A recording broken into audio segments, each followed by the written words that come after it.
Hello everybody and welcome to the Collegiate Esport Commissioners Cup 2022 once again. I'm still Septulence, but this time I am joined by the CEO of New Street, Eric, who's going to get to tell us about NFTs, which I'm really excited because I told you this before the interview. I know nothing. I'm like a newborn baby about this. Yeah. So I would love to hear kind of about what you do, and then we can talk a little bit more about the esports side of things. Yeah, so absolutely. We'll get into the NFT side in a second. But just to quickly explain what I do, Yeah, of course. Eric Witchen, thank you for the intro.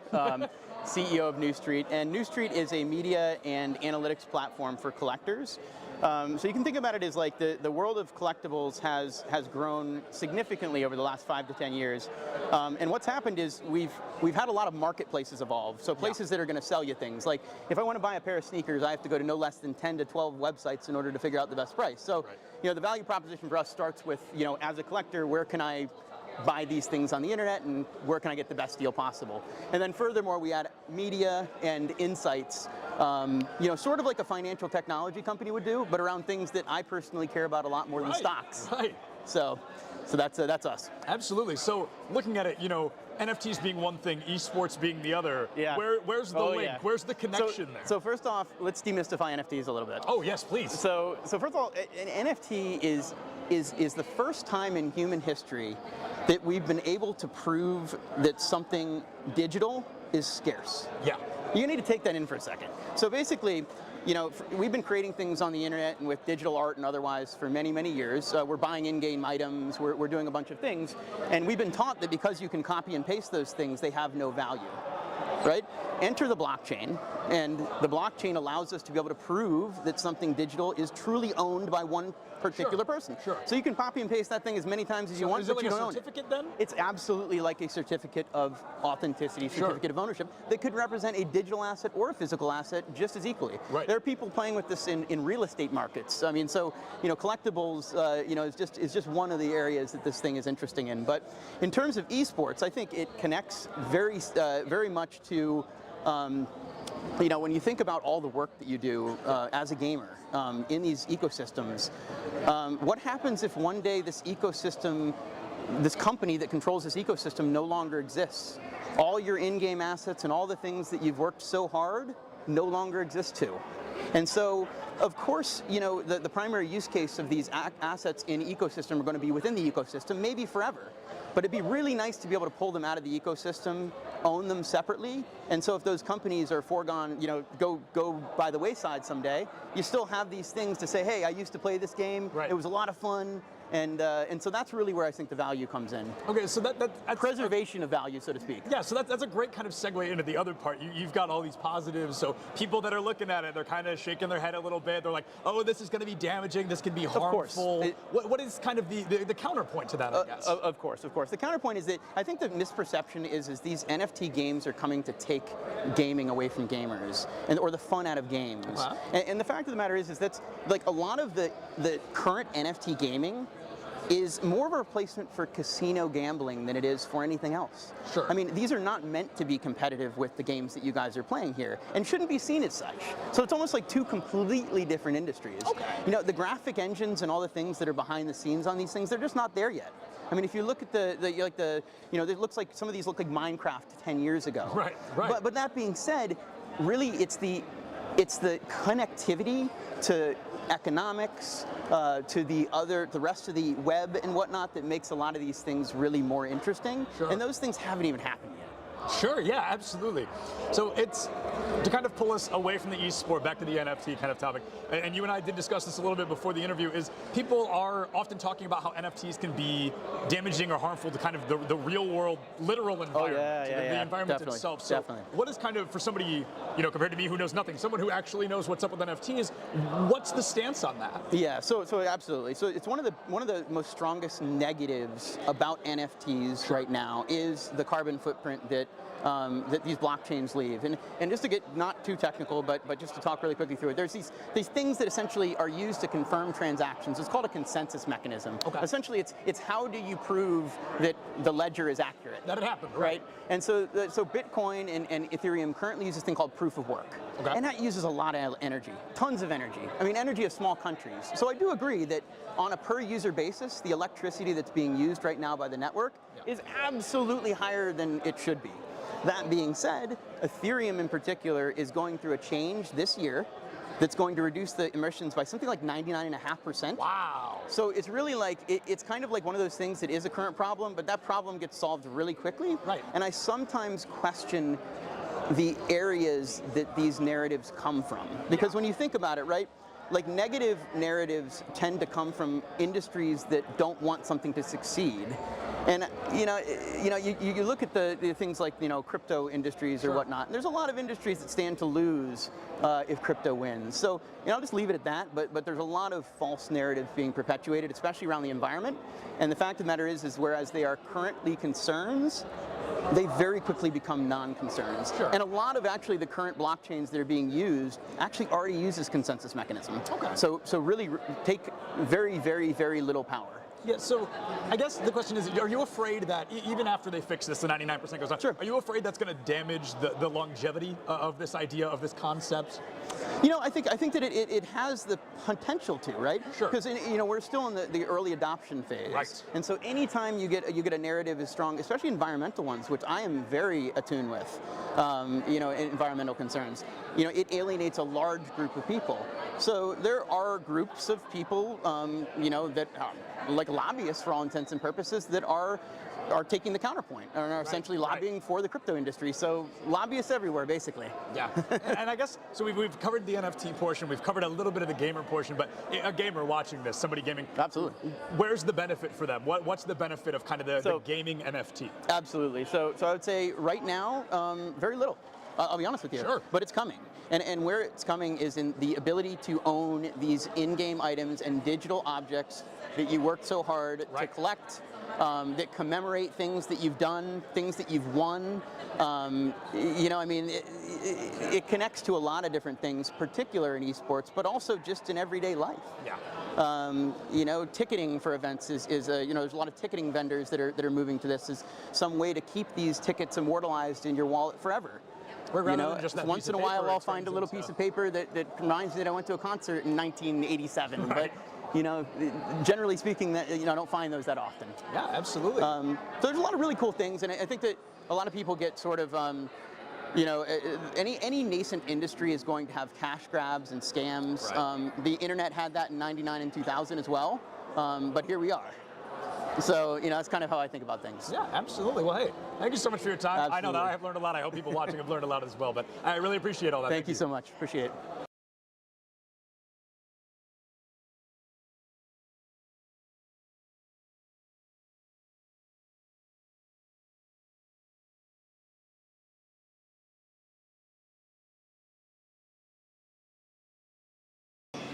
Hello, everybody, and welcome back to the Collegiate Esport Commissioners Cup. I am Septilence, and I get a really neat opportunity here. We get to interview Burns from E-United. Burns, how you doing? I'm doing well. How about yourself? I'm doing great. We're on day 2 of the event. It's been a fantastic one. I ran into you yesterday, but we were running around like chickens with our heads off, and it has been, how has your time been here? What has this event kind of been like? Yeah, it's great. I just love being in the passion pit, seeing all the college kids go at it.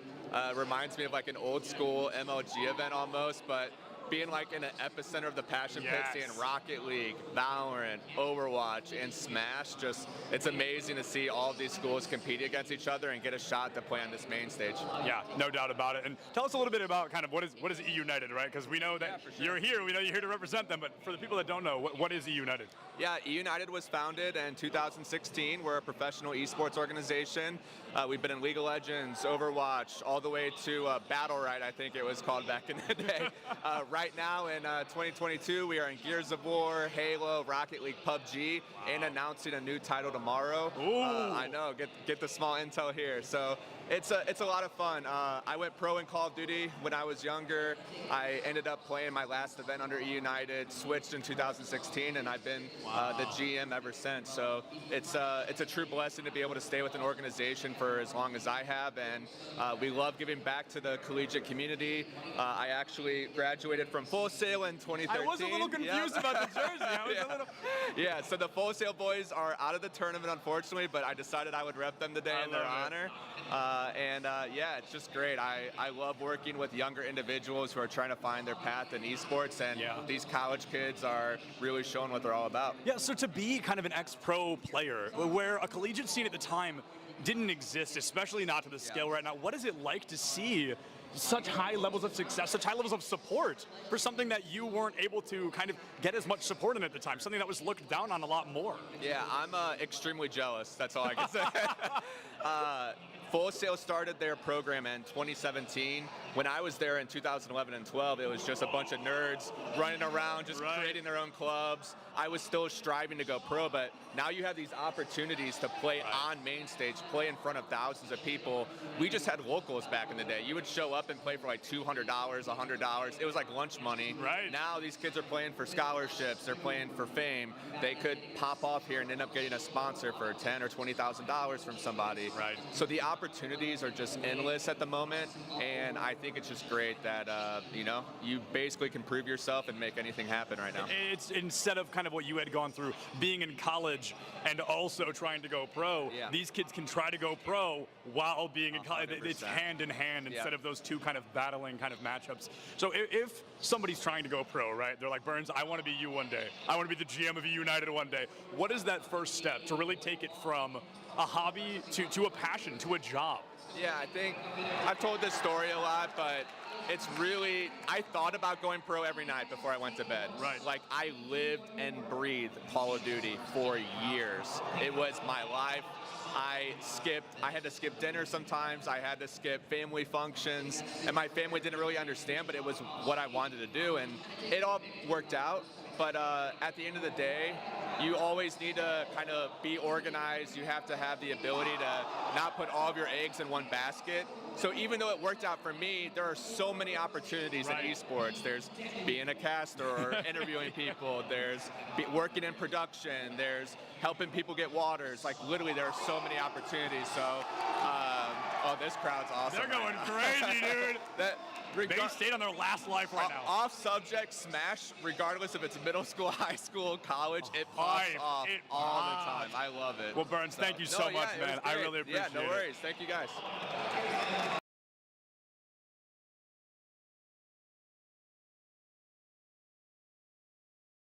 https://twitter.com/Septilence. Don't put that in. I'll get in trouble. So that's worth it. Did I get too close to the camera on that one? A little bit too close? Should I back up a little bit? Okay, sorry about that. My bad. I've been awake for probably close to 32 hours. Like, I have to hold my keyboard like the normal way, because if I do it, I feel like I have arthritis and I hold my keyboard like that. It blows my mind. I can never do that. Like this guy right here, he's got his keyboard like off at an angle. His isn't that extreme. There's a kid all the way down on the far end who has his keyboard all the way at like a horizontal. That's really cool. They're going to be at that table right over there. Public information? Oh, I don't know. This isn't live, so it doesn't matter. It's not live, but like you and I know. Yeah, we know. I'm not going to tweet it. Awesome. What game do you play? Smash Bros. Who do you play? Is it embarrassing? Is it like Villager? Yeah. Is it Villager? Am I spot on? Oh my god.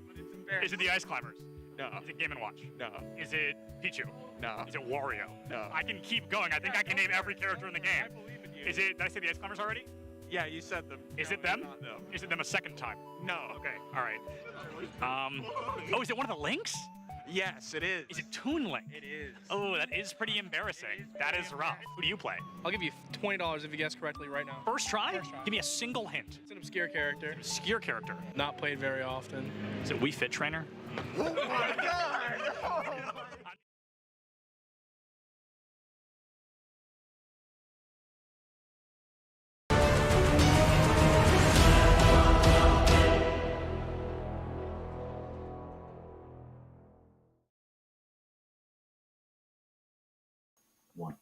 Good morning, everyone, and welcome back to the Collegiate Esports Commissioners Cup South Online Regional Qualifier. So this here qualifies you for our South event that is coming up. I'm so excited for it. This year we have so many amazing events planned for the collegiate college esports space. I'm your host, like always, Paulie Hype, and welcome to Championship Sunday. I'm really excited for this one here, as this event is sponsored by Esports U and Esports Foundry. Before we get over to it, I just want to give a shout out, obviously, to all the casters and competitors from day one. It was an amazing showing. You all did fantastic. You all did amazing to put on this event, and also production as well. You guys did such great things. And I just want to take a look before we start today. I want to just update everyone what the top 8 teams are from each game moving forward. So let's start with the big boy, VALORANT, right? So we have Winthrop. VALORANT in the #1 seed right now, taking on UT Dallas. That'll be coming up first here on the day. Georgia Tech Gold taking on TAMU Maroon. So Georgia Tech in the 13 seed. They'll be taking on TAMU Maroon in the 5th seed. TAMU White is this 2 seed. So 2 teams here from Texas A&M bringing in the white team and the maroon team. TAMU White is actually the 2 seed, and they will be the 3rd match here for the VALORANT, and they'll be taking on Converse University, new school there, not too familiar. UCF Knights as the 7th qualifying team in the 14th seed. UCF making their appearance, and I'm excited to see this one. And the 6th seed, we have Blinn Esports. So that's going to be the VALORANT top 8. And we'll be enjoying that today on twitch.tv/esportsu with Catnator and Ashcast like always. Let's go down the roster here for Rocket League coming up next. That will be on Esports U2 today. And we have UTA Esports in the #1 seed. That's University of Texas at Arlington, taking on the UCF Knights Rising. That'll be the 9th seed there. Moving down the 4th seed, we have Indian River State taking on UCF Academy. So both UCF teams, like usual, making it here to our final Sunday for the South Region Online Qualifier. 2nd seed is Florida International, FIU. And then the 7th seed is University of West Florida. So some interesting new schools here are coming down the line. And then last but not least, we have the 3 seed of UT Dallas taking on Bruton Parker Barons Rocket League. So some new schools here breaking into this online qualifier, and you're really excited to see it. That'll be on twitch.tv/esportsu2 to start the day. And obviously, we're going to have Bass from the Pass over there on the cast. And just for Super Smash Bros. Ultimate, we have UTA Esports in the 1 seed taking on UWG Wolves. In the 4 seed, we have Longhorn Smash taking on the University of South Florida, USF. Always good to see them. UTD Esports in the 2 seed. They'll be taking on the ODU Monarchs. So that'll be the 3rd for the Super Smash Bros. Ultimate. Again, this will be on twitch.tv/esportsu2 after following Rocket League. And then to round out Super Smash Bros. Ultimate, we have UH Red taking on the SAG-U Lions. Some amazing stuff like always. But without further ado, enough hearing me ramble, enough seeing this mug on the camera. Let's throw it over for VALORANT on twitch.tv/esportsu with Catnator and Ashcast. And if you're at twitch.tv/esportsu2, our 2nd channel, don't forget we have Rocket League over there with Bass and Gompers. So without further ado, over to you guys. Let's bring in some college esports action. Championship Sunday starts right now.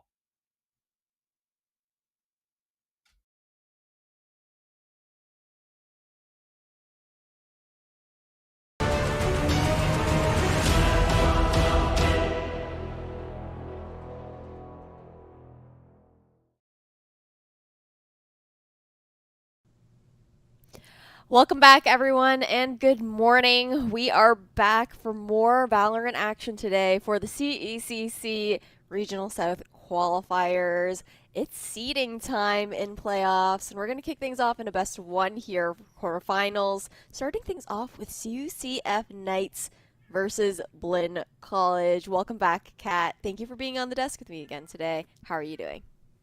I'm doing so well. Always a pleasure to get to join you, Ashcast, and I'm excited for today. You know, yesterday was a treat. A couple upsets coming through. I think we saw some teams that we didn't quite expect to make it out of the group stage. A couple teams that struggled just a bit, looking at the Houston Premier roster. But at the end of the day, we make it through to the top 8. And you know, all these teams guaranteed qualification into what is going to be the Southern Region's closed qualifier. So now we're playing for that seeding. You know how serious that seeding can be. You don't want to go against the big dogs round number 1. That can be the difference sometimes, Ash. So these games just as important, if not more important than yesterday. I mean, just as important. I wouldn't necessarily argue more important though. I mean, seeding definitely makes a difference, but at the very least they have qualified over. I think, ensuring that you do secure one of these top 8 spots, which all of these teams in quarterfinals have done so, is the main goal. But Right. seeding also does make a difference. It can determine how easy or how difficult of a run you're going to have going into the closed qualifiers for regionals. But we have a spicy matchup coming up first. Blinn College, I believe, is the current 6th seed from playoffs and Yes. 14th there for UCF Knights. So why don't we say hello to our rosters by sending it over to the head-to-head. Let's take a look at Blinn College first. All right, let's do it. These guys, they are the 6th seed going into things. They're the 7th seed over in our CVAL Hub Power Ranking. So just the rosters, credit on paper, pretty dang solid as well. We've got ourselves a look towards Shen, that duelist player. He's getting a lot of action early on Haven. That game we got to see them against Georgia Tech. That was a 13-6 win for him. We got Town, Black Moose, Mamaji, and Spaz leading up the charge. And these guys, they're mean. We'll see what they're able to get done here today. If they're able to keep moving forward, they had a pretty solid round number 1 victory against Crimson. It took them the distance, but they got it done in what was a triple overtime thriller, 1917 scoreline. So these guys, they know what it's like to play long, hard days, and I expect them to make the rest of the way through the bracket. But they've got to take down, what is this, UCF Knights roster. It's not the rising side. It's the real deal. It's the 8 team this go around on the other side of things. And it's a treat because we actually didn't get to see the A team yesterday on broadcast, but that's going to be brought to you by Beniper Bios, Akalai, Star Potato, Rudy, and Cookies and Cream. These are all pretty familiar names, I think, just like whether it's in the Tier 2, Tier 3 scene, but in collegiate as well. And I'm excited to see both these teams going head-to-head here. Unfortunately, no faces to go with the names this time around, but we are just about ready to head into the picks and bans if we want to take it over and see what we're going to be playing on here for the best of 1. Absolutely. You hear that right there, folks. Best of 1 for this series in the quarterfinals. It'll be best of 1 for the semifinals as well. And we'll get a best of 3 later in the day for what is going to be the grand finals. So just know that we've got ourselves still a couple 1-map showings. So these teams still this morning, they're going to want to be awake. They're going to want to be ready to go. This is single elimination, 1 map to get things done to move forward in your seeding. So no slouching, no playing games. And, hopefully this UCF Knights roster ain't playing games because their captain, Beniper Bios, we had a chance to talk to these teams before things started, a chance for them to submit information on any fun facts, anything they wanted to shout out. And all Beniper told us was, man, my teammates are clowns. So I truly hope that, no clown noses today. No games played. I hope they've got the big boy shoes on rather than those clown shoes. And we're taking it over to Icebox, which is a treat because we actually didn't get to see this map on stream yesterday played out. We were very fortunate to, have a very wide variety of maps to duke it out on, but Icebox is new to us, at least for the CECC South qualifiers. How are you feeling about this map pick? I'm scared of Icebox. You're scared of I'm Icebox? terrified of Icebox. Yeah, because Icebox is an enabler, in my opinion. Of? If you got frag potential, Icebox is an absolute enabler for you. And once players start to get a little momentum, they start to get the shots on point, it's very hard to shut them down on this map. That's fair. I think that Icebox can also, it definitely is a very scalable map where you kind of snowball on it, and that's kind of true to the name as well. So I'm really looking forward to seeing what agents we're going to see coming out. Likely, you're always going to see that standard Viper pick, Chamber as well. It's usually the core 2, but you can mix and match around for the rest of the agents for the most part. Are there any specific maybe combos or plays that you want to see coming through here, Kat? What if I hit you with the other angle? What if I hit you on what I don't want to see? Okay, you can hit me with the other angle. Yeah, what's up? Okay, thank you. And I'll ask you how you feel about this. How do you feel about Icebox with no flasher? I mean, I feel like if you're going to go that route, you have to invest more into your initiators for the info. So it's possible, like when you say flash, like are we counting out like near sights? Near and stuff sights like aren't that? flashes. They're not flashes. I know They never will they're be. not flashes. They're not I'm flashes. clarifying because some people do yeah. group them into the same And box. I like that. I like that you're smart enough to know the difference. That's why Ash is a real one, ladies and gentlemen. Yeah, near sights don't count. It's got to be a true flash. It's got to be a flash point. It's got to be a free, something like that. Something like that. You don't need it. I don't think you need it on Icebox. As long as you're investing in the right other pieces in your team composition. It's always easier to run a flash, right? I have a dedicated flasher, but when it comes down to it, you know, if you have near sights or even if you just have double initiator setups, as long as there's some sort of like drone utility and you're ensuring that you're using that to clear out any possible op angles, that's really what's most important. Sure, that's true. There's a lot of cover on Icebox as well. I mean, a little bit less when you get onto the B site, but what is one toxic screen that makes a difference in that department. So yeah, I guess that is a pretty solid point. Not going to lie to you. Fade will give you the value. We'll get Sovas back into this one. I've been seeing a lot of teammates running Fade rather than running the Sova here on this map. So to see it back the other way, this is ancient in terms of compositions right now. Yeah, these compositions are taking us a little far back in the meta. I'm actually really surprised to be seeing the Killjoy coming out on the side of With the Blinn. chamber. But it's also seeding, right? When it comes down Yo, to okay. What? No, you can't. You're not hip on this. Well, okay. Listen. Because it's seeding, it's possible that teams also won't want to bring out their main compositions. Don't give any footage over for regionals, for closed qualifiers. Keep that all tucked in your secret little black book and rip that out when it really counts. But when it comes to seeding, I don't know, maybe you want to do a little troll, catch your opponents off guard, see how you can mix it up a little. It's, you know, it's time for trial and error, test things out, experiment a little bit. I don't know. 3 Sentinels whipped out here. The Killjoy, the Chamber, and the Sage. It's obviously just because Sentinels isn't at champs. And they're trying to get their kick of Sentinels back, you know what I mean? But we've also seen like Town on the Battle Sage kind of vibes hits pretty hard. So I'm pretty sure they're also starting on defense They're starting first. defensively. Yeah, so it's like looking to rack up as many rounds on the defense as possible and maybe just like close it out early in attack before rifles get into play. Who knows? Well, you need a lot of rounds. Not gonna say it's gonna be easy. I'm just like, maybe that's the goal. They're gonna need a lot of rounds up front here, because this is quite the defensive composition. And well, we'll see if they're able to get them. The Reyna sneaks out, and I'm telling you, Icebox, you scale the frag so quickly that this is the map where Reyna can really shine. So we'll see if that Duelist is gonna have that potential. Us will get kicked off here in what is day number 2. Drone down towards A. A very split default here for UCF early. Typically don't get to see that on the pistol of Icebox. Drone's caught a tag. And Kali's going to take some space. Move all the way forward to this toxic screen. And we'll be stalled here for now. Fuel about out. And then we can look to rescale. Ooh, just playing that cheeky angle with the shotty. But nobody's going to be pushing in because it's the A site that they're looking for here for UCF Knights. Kali already pushed on towards front site. The jump peek, though, is a bait because Spaz is going to re-peek that. Secure the first 2 frags here on the side of Blinn.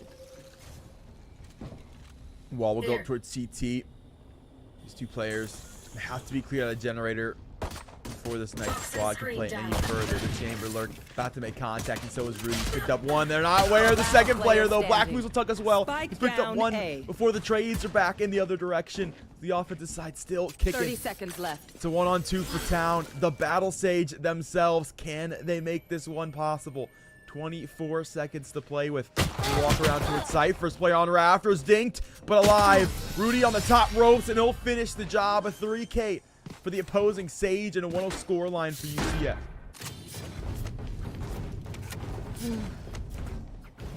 Okay. Blinn, not able to secure the first round despite having the 3 Sentinels on lock, but at the same time, it's pistol round. it's kind of like pistol round's kind of like the Wild West. Like anything goes. Yeah. Random things can happen. You have no idea. People are playing like really weird sometimes, and whatever is up there. I'm sure that we'll see the potency of those 3 centis a little bit more once we do have board. But as things are going down, it's more of a default this time around here for UCF. Knights Town thinking that it is free. And, okay. Akali's also already just entered on their way towards A site. Like you said, scaling with these kills and frags is just so easy. Plus, Blinn already, they were heavily stacked towards B, and A was left alone with no senties in sight. So Plant will indeed go down onto the A site. Then will keep 2 members up, and they've got quite nothing in the hands this round. So One enemy grab remaining. anything, and Akali not going to make that an easy task. Channel fault. Second frag now for the Reyna, and Mamaji has to hit a trade to walk forward unless they can make a cheeky TP happen. And oh well, use the util, still get caught. And Rudy jumping, vibing at Sky Zone for the final frag. Mamaji will fall 2-0. It's flawless fashion for the anti-eco. Rifles finally in play here for Blinn, but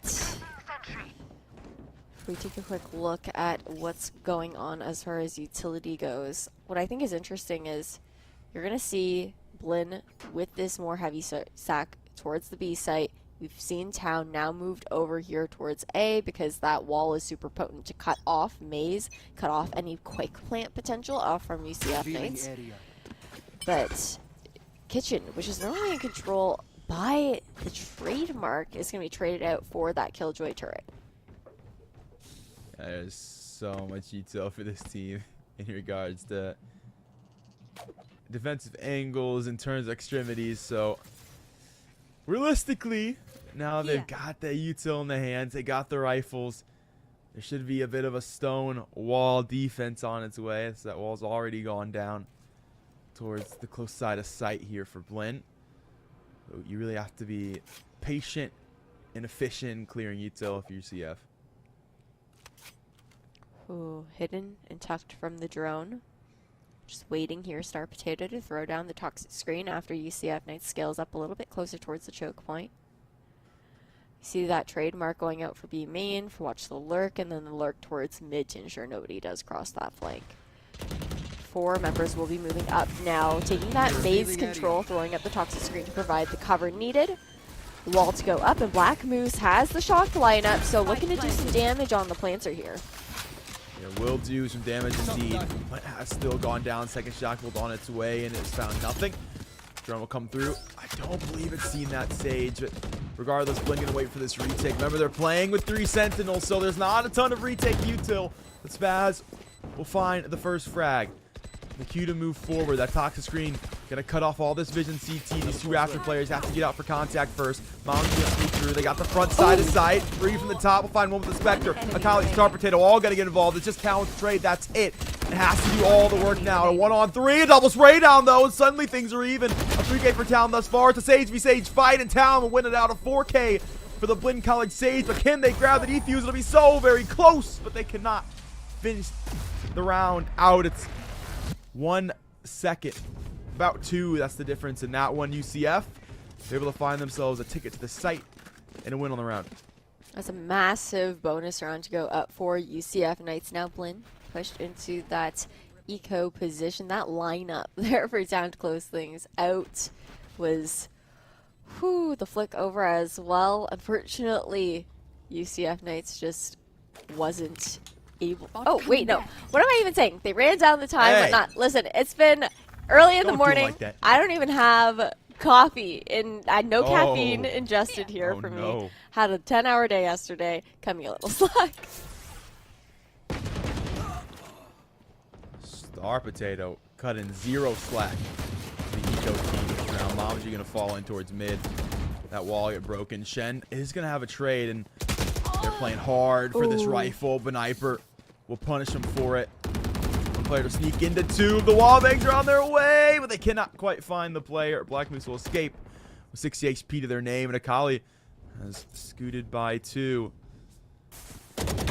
player's rafters has picked up one.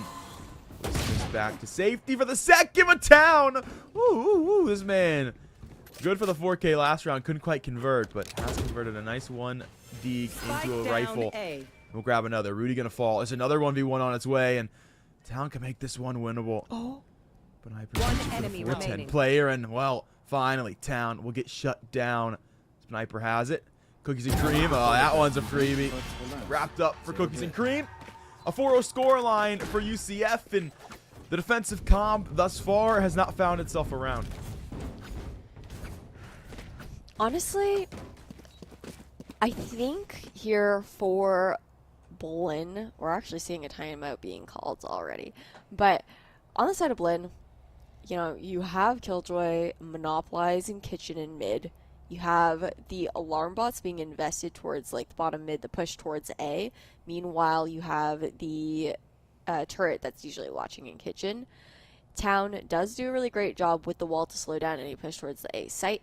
But I honestly feel like Killjoy could maybe get a little bit more use out of utility towards sites, because there's no really value towards mid right now. You sometimes have cookies and cream lurking up, but I feel like at that point you just post somebody up towards deep mid / boiler area, have that trademark watching your kitchen, because at this point UCF Knights are largely avoiding mid as a whole, and it feels like just wasted util that's being thrown down.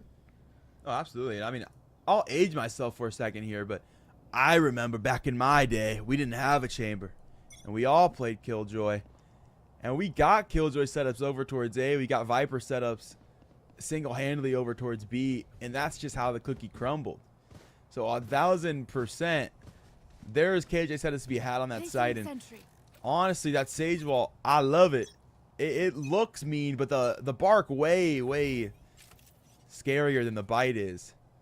And UCF has realized so quickly, just waiting out the wall and then making executes happen. So definitely needs to be a redistribution of utility, and we'll see if we get that. They have opted to play pretty heavily into mid, and there has been opportunity there. Spotted players on the eco. They did manage to bring a rifle down earlier before Sniper unfortunately had that punish. Spaz will be the only player actually towards this A site. And so far, no one's scaled far enough for the offense to make it an issue. Kali the first to step in, and oh my goodness. It's a crispy one tap, but Sniper's going to have another. That's 2 players already down for Blinn, and make it a third, make it a 4th even. Why not throw all 5? And Black Moose not wanting that to be the case. We'll find one onto what is the lurking Reyna. UCF will walk into the B site. Plant will go down. What's interesting too is that you saw how patient UCF Knights was in this round. Waited until this team on Blinn with 3 Sentinels just got so impatient they elected to go for the peaks. UCF Knights just played a passive default, let them walk into their crosshairs, aside from that lurk really deep into the A site. Now it's going to be Black Moose on the retake here with full shield in a 4v1 situation. You'd think that it might be, yeah, the timing. But regardless, what I was going to say was, might try to just go for the save in this case. Unfortunately, that doesn't come through here, scoring this 5-0 for UCF Knights. But on top of that, Kat, I think what would be interesting is, I mean, Town didn't use the wall early in that scenario. Now, not even playing towards the A site. I do hope that we see him continue to save it up, maybe wait for a post-plant situation, because that wall can be the most potent piece of util when trying to get that defuse down.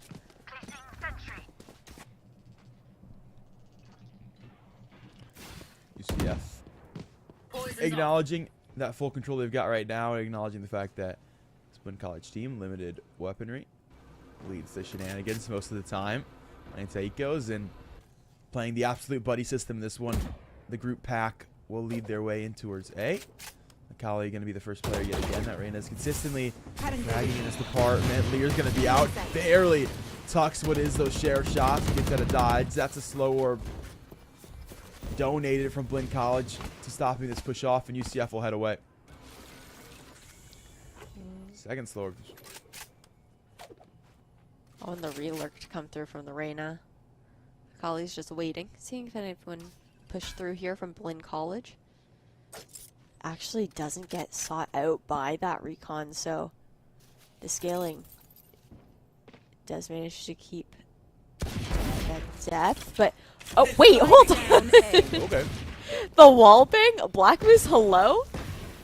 Yeah, Talon will grab another, and 30 seconds left. there's the Eco team starting to catch fire. 25 seconds in the round, and Viper has answered back. Cookies and Cream, the push forward, and these two players are gonna find themselves 3 picks. They're in the side and Blinn. Can they find answers? Viper's pick gonna go down to solidify this one. Cookies and Cream Headhunter take down Spaz. Mama to jump into things. A right click to come through. Will take a share for their troubles. Guardian hands for Mamaji. Will step into the pit. Viper's ready. 3K for the Sova, and it's a 6-0 score line to start out the day. UCF, they are caffeinated for sure over there. Not sure what energy drinks in the lab, but these guys are absolutely off it. Man, someone check his PC over there on Black Moose. That wall bang just completely hitting its mark. But okay, just reeling it in a little bit. We're back on a rifling round here for Blinn. They also have 4 ultimates. You want to play? Let's play.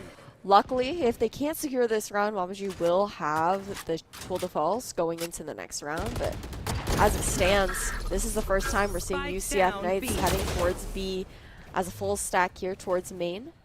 Lit up by quite a bit of utility, but trying to make the push down towards site to get this plant secured. Pretty seeing rotations come through, but there's going to be that Hunter's Fury to deny it. Just staving off this plant for a little bit longer. The rotation is coming in as Cookies and Cream does crawl up towards A, but you're also going to see the Viper here for UCF Knights with a late lurk on B. Yeah, so much extremity control. This chamber's been on the A site for so long. It's cleared all of the KJ utility. Forces this Blinn College defense to really do their due diligence in keeping players everywhere on the map. Swarms to come through for the Killjoy, and they've been able to get in front of the crosshair of Cookies and Cream and sneak into the cross. So they're down in the back of sight. Lockdown's going to come through, and UCF forced to play off of this one. Should have an angle, though, for this tour de force deep down belt. There's a counter Hunter's Fury, though, available as well. That's going to be thrown out here, and unfortunately, Mamaji not able to secure the kill on the lurk in flank. Now, the defuse is actually going to get stuck, but doesn't matter because the repeat does come through. 7-0 here, a clean series so far for UCF Knights. A massive moment on the flank for Mamaji, a chance to completely shut down that team that is being funneled in by the lockdown, but the moment just too big and the Guardian shots just can't come through. Makes all the difference there for UCF, allows Cookies and Cream the chance to take a shot from Belt, keeps the rest of the squad alive and active, takes down that spike diffuser, because that did get pretty close after what was going to be that hole. The player on the team tried to stay in front of them, make sure they stayed alive, and well, it's a 7-0 run. It's a 7-0 score line right now for UCF, playing against what is not even arguably what is a defensive composition and absolutely thriving against it. Viper's Pit does come through here for the A site, so UCF Knights are actually electing to walk through the poison orb laid down by their Viper. The Leer to come out as well, but Town's watching with the head tap to get one. This actually is going to force out a resurrection to come through here for UCF, but Blinn College still looking to try and equalize here, turning into a 3v3. This team's not allowed to buy rifles any longer. These ecos for Blinn College Sheriffs only. So very close. I'll pick up some rifles now. Spaz a Stinger. We'll find Star Potato, and it's the man advantage now for Blinn College. Mamaji a chance for Viper, and Black Moose will come through under tube to finish off that frag. Cookies and Cream, 1-on-3. The alarm bot will spot him, and Blinn College will start to triangulate onto this player's positioning. Will be one close. The Cubby and Mamaji will hit the shot with the tour de force. It's an eco round for Blinn College. They're on the board in round 8. UCF Knights, though, still have a lot of money to work with here. We've got a nice amount of cushion amassed, in not only rounds, but also creds. But at the very least, with winning out this thrifty round here for Blinn, it puts their economy position a little bit closer, actually, to UCF, because they're able to retrieve those guns that were dropped and then take them into this round. Namji now picking up the operator in hand. A lot of ultimates were also invested to convert the round there for Blinn. But now UCF back to their typical defaulting positions. We're actually seeing Blinn moving their Killjoy around. Shen will be playing towards the A site this time. Drone, see nothing. Can't see the same for Blinn College. It'll tag up the Reyna, and they'll back away from this one. This new util will definitely present a new challenge. Holly, they're able to deal with this one. Taka stream back up as well. Gonna kill extra time on this one. About a minute left to play with, so still time to work around, and a bit of scaling up maze has of course been done. UCF gonna start to work that B main side of things as well. Black Moose looking for some more mid information. There is a really late lurk there as well, but the moves made towards the A site, drawing a lot of attention here from Blinn. As the Poison Orb does go up, the cross over towards B does come through, but there is the trademark watching. That will have to be shot out, and that will give Blinn an inkling of the rotation to expect. But with the Killjoy not playing towards Kitchen, Star Potato gets the free pick on Spaz. They do. Now, I mean, there's no instant help that's going to come towards that anti-plant. UCF have got themselves a chance for the post. It'll be 2 towards mid. Black Moose will duel them in. Star Potato will win that one out rather quickly. Man advantage now for UCF on their post plant. 2 players. Going to be 2 here for Blinn College as they start to make their way forward. Mamaji, the operator from Snowman, not being given any looks here, so has to work for this one. Star Potato now a 3K. The Viper's been massive in this round so far. Every pick has been donated their way. Killjoy get involved, and the Viper shut that one down quickly. Mamaji's operator good to find one. Will survive on the cross. Looks back for more. The double dip.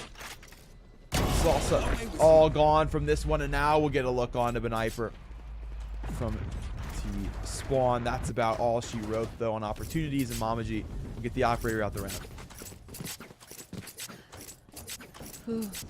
Couple nice exit frags to come through, do a little bit of damage over to the eco here of UCF Knights, but with that, the amount of money that they have and the amount of rounds they have left in the game, it doesn't do too much, but luckily is able to still carry over that operator, which is the main purpose of the save.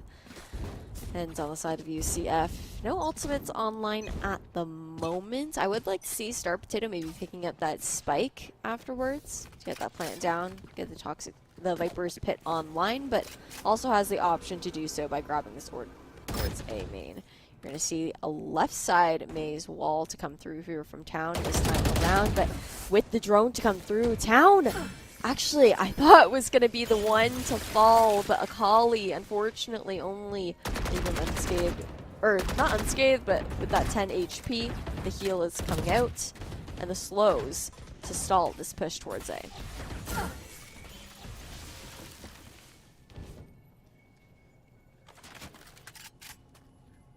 Regardless of this util for the stall, UCF don't want to play away from it. They'll let the stall happen. They'll sit in timeout for a moment, and now looking for breakout opportunities. Recon scan nothing towards the back of the site. His team will scale accordingly. Looking to plant back a site. Town's going to swing for one. A trade's there, but Shen will get involved for a refrag.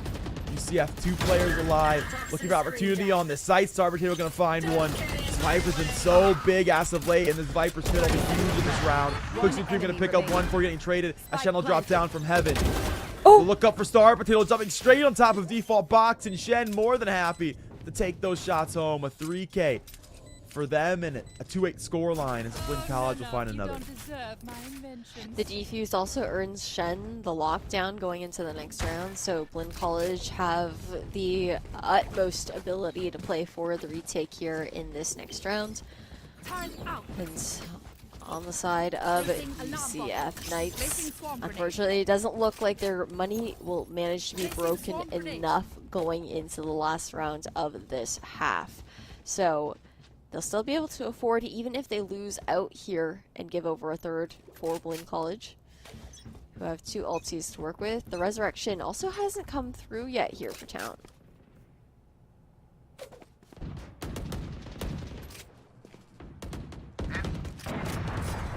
Looks down mid from Amajin. Will pick up Akali. Star Potato yet again get a trade one back. It's Star in the name, definitely not for show. Toxic screen up for this team to try to play forward. Gonna wait this poison orb out, and then we'll look to wall and plant on this B site. Poison's off.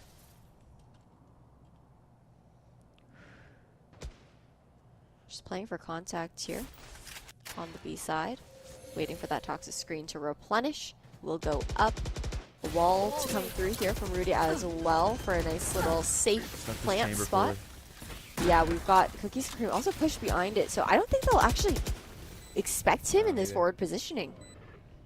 Yeah, I really like this play to put him in front of the wall. So Cookies and Cream able to have the drop on one, but he cannot quite find the shots. Stuck now towards Covey with no escape, and Spaz will take him out the round. It's a 2-on-4 to lockdown to come through. The two players close towards site. Looking forward to the screen. Rudy will grab it. It will cost him his life. Star Potato, all the work to do and nothing to happen. A 3K for Spaz. Will grab every frag to close out the round. And it's 3-8 as Splint College will sneak away with another. Teleport's ready. Black Moose will secure that defuse as well, so Hunter's Fury now online going into the next round. Now we're sitting at this last round before we do swap sides. Mostly a full buy to come through for UCF Knights. Fortunately, Rudy won't quite have enough, so we'll be electing to go for that Stinger instead. And with the Hunter's Fury online for both sides, either team could really use that for some zoning, whether for the execution or to stave off a push. And now, Lynn, they've been switching things up every single round. For the first time, we're going to see Town playing B by themselves, as UCF Knights actually tries to crawl their way up towards A, only to be met by 3.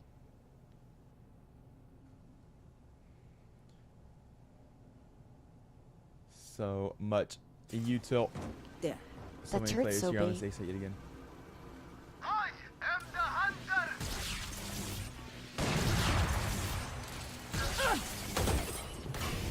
Akali will get tagged up. Yeah, we'll grab the frag on the sniper. So that's a lot of initiator utility that walks out of this round pretty early for UCF can really get a chance to start working that execute. Spams for Spaz to come through the screen, and they found value as well. We'll force Akali to pop an Empress here to try to get instant healing if they can find themselves a frag. UCF entirely stalled right now. Stalled, but also playing patient. Still nano swarms on the ground to be had. I feel like the turret there for Blinn, you can walk so easily up into the left side of Maze, catch teams off guard, and now this lurk coming out from Cookies and Cream, taking down one. We will go for the plant. Akali with the Empress. Unfortunately, actually, I believe it just ran out before securing that next frag. Town, though, with the replay will come through. And Rudy, now in a 1v1 situation, also has the Resurrection online. Both teams electing to pick up their Sova. It's util for both sides. Town to come all the way down. Maze. Hunter's Fury's out onto that diffuser. Town's picked up Rudy. Looking to play for the Hunter's Fury player, and you can't get out quick enough if you're a sniper, or can you? We'll make it out the ult, but can't get back to the site in time. Black Moose will take the defuse, and we'll win out the last round of the half. It's 4-8 when things are said and done. Whew. Tactical loss. Tactical loss. No 9-3, am I right? But all jokes aside, we're gonna head into this next pistol round with Blinn on the attack, UCF Knights on the defense. And I feel like we could expect, you know, Town, very Battle Sage-esque, Momji also being the chamber, the only one with a get out of jail free card here for the team. So gonna be looking towards him to be that first point of contact for this team. But I mean, I feel like when it comes down to it, we're gonna probably see Blinn playing pretty slow defaults, Scanning ahead, trying to just amass information, counter any potential lurks. But when they do get towards the site, it will have to be a burst execute because they don't really have that kind of entry power. As I say that, Momji, who I was looking towards as being that entry here for Blinn, will be the first blood.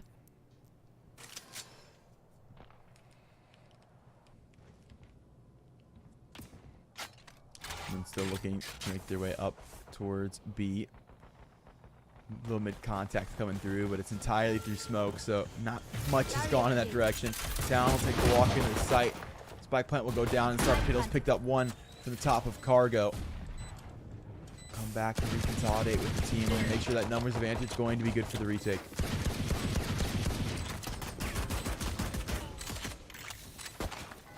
Revealing area.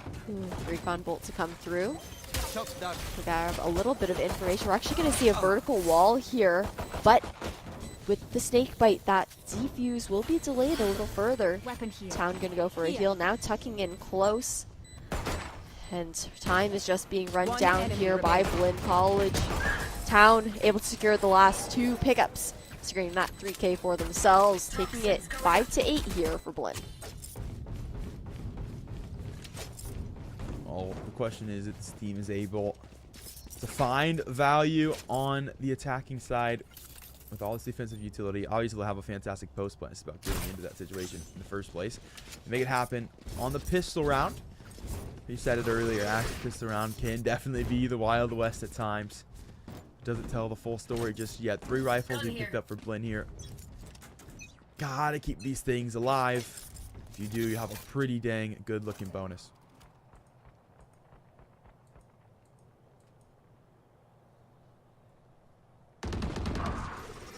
Poison orb emitting.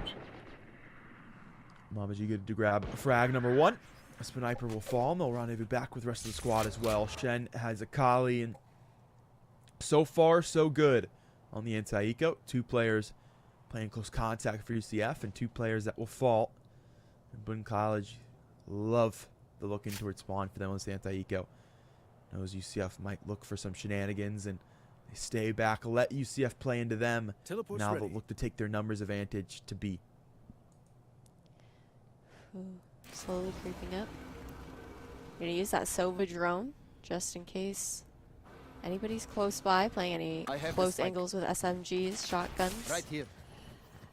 And saving out that recon bolt for the backside of B.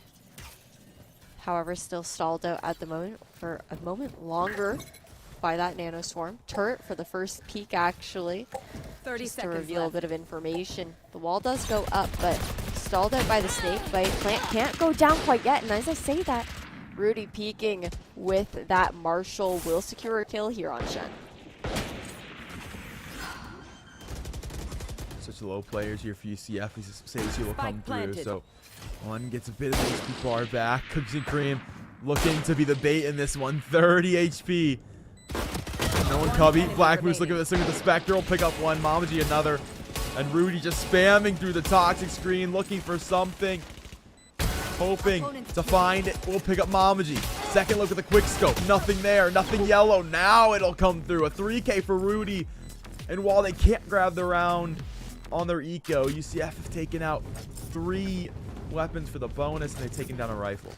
So much eco damage was just done. And then you also have like the fact that, okay, it's a bonus round here for Blinn, considering the facts that on UCF nights, now Rudy only 2 away from that resurrection, and we've seen that he's a little bit more free to use it than Town is. Town having more so the tendency, at least in the last half, to save it, while Rudy was a little bit more liberal. So trying to get that up as early as possible is always a huge advantage if you can breathe another air of life into one of your teammates.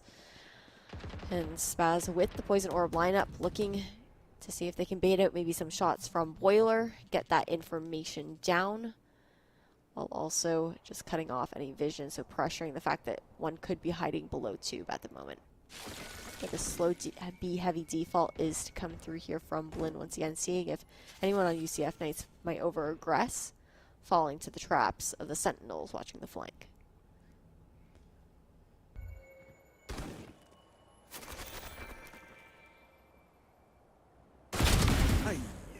Cookies and Cream steps out towards B main, picks up 2, and Black Moose will trade 1 back now. Look to take that first pick and push forward into yellow. Recon Bolt see nothing towards Cargo. That's the front of sight opened for B. And like to take a stab at a plant.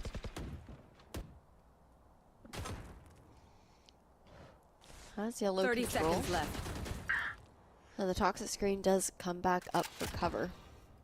However, planning on B can be a little bit more scary when you don't have a safe wall to protect you. As I say that, Beniper Bios went for 2 picks.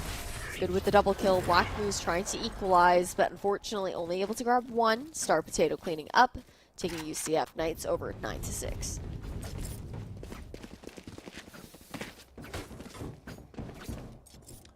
Got an opportunity there for Shen. Was able to walk up tube and what is that? Chamber trade disabled. So they're able to take him down after the 2-for-1 special. But Beniper just too aware. Map was quiet too long. Predicted a chance at the flank and was absolutely right on the timing of it to catch that lurk off guard. Blinn gonna head straight towards A this go around. No split default, just one look towards mid. Turtle have info on the early peek for Akali, and they're not coming back to that one. They'll drop back to site with a teammate.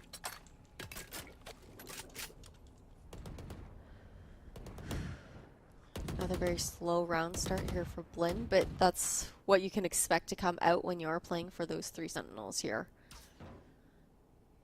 However, this is the first really heavy lean that we've seen from them from the attack. That little headshot angle will be spotted out by Star Potato. And Akali with first blood here. But again, it is an eco round for Blinn, so they do have a disadvantage as far as weaponry goes. And Akali, okay, they're sitting right next to each other right now. No.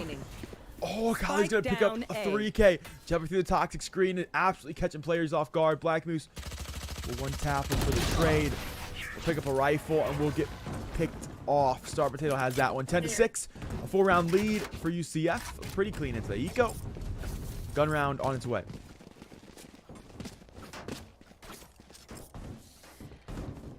Whew. 2 ultimates online for either team on the side of UCF Knights. All members, though, are a lot closer than on the side of Blinn to getting all those ultimates online. Star Potato could potentially try and aggress to grab this A main orb. As I say that, he's going to actually fall back, so that's not going to happen. We're not going to see the Viper's pick coming out quite yet. Repositioning towards kitchen. And Blinn, they've kind of realized that these heavy stacks, you know, they've always been kind of defaulting. But usually with 3 members instead of 4, and the numbers advantage has been paying off for them. First blood into their hands. Akali does equalize on the other site though, and UCF Knights going for a very aggressive flank this time around. A little bit of ring around the rosy happening thus far. It'll be a walk into B for Blinn, and it'll be a walk through the A main side for UCF. Taking everything on the flank in this one. 3 players gonna be on the back end. Bad to pick up 1. Star Potato's going to fall. Akali trying to hold on to the body. He's picked up 1. This missed away. Was hoping the teammates would show up, but they're stuck behind that snake bite, so no help comes. Black Moose gonna pick up 2. So Ivory's got no help in the rest of this retake. A 1-on-3. Step around Yellows. Picked up 1 a second as well. And it's 1-on-1. Town's been big before. Can he be big again? Cannot. Beniper. It's the team captain's show. A 3K for the Sova. An 11-6 scoreline for UCF. My babushka told me not Ooh, a to huge clutch round, and now the operator back into the hands of UCF Knights as Beniper does pick that up for his chamber there in Cookies and Cream. And now 1 away here from match point as well. We'll see a little replay of this clutch round here. Are just isolating the 1v1s in such a skilled way. The ring around the rosy does come through. And just so well played there by Beniper. And we see a very early wall coming out from the side of Blinn towards B. Add a little bit of pressure. Meanwhile, they're going to be making moves towards mid, waiting out the recon bolt, though it's going to be a move for under 2, but I think try to flip the site here towards B. But as I say that, actually warded off so far. Just continuing to add pressure with that poison orb, not knowing if anyone's just hiding into you once again as the rest of the team just regroups here in A main, looking to 5-person hit. Akali, the only one available, has no idea though, aside from the owl drone to come through, and unable to fully back out.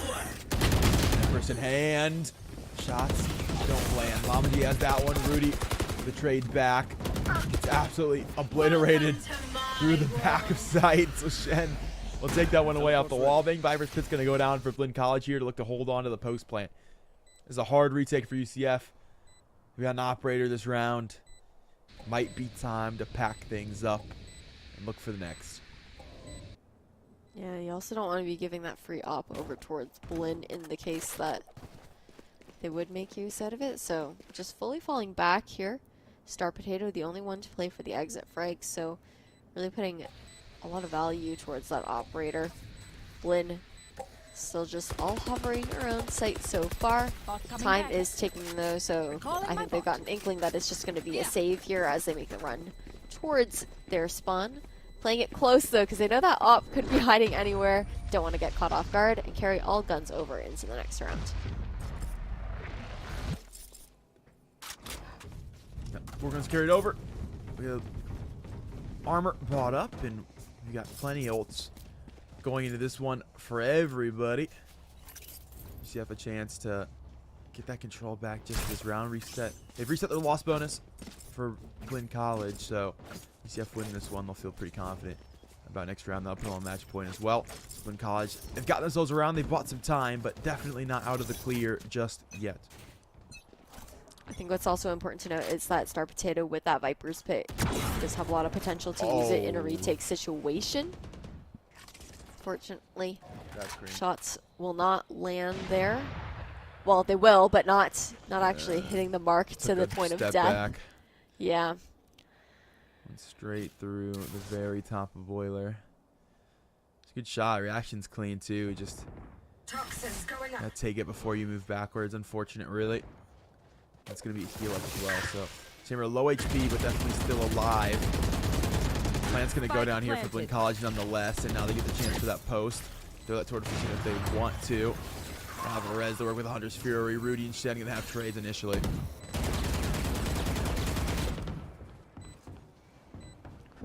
Making a move back in for the retake. Nice slow to come out there from Blinn. Just to stall a little bit longer. Paired with the Nano Swarm, it would make it really difficult to move out of the way of that damage. Wall coming back up. Yellow being cleared here now by UCF Knights. You're going to see a Hail Mary Hunter's Fury coming out now, but Star Potato just looking to stick it. He doesn't end up getting it. Oh, does manage to get it halfway, so Sniper will finish off that defuse. And now, match point here for UCF. That it is, and Match see point. what is the pickings for Blinn College. They've got a little bit of eco, some scraps left in the pockets. Black Moose will be able to sneak away with the Spectre. So far, all right. Mama G, a chance for the Tour de Force, but wants to have that rifle as well. And can't really blame them. I mean, they're looking at the offensive here, and they need all hands on deck, honestly. They got themselves no duelists. They've got themselves those 3 Sentinels, and that Chamber can create so much space on the attacking side, so they'll be able to still do such a thing. Both Twill the Falses being popped, and both will be meeting here towards B main. Owl Drone to try and clear out, but Cookies and Cream tucked, and with the lower duration now for the Owl Drone, not actually going to seek him out. A blind. Hunter's Fury to come out from Beniper will tag up 1 for 80. Macaulay playing an aggressive crossfire here towards A, but it's just a lurk for them. Star Potato does get tagged out by the Recon. Will throw out the Viper's Pit as their Chamber does fall towards Yellow to cut off sight, and that's actually just enough for Blinn to get scared away and head towards A site. I think that's the no duelist difference right there. If you have a duelist, you're in there like swimwear in the Viper's Pit. You put your swim trunks on and you jump in the pool. I can be up close. Doesn't want to leave this position, and when you're the Reyna, you don't have to. We'll dismiss away, but use that second soul, and all good. Rez is going to come through, though. So Kali's hard work all diminished now. Stepping from the talking tree. We've seen them here before in front of Jen, and it's still the Akali show. A 4K after the Rez comes through. Beniper will pick up 1 from the back of the side as well. That's the Chamber 1v3 to keep Blinn College alive in the playoffs.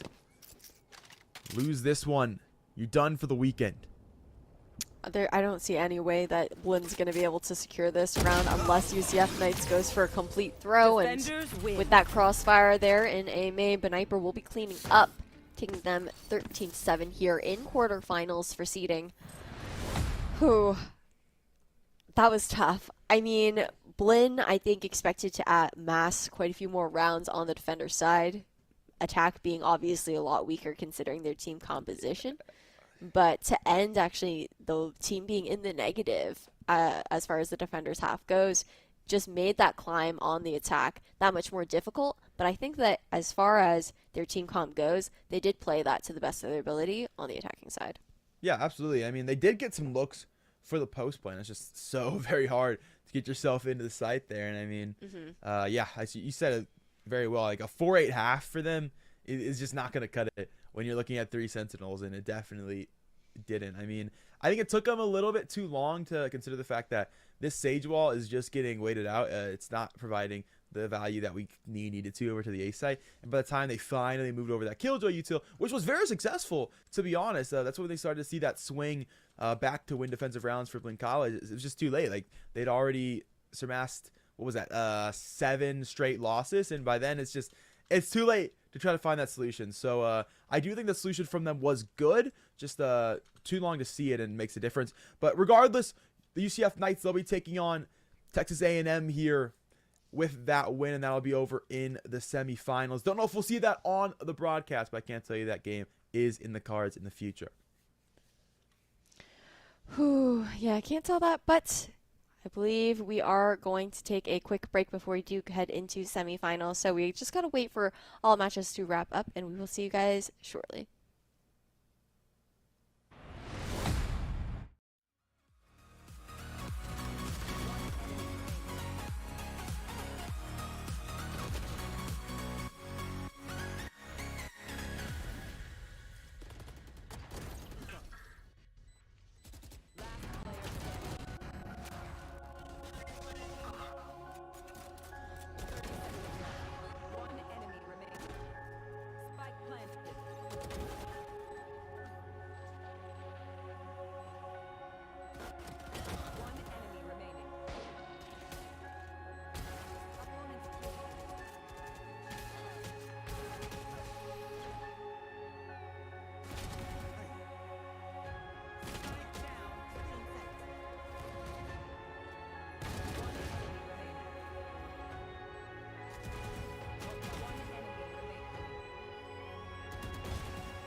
TPS://twitter.com/Septilence.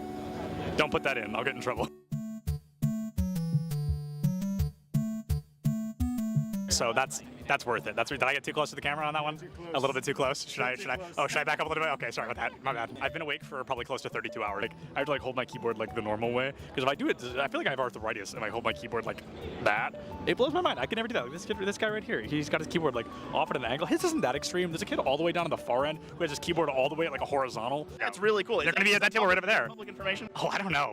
This isn't live, so it doesn't matter. It's not live, but you and I know. Yeah, we know. I'm not going to tweet it. Awesome. What game do you play? Smash Bros. Who do you play? Is it embarrassing? Is it like Villager? Yeah. Is it Villager? Am I spot on? Oh my god. Is it the Ice Climbers? No. Is it Game & Watch? No. Is it Pichu? No. Is it Wario? No. I can keep going. I think I can name every character in the game. Is it, did I say the Ice Climbers already? Yeah, you said them. Is it them? Is it them a second time? No. Okay, all right. Oh, is it one of the Links? Yes, it is. Is it Toon Link? It is. Oh, that is pretty embarrassing. That is rough. Who do you play? I'll give you $20 if you guess correctly right now. First try? Give me a single hint. It's an obscure character. Obscure character. Not played very often. Is it Wii Fit Trainer? Oh my god! Oh my I'm the interviewer for a reason, baby. I do what I do. I don't need the money. I appreciate it, though. I appreciate it. So Bowser Jr., Wii Fit, and I forgot already. Are you all lying to me? Am I being gaslit? No. Bowser Jr., Wii Fit, and you told me already. Oh, Toon Link. Yep. Where's my main support at?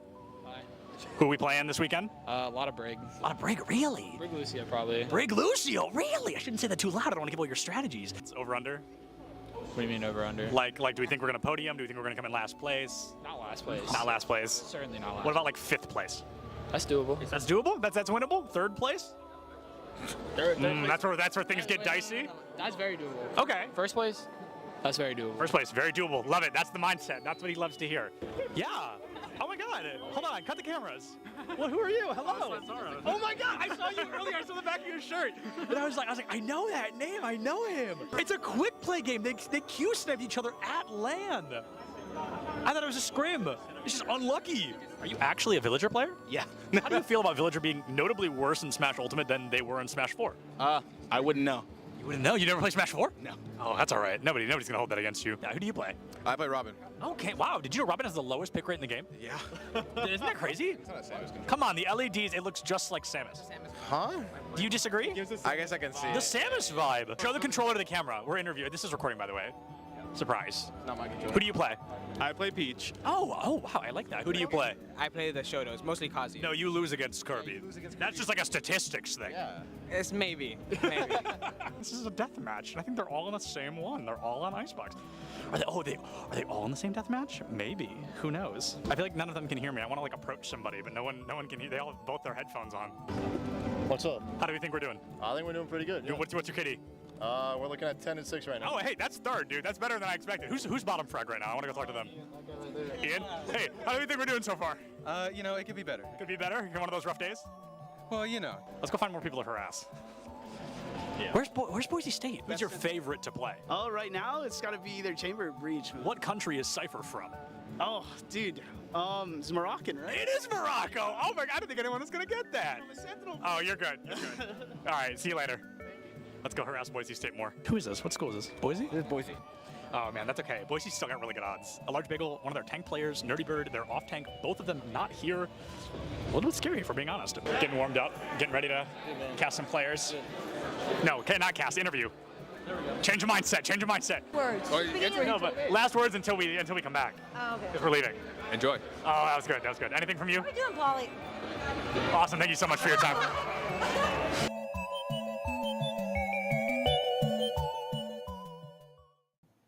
And there's so many other jobs as well that can translate out of this experience in esports. The only path is not just as a player. I think all of us are representative of jobs in esports, but it mirrors traditional sports in pretty much the same way. You've got, broadcasters, you've got production people, you've got marketing and sales, and now NIL and things like that. But really, esports is kind of a great accelerator for a lot of new businesses that are coming up in the metaverse and Web3, and there's a lot of new technology that is going to be needed. And so these STEM students that are also esports athletes are really the future workforce and leaders of tomorrow. And us, as well as all of our brand partners that we work with, really recognize this. And I think that's really, a key driver of why brands are in this space. They want to be part of building that future workforce and leadership and shaping it and supporting it. So yeah, it's been a very interesting space to watch. That one away. Indian River State, more and more offensive possession as time goes on. And UT Arlington, they got to be careful. Oh, he has no boost there. So honestly, Nava at this point can't even really do much. But managing to actually regather something. So now kind of putting it back and forth, having this reset come along the field is going to make things kind of go a little bit slower. But overall, right, it gives for some time to leave an opening. And as they break that, it's Seabass that is able to score. Seabass finds their second goal of the game here, and it's a beautiful one at that. Or excuse me, no, their first goal of the game. I'm sorry, Slayer with the first goal. Seabass with the second. Taco Stash, though, his second assist there as he lobs it up center. Seabass comes in too quickly for the defense to recognize. And all of a sudden, Indian River State up 2-0 with about 80 seconds left on the clock. Absolutely enough time for Arlington to find a response, but they got to stop getting locked into their own half and staying there for extended periods of time. Oh, 3 players trying to get the ball there. Kind of a nice collateral alongside. Possession is the most important thing of the game, but of course, I mean, regathering their control there for River State, which is going to be huge, right? They bring it over to that blue side. They're able to kind of at least reposition themselves, set up something, and the play. I mean, it almost worked, but not necessarily.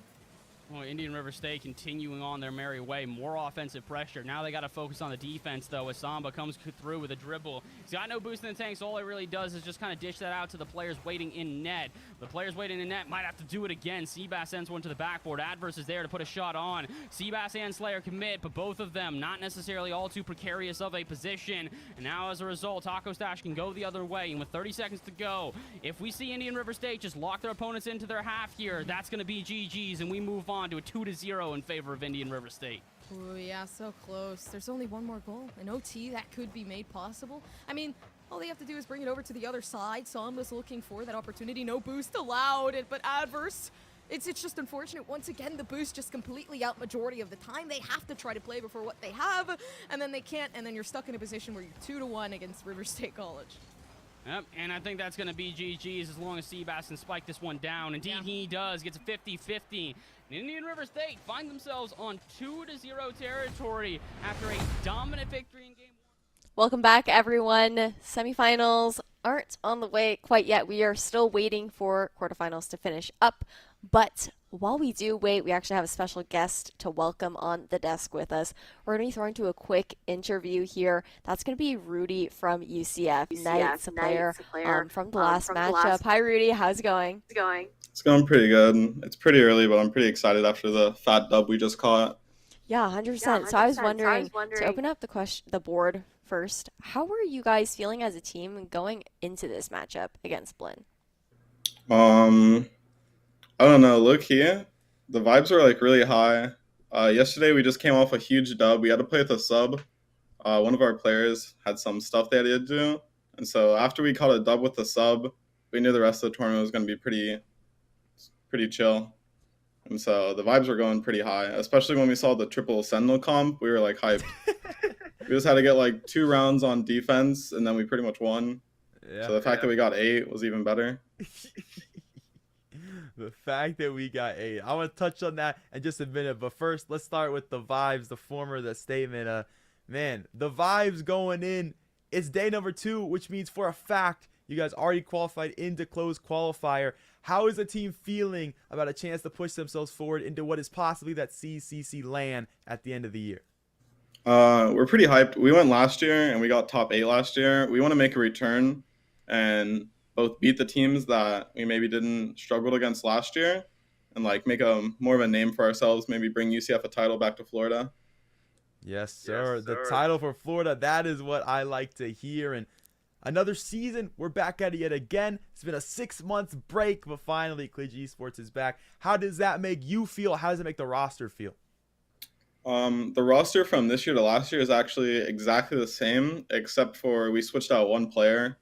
It's been a bit rough because we had to sort of change a lot of our play style, but I don't know. We're getting into the groove of it, and I think we're only going to get better. Like, we started off pretty chill, pretty relaxed. We weren't doing too hot, but we're starting to finally see how we have to work around the team, and we're like low-key about to like go crazy. About to go crazy. And you mentioned you went crazy on the attacking side. 7 rounds in a row to start out the game, then an 8-4 half against what was a purely defensive composition from Blinn College. Now, talk to me about scaling against what is all that defensive utility and why your attacking side was so effective. So basically, we just had to have Beniper and Akali sort of vibe out on A, wait for space, lurk up. Because they're playing triple sentinels, they're gonna like hard retake every single site, and so they just ate like a bunch of fakes. We eventually we pretty much got them to like hard eat the fakes on A, so we sort of got them into this groove where they thought we were going A. Then we go B a couple rounds, and then we won 8 rounds, and we sort of thought that like we were doing too much and we wanted to make it a good show, so we gave them 4 on attack, and yeah, the rest is just sort of history. Well, I love to hear that from you guys. I mean, Kat and I even touched on it a little bit on the stream and whatnot about the util that was sometimes invested towards mid from them instead of towards site, which felt like it didn't just have as much impact, and you guys definitely worked around that so well. But moving aside from that kind of those strategies, the last game, I want to look forward into the future. You guys have semifinals now coming up, and you're going to be playing up against TAMU White. And obviously, don't want you to reveal anything just in case any players are watching on stream right now. But I am curious to see how you're feeling going up against this team, because I don't know if you guys have any history with them. In groups, we played them in the NECC League. We beat them there. And then we played them in groups. I don't know. We were sort of feeling a bit goofy that day, so we lost that map. So it's 1-1 as far as team to team goes. So we're looking to end the series right here, 2-1, take our dub, advance to finals, solidify us again as like the most W South team. We already solidified us as the best Florida team, beating FIU. Now we have to beat TAMU. So a little regional diff. Well, thank you so much. That goes back and forth between the two teams though, and I want to like put an end to it. 100%. Yeah, for sure. I love the confidence going into the next matchup. Yeah, put an end to that banter, solidify your standing up against them. So I'm looking forward to seeing how that does play out for you guys. Unfortunately, I don't think we will be catching it on stream, but we will be keeping an eye on that on the Battlefy. Thank you so much, Rudy, for joining us on the desk. Before we do go, I was just wondering, is there anybody that you want to shout out, any thanks you want to give before we head out? I gotta shout out my whole team. Like, I don't know if I could do it with any other like group of players. Like Akali, like the last round, I don't know if you guys were watching. Like I sort of trolled dying to the Killjoy there for fun, and he was sort of stuck on site. We couldn't give him sight. It's like an L motive, you know, like L mindset, bad vibes. So I said, Akali, just go kill him, and he like kills 3. It's just the chamber left with an op. We got drone out. Beniper, best Sylvan, Star Potato. He has like a 90% clutch rate. We calculated it. He never loses clutches. Cookies and cream. Best chamber NA. I sort of just place walls down and stick diffuses. I don't really do much on the team. That's sort of my job. But yeah. Hey. I have like the best team.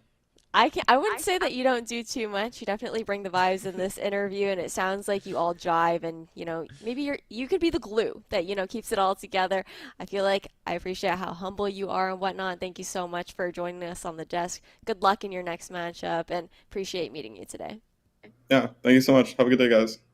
You too. Whew, so now that the interview is over, we are going to be heading towards a quick break. Still waiting for those last quarterfinal matches to finish up before we see who's duking it off on the other side of the bracket here in semifinals. So Kat and I will be back shortly. Please just stay tuned, and we'll see you soon. But of course, 4 seconds left. This is the last shot that could make it, and Taco Shasta in a matter of seconds manages to do one for the team. Taco Stash potentially gets the dagger here in game number 3. 2 seconds to go, and Taco Stash might have just found his way to victory and towards the grand finals. Adverse Nava Samba, you've got one last Hail Mary, and you do not find it. Fake kickoff of Indian River State, and that'll wrap it up in 3. IRSC are your winners. Ooh, we're getting a lot of 3-0s today. What's going on here? But I did say later on in the bracket it might get a little bit tougher. And we've been seeing the games become a little bit closer. But the problem is that once again, it's just domination. I don't know if I'd call that domination as much as I would call that just the littlest advantage. We have 2 1-goal games in a row, and then the first one is 3-1. Unfortunately for UTA, one was their crux. They could not get past that threshold, not ever at any point there, unfortunately for them. And as a result, they're left a little bit stranded. UT Arlington are going to have to now try to battle it out in that 3rd place match. Let's see if I can figure out who's also going to be playing them in that 3rd place match here. It is going to be, hold up, pulling up the bracket real quickly, and maybe that'll give me the results. Not in yet. So you know what? Here's what we're going to do, Gompers, instead. What we're going to do is we're going to go to a quick break, but when we return, we should have an interview for you guys, and we should be able to tell you who that 3rd place matchup is going to be. So do not go anywhere. We'll be back in just a couple of moments. And there's so many other jobs as well that can translate out of this experience in esports. The only path is not just as a player. I think all of us are representative of jobs in esports, but it mirrors traditional sports in pretty much the same way. You've got, broadcasters, you've got production people, you've got marketing and sales, and now NIL and things like that. But really, esports is kind of a great accelerator for a lot of new businesses that are coming up in the metaverse and Web3, and there's a lot of new technology that is going to be needed. And so these STEM students that are also esports athletes are really the future workforce and leaders of tomorrow. And us, as well as all of our brand partners that we work with, really recognize this. And I think that's really, a key driver of why brands are in this space. They want to be part of building that future workforce and leadership and shaping it and supporting it. So, yeah, it's been a very interesting space to watch. And we offer such a big, we offer such a big counterpart to traditional sports also, because it's a counterpart, but it's also the same, is what I'm trying to say. Because when you're traditional sports and they're done after their 2-a-day workout and they're done after their practice scrim, they're coming home to play Call of Duty and relax and put their feet up and get a drink and play video games. It grows their brain, problem-solving skills, and their hand-eye coordination while they're home. Hand-eye coordination, if you're a football player, massive skill. So it helps build those things while they're off the field. And then for us, vice versa, if you're an esports athlete, one of the errors I had growing up when I was competing in esports is that I was not active enough. I played sports, I competed a little bit, but I wasn't active enough truly when I look at it. So that's one area that esports players can learn from in terms of activity and physical and the marrying of both. People say, oh, sports and esports, video games. Not really. We're just kind of the tech industry's competitive form of competition, as to where traditional sports are more physical, hands-on. So I believe in the marrying of these two sectors and that they actually live together while also being counterparts. Well, I think then, to speak to something about marrying, right, from traditional to esports, that to me speaks to this whole new thing, at least again from you guys, right? You guys have more traditional sports background, right? Paul, Lee, Mike, and all of that. But I think let's talk NIL then, because I think that's something that I think is really interesting, that at least when I heard about it, right, of what we're trying to do with, esports athletes, schools, programs in general, because it wasn't something you would think normally, right? You could understand, right, football player on the field, star quarterback, it makes sense, right? The guy is somebody that everybody knows on campus, whether you're on the team, off the team, or you're just going to the school, it makes sense. But I think, nowadays it's not as common, or people don't think that they could be somebody that their name is out there, right? Or that they're known, right? As we're growing this space, as we're putting this together, it almost feels really interesting that, your star entry in Valorant, or your star forward on Rocket League, right? Whatever the case might be, now they can have NIL deals. It's a thing out there, and I think, I don't know, maybe Mike, you want to start off, but I think thank you for teeing that up. So I was talking for too long. I forgot to bring NIL into the mix. So it's a common occurrence, occupational hazard. So I would say that so NIL for I'm sure most of you watching understand what it is, but NIL stands for name, image, and likeness. Name, image, and likeness, that term has been utilized to describe the transition of traditional student athletes, NCAA athletes, and their ability to monetize their name, image, and likeness. It went live July 1st, 2021, and it has continued over the course of the last nearly 14 months now. It's an interesting term because it's been co-opted to describe the NCAA's approach to student athletes being able to make endorsement money or be able to monetize any part of their name, image, and likeness. But it's been around forever, right? We've had athletes endorsing brands for over 100 years. Babe Ruth of the New York Yankees was endorsing brands 100 years ago, and it has continued onward from baseball cards all the way through now, where we have lots of different integrations of how influencers can monetize their followings. So what I would say on the traditional side is it's still a very young space. There are a lot of stories out there regarding NIL that tend to focus on the negative or how out of control, I put in air quotes, it has gotten. But there is still a burgeoning marketplace for many more student athletes that are involved. About 17% of NCAA athletes are currently involved in NIL, but 65% more than that want to get involved and are curious how to get started. On the flip side, brands are challenged with a few different things in the space. There are 10,000 professional athletes in the United States.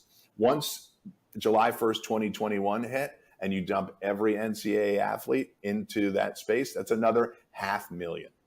So brands that maybe didn't have a dedicated athlete strategy when there were 10,000 now have 500,000 plus that 10,000 to figure out how to activate who they are. That's a lot. I understand brands' hesitancy in some instances, but I can tell you that companies like us are on a daily basis educating brands and student athletes as to the software you can use, the types of activations you can get involved in, and how to utilize your followings, or if you don't have to or want to be a social media star, other ways in which you can monetize it. Now, I know I described that under the umbrella of the NCAA, but I see it as being no different in esports. I think there are massive opportunities for people with followings to be able to use that and connect with brands. I think a company like us can help you to do that. And then beyond that, we can make sure that those transactions are safe for you. I think there are opportunities, not just at the individual competitor level, but at the program level to have a sponsorship go to that. I'm sure some of you out there listening and watching already have deals like that in place, but I think we can continue to enhance, augment those deals and make them more comprehensive and make them, first of all, I think product deals are perfectly fine, but I think we can get beyond that and grow some of these deals to a greater extent. Paulie, thoughts on that? Yeah, what you said is right. So I'll put it in for layman's terms here for just the esports players, because I talk to so many of our athletes that compete in our CECC series that are currently still in college. And basically when Mike Blewett says NIL, what he's referring to is just very simple. If a brand or any sort of anyone wants to use your school's name or your brand or anything with you, there is a deal for you that can be put in place, whether it's product deal, whether it's a paid endorsement.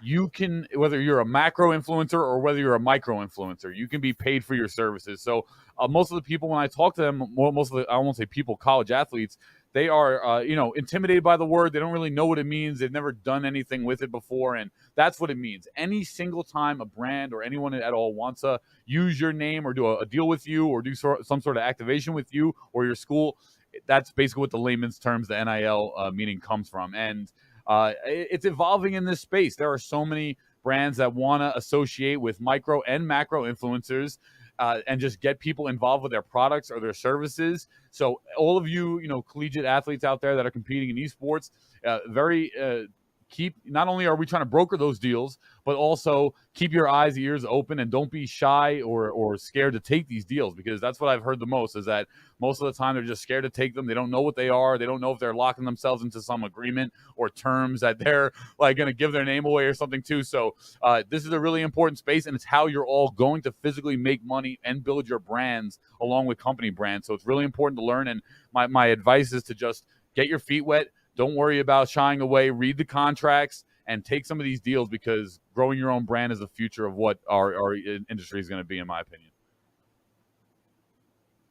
Exactly, and if you follow in the pro space, you'll see that the pro teams are not only focusing on competitive play, but a lot of them are focusing on their brand and their cultural importance in the space. And so, one of the things that we do also is help athletes build their brand, build their following, and that's part of what Paulie and Kyler are doing on their side when we do this behind the scenes training. And so, building your brand, this is the creator economy. Anybody and everybody can be anything they want to be. And so we just really want to be the conduit that supports that across the board. Absolutely. Yeah, I think so. With that said, thank you everyone for, I think, great insights in terms of, for any of you that were watching this and maybe had questions about, what is Esports U, what is CSMG, who are they, what are they doing, what are our plans, right? Well, we know we kind of tried to make a bigger splash in the spring, and we're excited to bring more stuff with you guys for the next year. But I think maybe as we close out here, I know we're slowly approaching on time then, but maybe let's go around the room with everyone here of just what's one thing that we're all excited for this next upcoming year. I know we touched on our plans and a lot of things, but if anyone had to speak, if you had to speak to just one thing of just what has you excited for us as a company, for us as the collegiate or college esports space, right? What's one thing that has all of you guys excited? And maybe we'll start with Mike, since our traditional sports guy, and we'll let Mike speak first. Sure. So I would say many things on the traditional side, but I'll focus on esports. And I'd say the thing that I'm most excited about going forward is, after yet another year of us doing a round of events, I'm excited that more schools will understand exactly what we're doing with our regional events and culminating in CECC and getting more schools involved. I think schools will be more excited to compete in our events because we've established it over the course of a year, and I welcome any and all conversations with getting people involved. I think for me, I'm most excited about like the schools and conferences. Mike, that's amazing. That's so exciting. I'm also excited about the brands that we're starting to be able to get involved in this. In our Commissioner's Cup in last May, we had over 14 brands, blue chip brands, participating in our event. Barbasol, Microsoft, CDW, Morgan Stanley, New Street, Air Force. And so I think brands are really starting to get excited about being involved in college esports, and we're offering them a platform that not only gives them, a big event, a big yearly event, but also regular daily programming where they can have exposure in front of this audience that they want to build affinity for with their brand. So I'm super excited about seeing the brands get on board and help grow the space along with us. A rising tide lifts all boats. And I think that's probably one of our mottos here at CSMG and Esports U. We're growing our brand, but at the same time, we're also really growing the college esports space as a whole. And that's our goal, for it to be a healthy ecosystem for all parties involved. Yeah, I agree there. And I guess for me, obviously always, seeing the collegiate esports space elevate, coming from competing, this didn't exist when I was competing, and just to see it now in literally within the last 5 years, probably really come to fruition and start just blossomed out of nowhere, and now becoming a space and seeing everyone, schools, players, productions, companies all elevate together has been really, really nice to see. But if I was the most excited for one thing, it would probably be the city where we're going to land for CECC 23. I'm really excited to know where we're going to be. There's a lot of great cities. I mean, I personally would love for it to come to New York, despite whether we got a positive bid or not. I want it to come to New York, but I just think the atmosphere in New York when you throw an event here is just super magical, especially in the summertime. But either way, I'm really excited to see where it lands. Tons of great cities, tons of great opportunities, and yeah, who knows? And I think that's going to be the most exciting process for me. Absolutely. I won't speak to anything. I think I'm filling Paulie's job on this one because Paulie's more a panelist than this one. So, you know, normally Paul's the host, and I don't know. I think me personally, I'll just say something real quick. I'm just excited to keep telling your stories.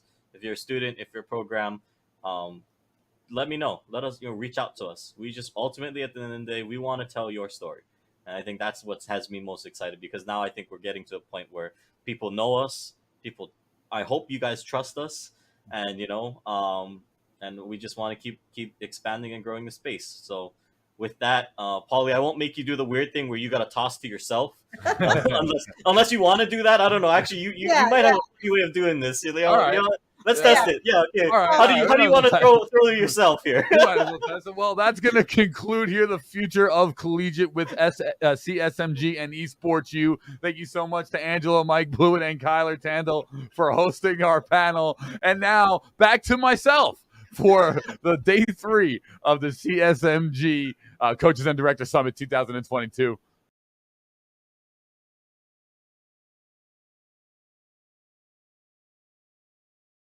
Hello, everybody, and welcome back to the Collegiate Esport Commissioners Cup 2022. I am Septilent, joined by Ethan, another cancer survivor and esports enjoyer, brought to us by the Leukemia and Lymphoma Society. So, Ethan, of course, if you're comfortable, can you kind of walk us through what cancer you had and how long you were battling it for?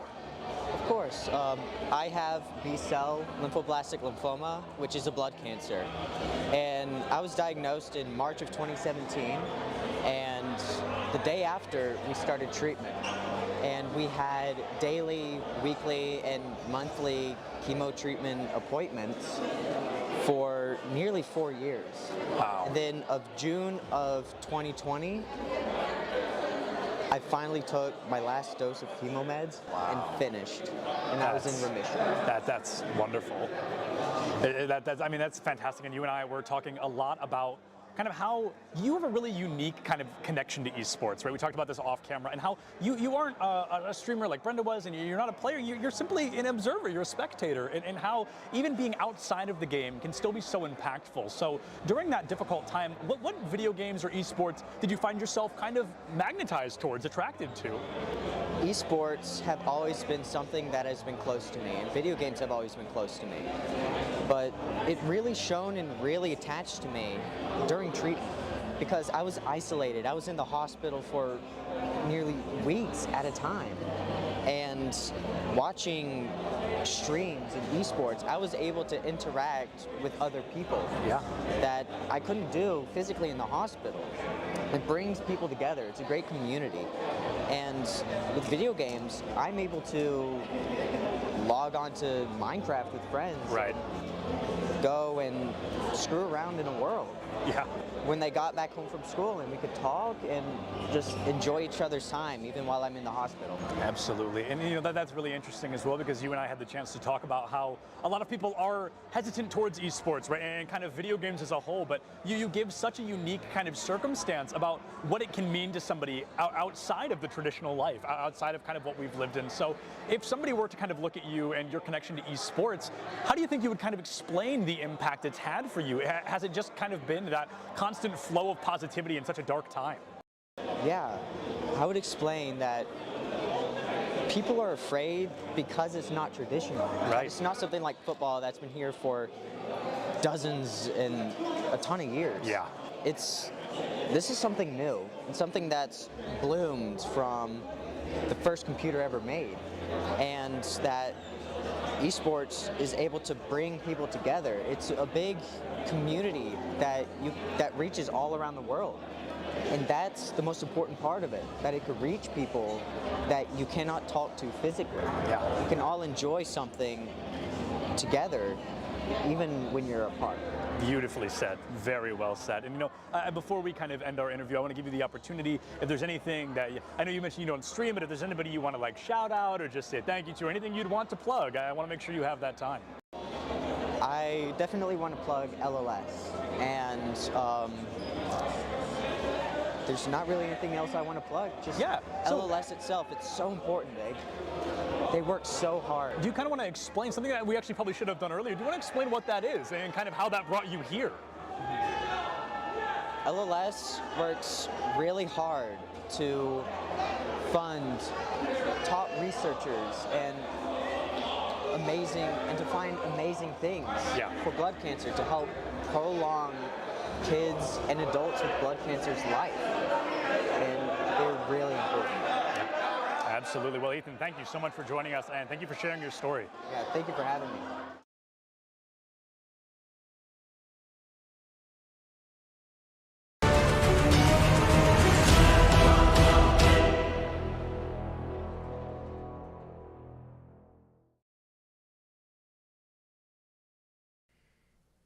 Welcome back, everybody, to the CECC South Region Open Qualifiers. We've got our 8 teams making it through into what is going to be the closed qualifier.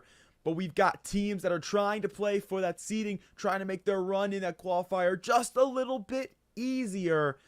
And we've got now a chance to see one team make their way into those finals. Semifinals are here, ladies and gentlemen, and we'll jump up to the top side of the bracket where it's Winthrop University up against TAMU Maroon. I'm Catnator. That is the ever so lovely Ash Cast, and we're going to take you through it. I'm excited to see what's in store here for semifinals. What's kind of cool is TAMU has 2 teams making their way already into semis. You've got the TAMU White on the other side. They're going to be facing up against UCF Knights that we just saw on stream, taking it over the team that was Blinn Esports College. So looking forward to this one. Why don't we take it over to the roster head-to-head, see what they look like. We'll send it over to Winthrop VALORANT this time around first. Well, let's do it. Winthrop roster that excels when it comes to these Riot titles, so not surprised to see them have success here in VALORANT. We'll have Flair, A77, Comey, Moobs, and Crescent, and these guys, they were the 6th seed coming into this thing, and they have been the number 1 seed out of groups. They had a phenomenal group stage, a 13-1 to start off their day, and a 13-7 against James Madison yesterday, led to that high round differential, led to that number 1 seed out of groups. They took down FGCU in their round of 16 matchup, and last round, a 14-12 scoreline. It took an OT to do it, but they beat out UT Dallas to be in this matchup now. So let's take a look at what the opponents have to offer here on the side of TAMU Maroon. We're lucky enough to see them twice yesterday over on broadcast, but here, the Texas A&M University Maroon team, you've got Naber, Dam, Tayo, Dill, and Noble. Looking forward to seeing what is in store here, because we do know which map we're going to be heading over to. So no bars being held. We'll send it over toward that map selection. And all the bands have gone through, leaving us with binds here in this best of 1.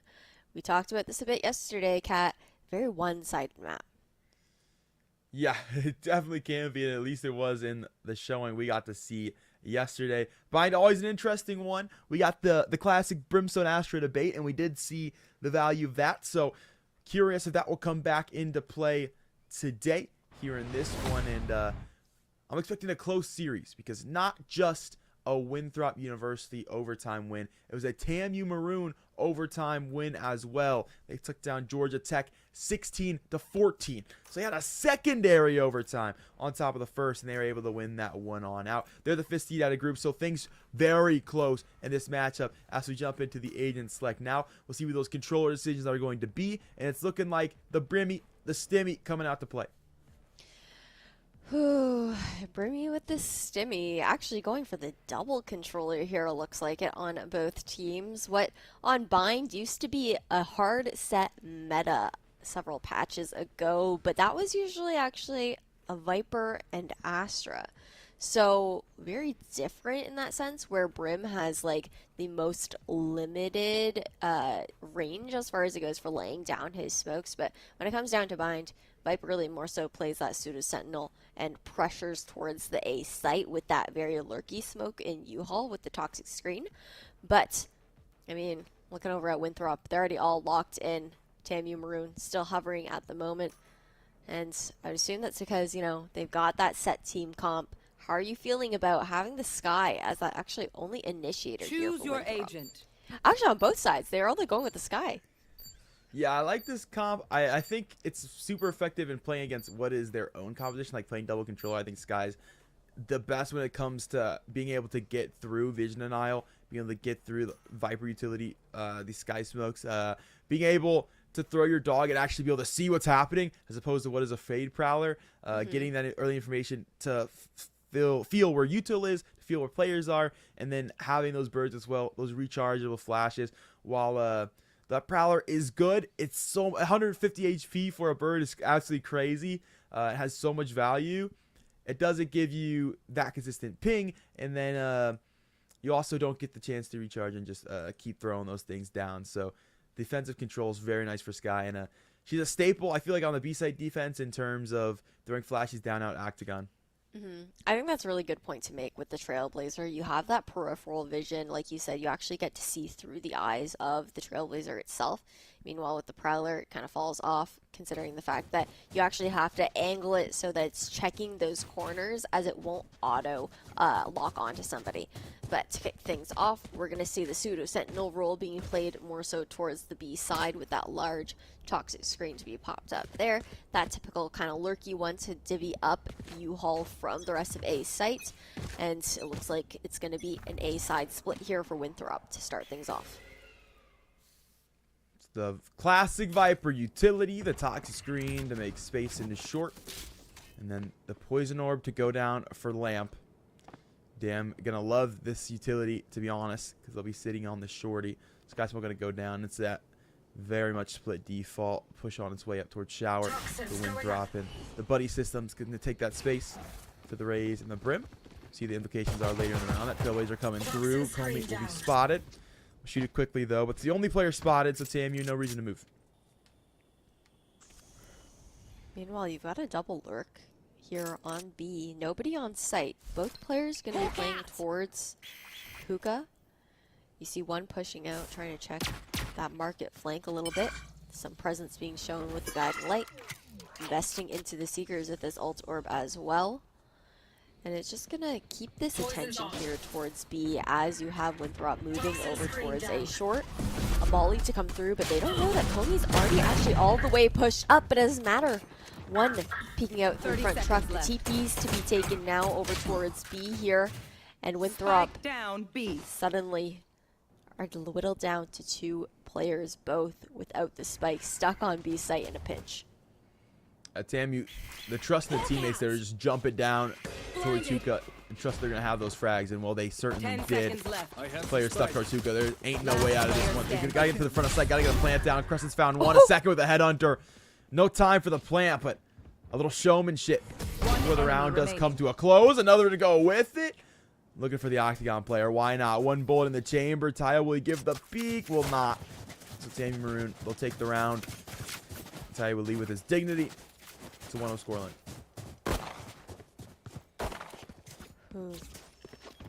On the side of Tamu Maroon, we're also seeing a slight change when it comes down to players that are going to be involved here. Yesterday, we saw the team playing out with Liz's Kitten and Aggro. This time around will be swapped out by Dill and Tayo.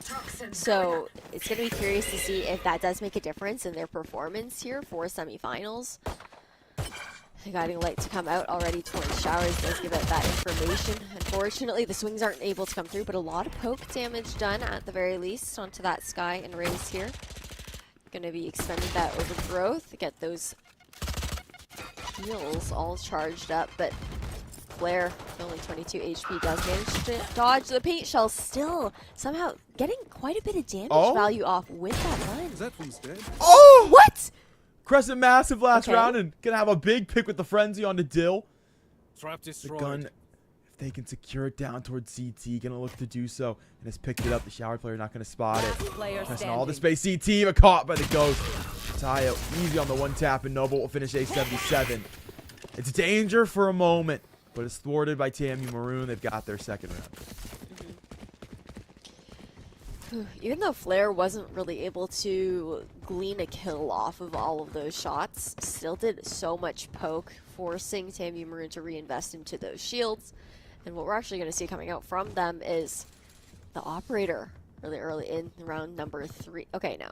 They were like, we thought about it.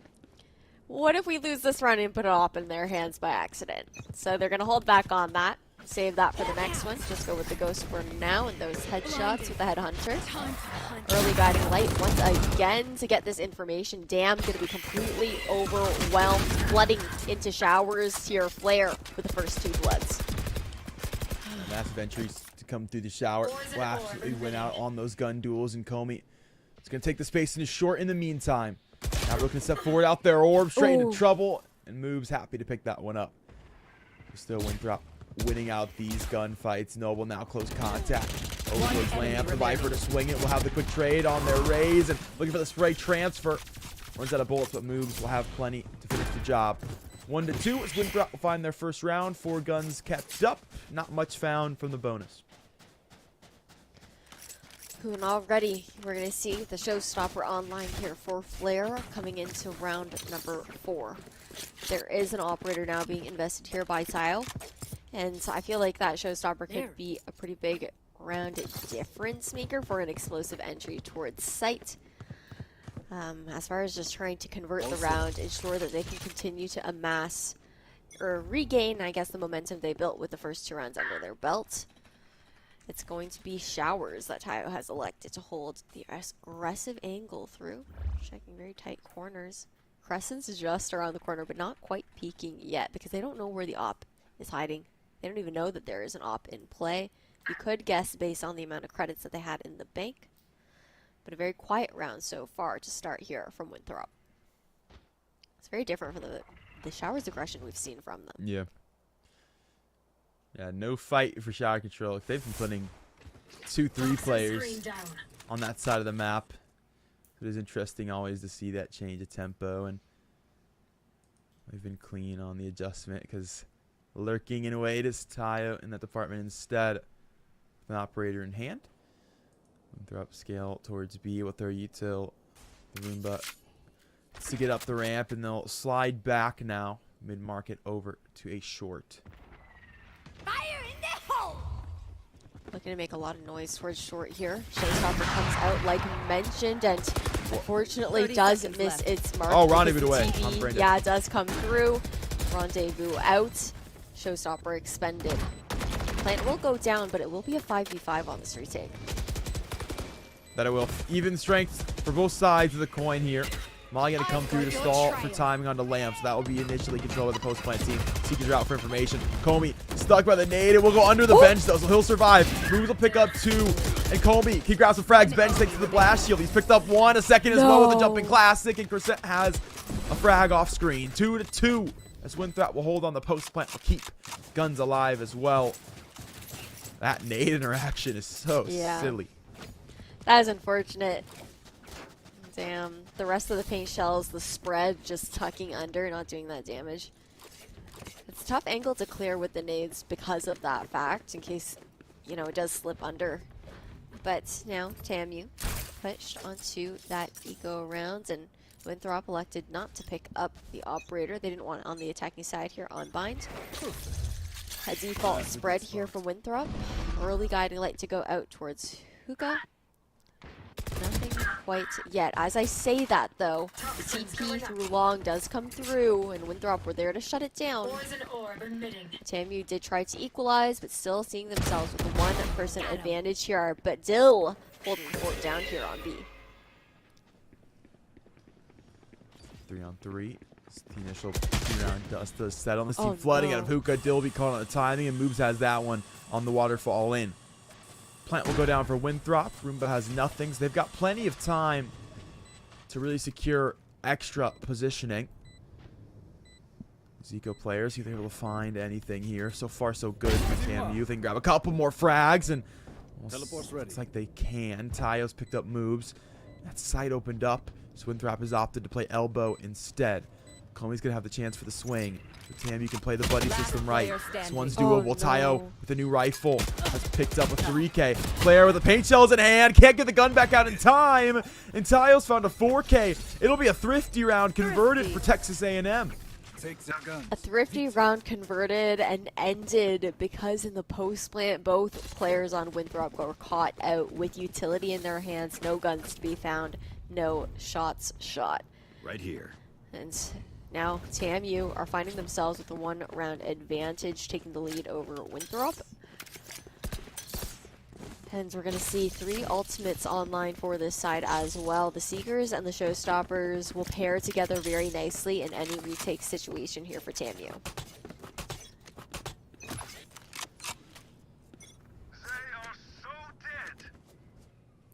Twitterverse online. Winthrop will slow the pace yet again. Killers are out for Noble. Has seen nothing, but has taken some gunfire down towards the market. There's a bit of info in that department. Roomba's going to come through. And what is this initial Viper utility up a short? No real ground gained just yet for the attacking side. I do want to say, though, that for Winthrop, despite the fact that they are down these 2 rounds now, first blood going into the hands of TAMU as well, that conditioning they did within the first 2 rounds alone towards Showers has already forced, not forced, but caused TAMU to react in a way where they're not going for that Showers control. They're playing far back, further towards site, not risking getting caught out and blinded, not being able to fall back. But the creep back in is ready to come. Orbital strike to clear out towards U-Haul, but all players are playing site here. They are. Jill's paint shell is going to find moves, and that Molly going to stall for so much time. 30 seconds left. Cannot get through. Shower can't get towards sight.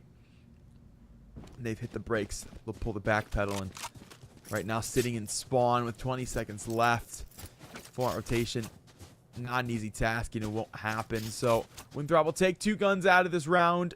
TAMU with the clean stall.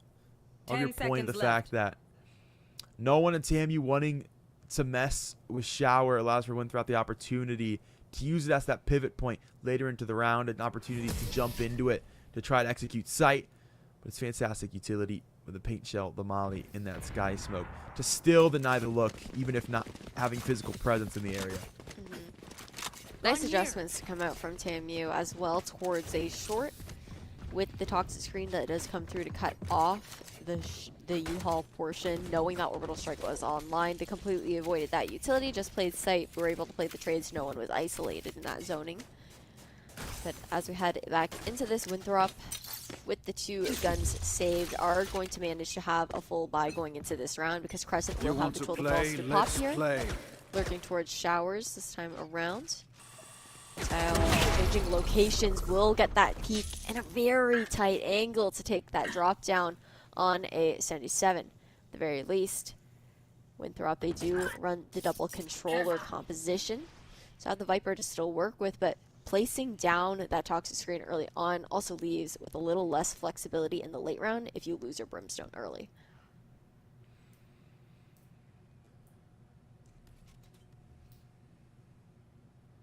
Percent going to be on this angle with the tour de force out towards Shower.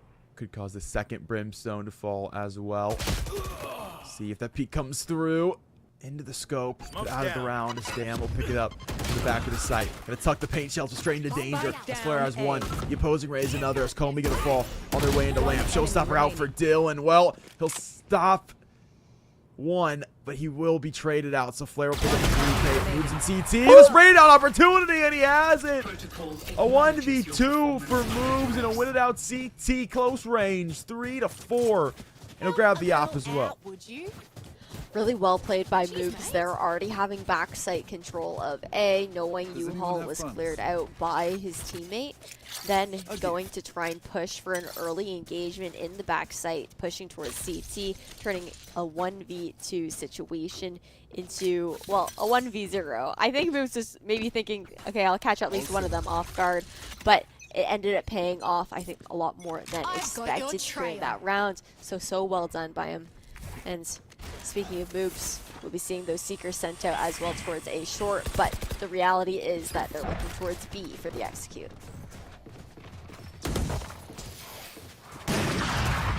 Walking to the site, Ratayo is able to pick up Flare on the cross. I don't know if this Hookah player, this Viper, has been recognized just yet. We'll start to triangulate, so certainly has. Never, nonetheless, still going to pick up one a second as well as Moose tries to jump in for the trade. And that'll change the course this round entirely. Deals out towards CT and has picked up both players as they'll fall on the post plant. TAMU Maroon 5-3. They lead this game now by 2. Ooh, really nice retake to come in through them. Winthrop, I respect the fact that they went with a little bit of a different strategy that time around, trying to fake things out with the Seeker, but unfortunately weren't able to draw quite enough attention over towards the A site. TAMU, they're patient enough to play together. Now, Winthrop, they're going to be forced onto this eco round. However, there is that Viper's Pit still in the hands of Comey, so if anything, Winthrop, as long as they're able to get onto a site, get that plant down, that ultimate could be a real difference maker to convert this round in their favor. Flash out is going to catch Flare. They'll be blinded. Lane player not percent the chamber. Who's in first? Flare double satchel. Doesn't get as far as he would have liked it to. Shoots the Roomba and will be shot by Dill. So he's caught out, but still space taken towards Lamp. Taken right back though by Noble, who followed the frenzy. Dill's down as well. That's 2 rifles sitting there right for the picking, and Winthrop happy to have them. They'll get towards site. They'll throw a plant down. Orbital strike will be there to oppose, but that one's finished off. Ooh. Retake with an operator into a Viper's Pit is never fun, but Comey does it out. It's just going to walk out, giving Nabbers that pick up, and it's all said and done. Tayo and Nabber with a clean sweep of the brush to clean things up here, securing that 6th round on the board. They find themselves 2 rifles and Lamp. They just bear down and get that value. So much so, they're willing to commit the Viper's Pit into the Rico. I feel like they can finally make that one possible. Comey steps out of the pit and into trouble. Nabber on the flank takes down the Viper, and the round is wrapped from there. They're caught out, and it's easy pickings for the rest of the retake. There. I'd like to see Winthrop maybe go back to the strategy they were holding towards those pistol rounds, going for that showers control, but instead they'll be looking at towards A short, looking to walk in actually to Nabber's Viper's Pit, already able to secure 1 using that snake bite down. And the positioning of this pit too, it's not about covering sight, it's about completely maintaining control of that choke point, because you're whittled down and decayed to that 1 HP if you decide to traverse all the way through. We're seeing the rotation being pulled now over towards Showers, trying to get behind the pit, but they've already invested still 2 other players here on A. Meanwhile, on B, we've got the extremities covered here by the trademark Andy Long. Viper's Pit suddenly gone. It's moved a step Spike forward. down A. Brute force through. This paint shell's gonna catch one of 2 controllers as Comey will walk out towards Lamb. Awkward situation. We'll find one, but Tiles walked out the sky smoke for the trade. Moves 1v1. The Headhunter Chamber switches back to that operator for that long-range duel and will win it out. Now a 4-round lead for TAMU Maroon. They continue to push up that scoreline.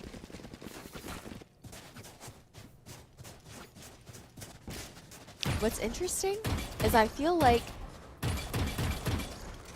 TAMU Maroon, they've adjusted really well to that very lurky kind of toxic screen coming out from Winthrop on the A side, but it hasn't really gotten too much value. We have seen Comey push up, get those lurky kills, but at the same time, it's not consistently showing results or enough pressure, I don't find, on A. And Maroon is just adapting really well around that. So I would like to see maybe a slight adjustment with where that piece of utility is going, or looking at Winthrop for trying to capitalize off of it a little bit more. But going into this next round. We're actually seeing Winthrop is calling a timeout here. What adjustments would you like to see them make here, Kat, on the attacking side, now that they only have 2 rounds left? Honestly, I want to see them a little bit more confident in terms of scaling. I feel like they're willing to throw some util, throw a little bait and switch action, and they have had some switch ups on the default.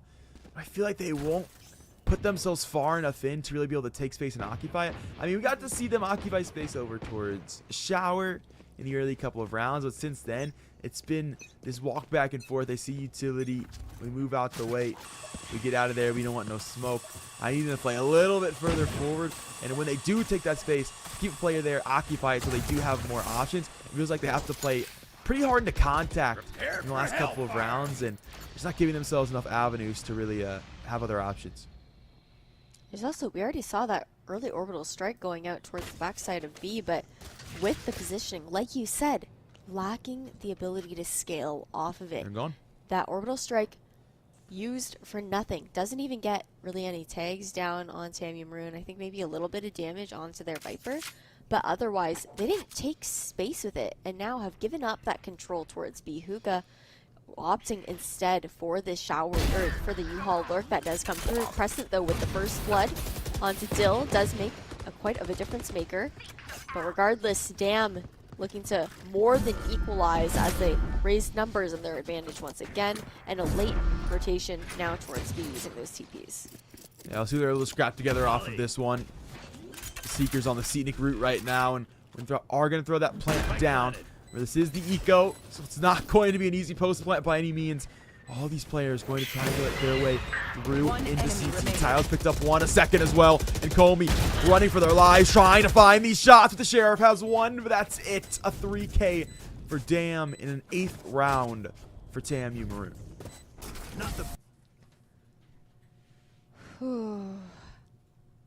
One more round left before we swap sides here. But, I mean, it's bind. It is a defender-sided map. And, okay. At first, I saw the second operator being pulled out, and I was like, come on, guys, for the last round. But it will be tucked back in, opting for the Phantom instead in the hands of Dill. And it is, at the very least, a bye round here for Winthrop to end out the half on. They do have the Seekers available as well, and Flare with that Showstopper. So same kind of combination, just on the different side. So Seekers are to come through here for short burst. Will be discovered that 3 members are playing towards A. Now we see Showstopper coming out, following them up. Unfortunately, though, not able to do enough damage on Noble. Not any whatsoever, allowing Noble to come out, refrag, get those 2 pickups, and now Winthrop looking at the advantage with 1 player. SkySmoke's refreshed. Nabbers walked out towards CT. Passive hold towards U-Haul. We give some initial space to the Viper. Trap set by Moves, who picks up that shot on the contact, and a 1-on-3. Tile's been very big. And in this moment has to be huge. It just cannot be.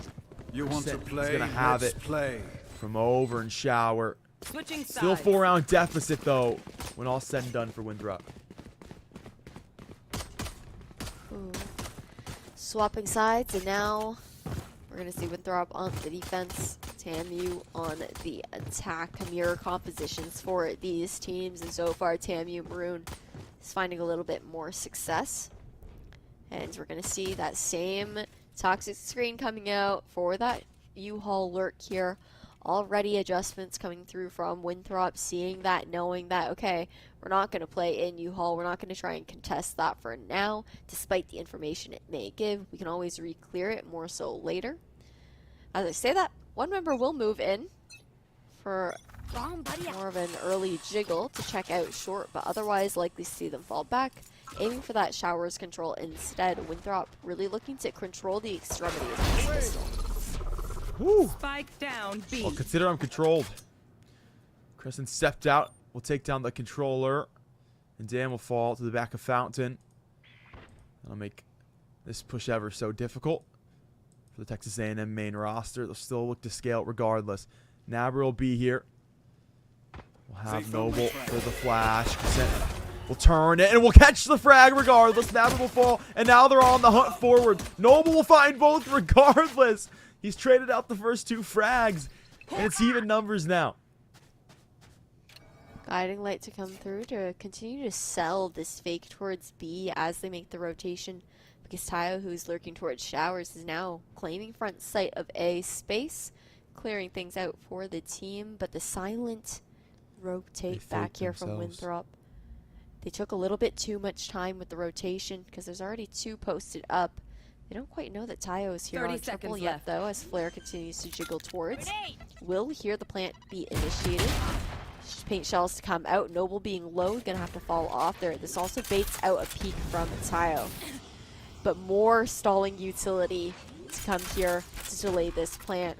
Down to 15 seconds. Does have it come through, but a quick whip around the corner here for A77. Regardless, Dill gonna be trying to take all 3 on with the crosshairs in sight. And only managed to take down 1. Now the defuse will go into the hands here of Comey.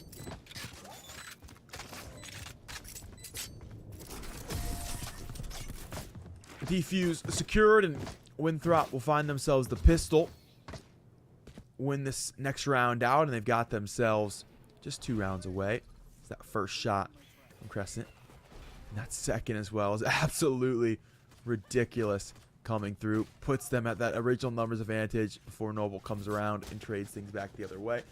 And man, TAMU doesn't know how open that site really was.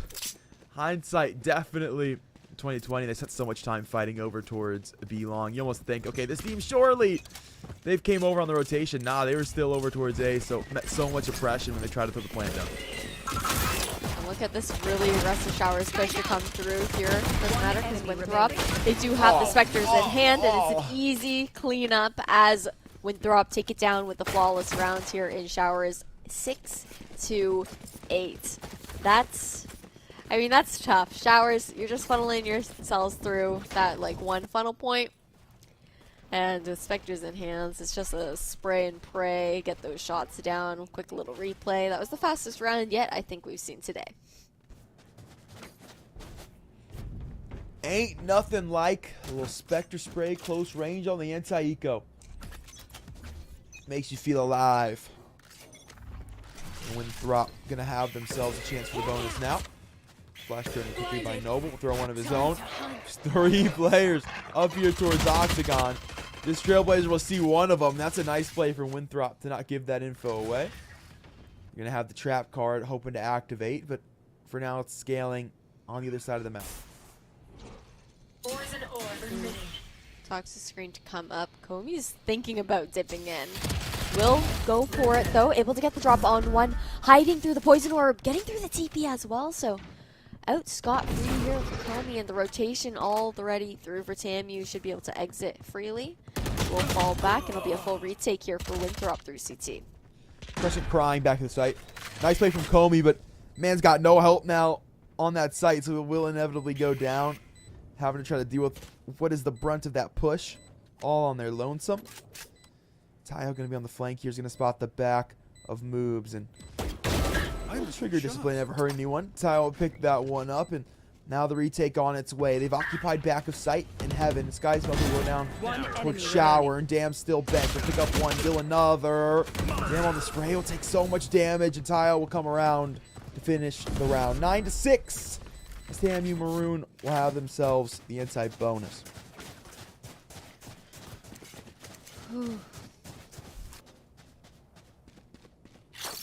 There is the showstopper available here for Flare going into this next round.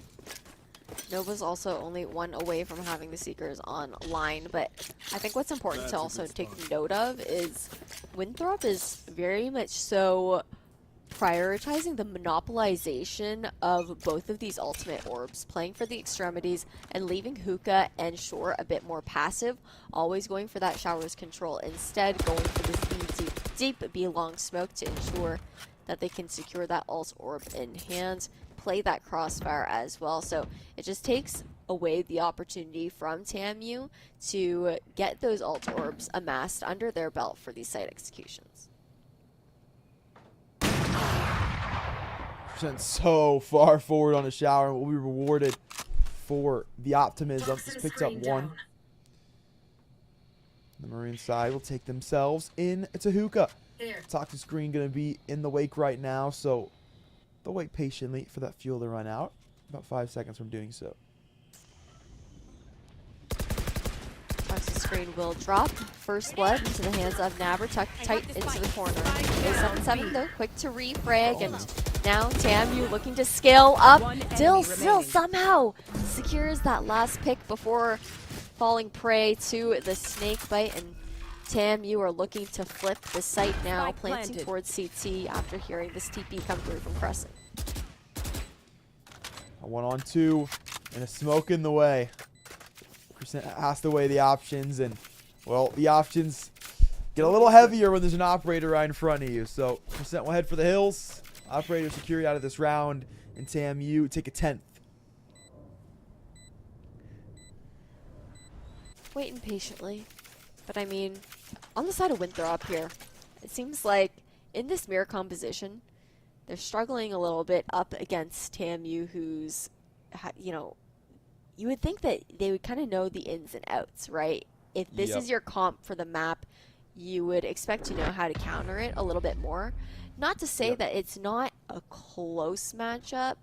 It has been back and forth, but it does seem like from both sides, whether defending or attacking, TAMU and Maroon look a lot more comfortable.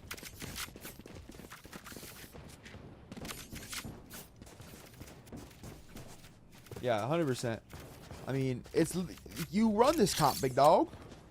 You strap for it. Surely there's got to be counter shredding in that department, and still early enough in this defensive half to see if Winthrop have those adjustments to make things happen.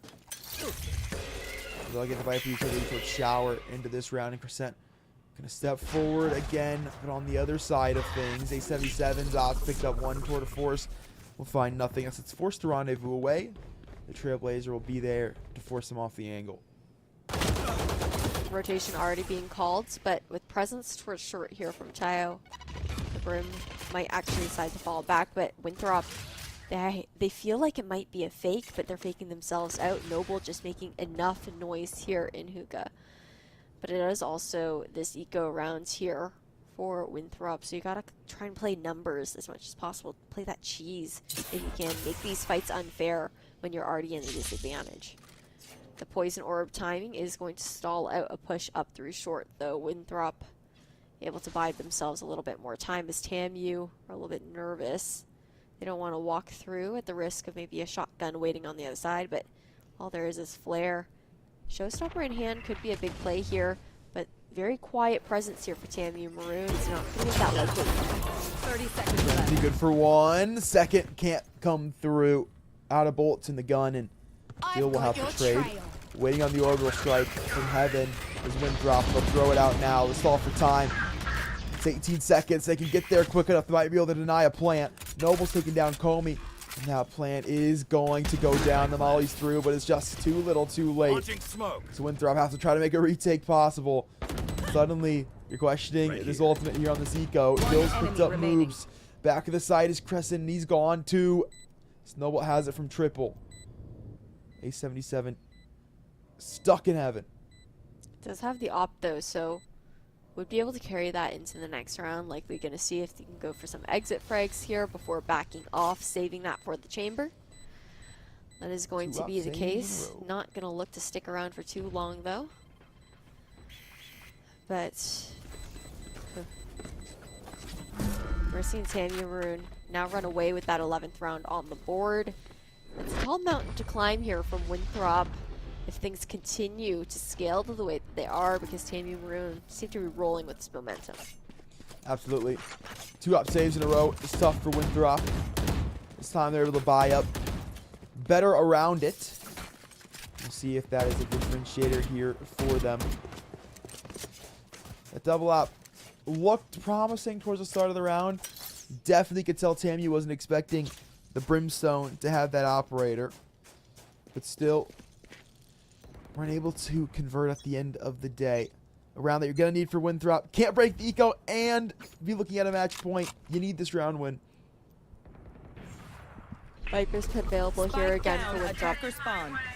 That will be thrown out towards short a little bit later, Teleport's especially broken. after some presence here towards B, but TAMU Maroon has been running with these fakes here and there that have been actually very effective.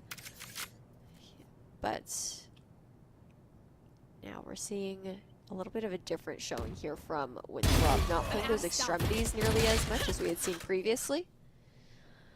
Noble will be good for one, but does equalize here from Moobs, actually giving them the advantage over TAMU, as they're down 2 players so far. Looking to re-clear towards Showers, though. They know the Viper's pit is up towards short, so maybe hoping to isolate a 1 player watching towards back site. And that's going to be Flare here on off angle watching Showers. Never will have Flare's number, and the Viper's pit will go down on to site. So TAMU, they've gotten in through the alternative angle, regardless of that short utility. Only waiting for this team to occupy towards CT before he makes his way through on the pincer. See if the team can coordinate well enough to make this retake possible. Moves picked up Tayo. We know the main target here is going to be that Viper. They found it now. Never will fall until Showstopper available. Molly going to be in the way. Sky Smoke's down now as well. Dill has nothing going into this one. A tap onto the spike. Stalled for now. No half item for Winthrop. Showstopper's out for Dill. They baited it, and now they can start an actual defuse, and it's secured as well as Comey will sneak through the Sky Smoke. Will take down Dill. This defuse so very close, but it's right there for Winthrop. .11, the differentiator in that one. But Winthrop will steal it away on the retake. Really well done by Winthrop on that retake. A nice attempt in the post plant from TAMU Maroon, but unfortunately just weren't able to get it in time. It was just milliseconds separating the round win there, so staving off match point for a little bit longer, and was a very important round for Winthrop to win as well, considering their economy situation that's going on. And now we do have Seekers back up again here for Winthrop, so ensuring that their Sky in the hands of Moves does sustain long enough into the late round to potentially play the Seekers in the first plan. Preston's picked up Naber. Secondary look won't quite come through, so we'll rendezvous away with just a sliver of HP left. This guy's all the way across the map, so slim chance the regrowth comes through anytime soon. Still over towards Fountain. Trailblazer out. Noble's picked up both players over towards Shower. Comey and Flare, a bit of a lineup. Allows for quicker damage on the spray down. Noble will take down those Shower players. It forces Crescent to have to watch this position, and it's left A short wide open. Ooh, Guiding Light to come out to clear out front U-Haul. Nothing to be found. Showers is being held down here by Crescent. Not sure if the op is still waiting. Able to land down the flick on Noble, so Spike has been downed. However, zoned out now by the orbital strike. We're actually going to see a TP come through. Use the chaos, the sounds to make the rotation over towards the B side. This will give Moobs, though, the chance to sustain here for Crescent as the overgrowth comes out, and we're looking at elbow control here and a reflank to come out from Dill.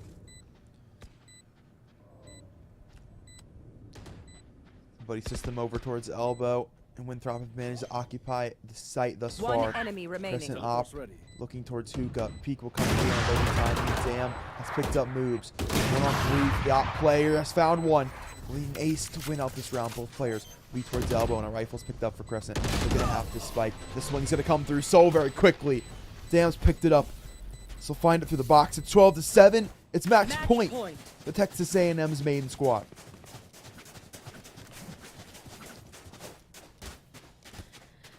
Match point now, like you mentioned here, Kat, and Noble does have the Seekers available going into this next round for the information game. Flare has been holding on to the showstopper for a few rounds now. This is obviously now the time to use it. It's now or never, because it will be match otherwise. It's again only a best of one series here in semi-final. So Bind is going to be the only one. And Crescent, unfortunately, aggressing a little bit too far, will walk into the crosshair of Tayo, awarding him the first blood here with the Tour de False.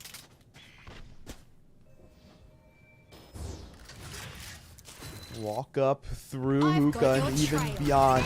Down B ramp is Winthrop. They've given the space away to Sign. Tayo's on the rear, has caught a 77 out. The Seekers info, there's a second in that department. You should know about the race DP2. Flare to step forward. Showstopper in hand. There's a player so very close. Noble swings out, gets the spray, but can't finish the shot. Pink shells out. Everybody will sneak into the tin can and will sneak away from damage. Poison Orb to stall out this spacing into Hookah. There's no gap at all. It's a perfect throw. So Flare will see nothing. It'll be so awkward if these players get out back into the bomb site. Comey can alleviate that pressure if he can find something to the back of the site, but it is not an easy task. Time continues to dwindle as Moves will step out onto the windowsill, now into the site. Comey to pick up two. Tayo has one, but it's trades in favor of Winthrop. Flare's got three out on the waterfall, and Winthrop just have to hold on to this defuse, have to hold. Time's on their side, and that it is. 2 seconds left for that defuse to come through, and Winthrop will stay alive. What looked like a tall climb is now only 4 rounds to go to take this game into overtime. Kat, I took a little bit of a look on the bracket there, and we already have results on the other side of semifinals. TAMU White took the dub over UCF Knights. So that means that TAMU Maroon can close out this game. We'll be having a TAMU v TAMU Grand Finals. TAMU diff today. Can they close it out? They're switching up the tempo. Forget the default. It's pure contact, baby. Dill's in first out short has found Comey. Tayo's found Flare. A77 trying to step in a lamp, and he's gone out the round 2. Dill's doing it all right now down towards CT. 2 players left for Winthrop in this one, and they're forced out by all that utility.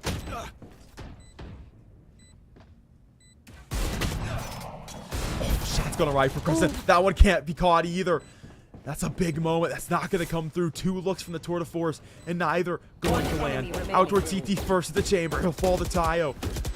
Moves got a pop flash for themselves. It's the 1-on-4. There's the flash. Here comes that peak, and it's a frag for Dam. It's a 13-8 score line. It's a TAMU Grand Finals. Ooh. Looking forward to seeing TAMU Maroon versus TAMU White later on today. But to give a little bit of a wrap-up of that last matchup, in a mirror match, we're seeing TAMU Maroon taking the dub over Winthrop Valorant. And I think what was really interesting in that last round, TAMU Maroon, they really sped up the tempo, and that caught Winthrop off guard. They just wanted to close things out. Had been playing, a little bit slower in the early round before scaling up. Yeah. This time, just went for full-on explosivity. Yeah, absolutely.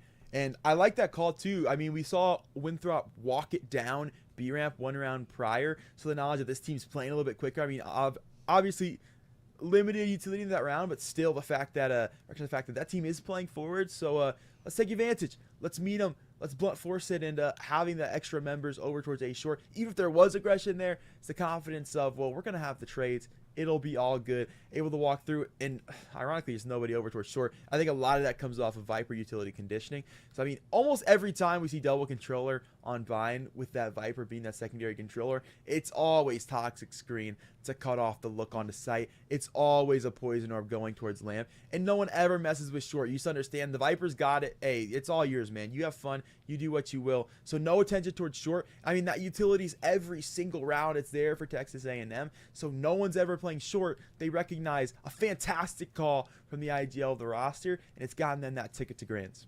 Yeah, that was the first and only time they had used the toxic screen for that burst execution.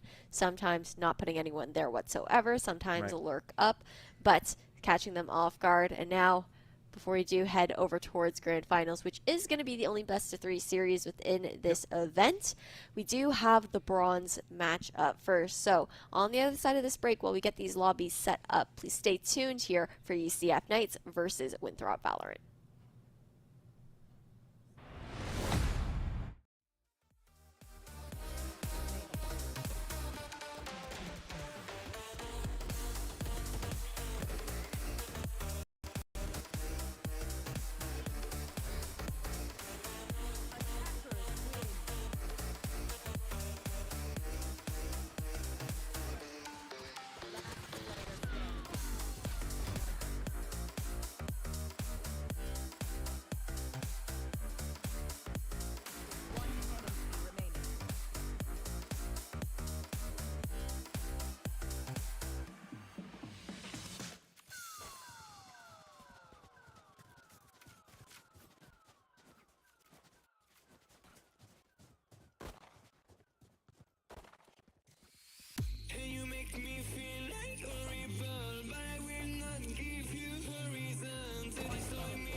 first, can you just tell me a little bit about yourself? Hi, so my name is Caitlin. I'm a part of Farmingdale State College's esports club.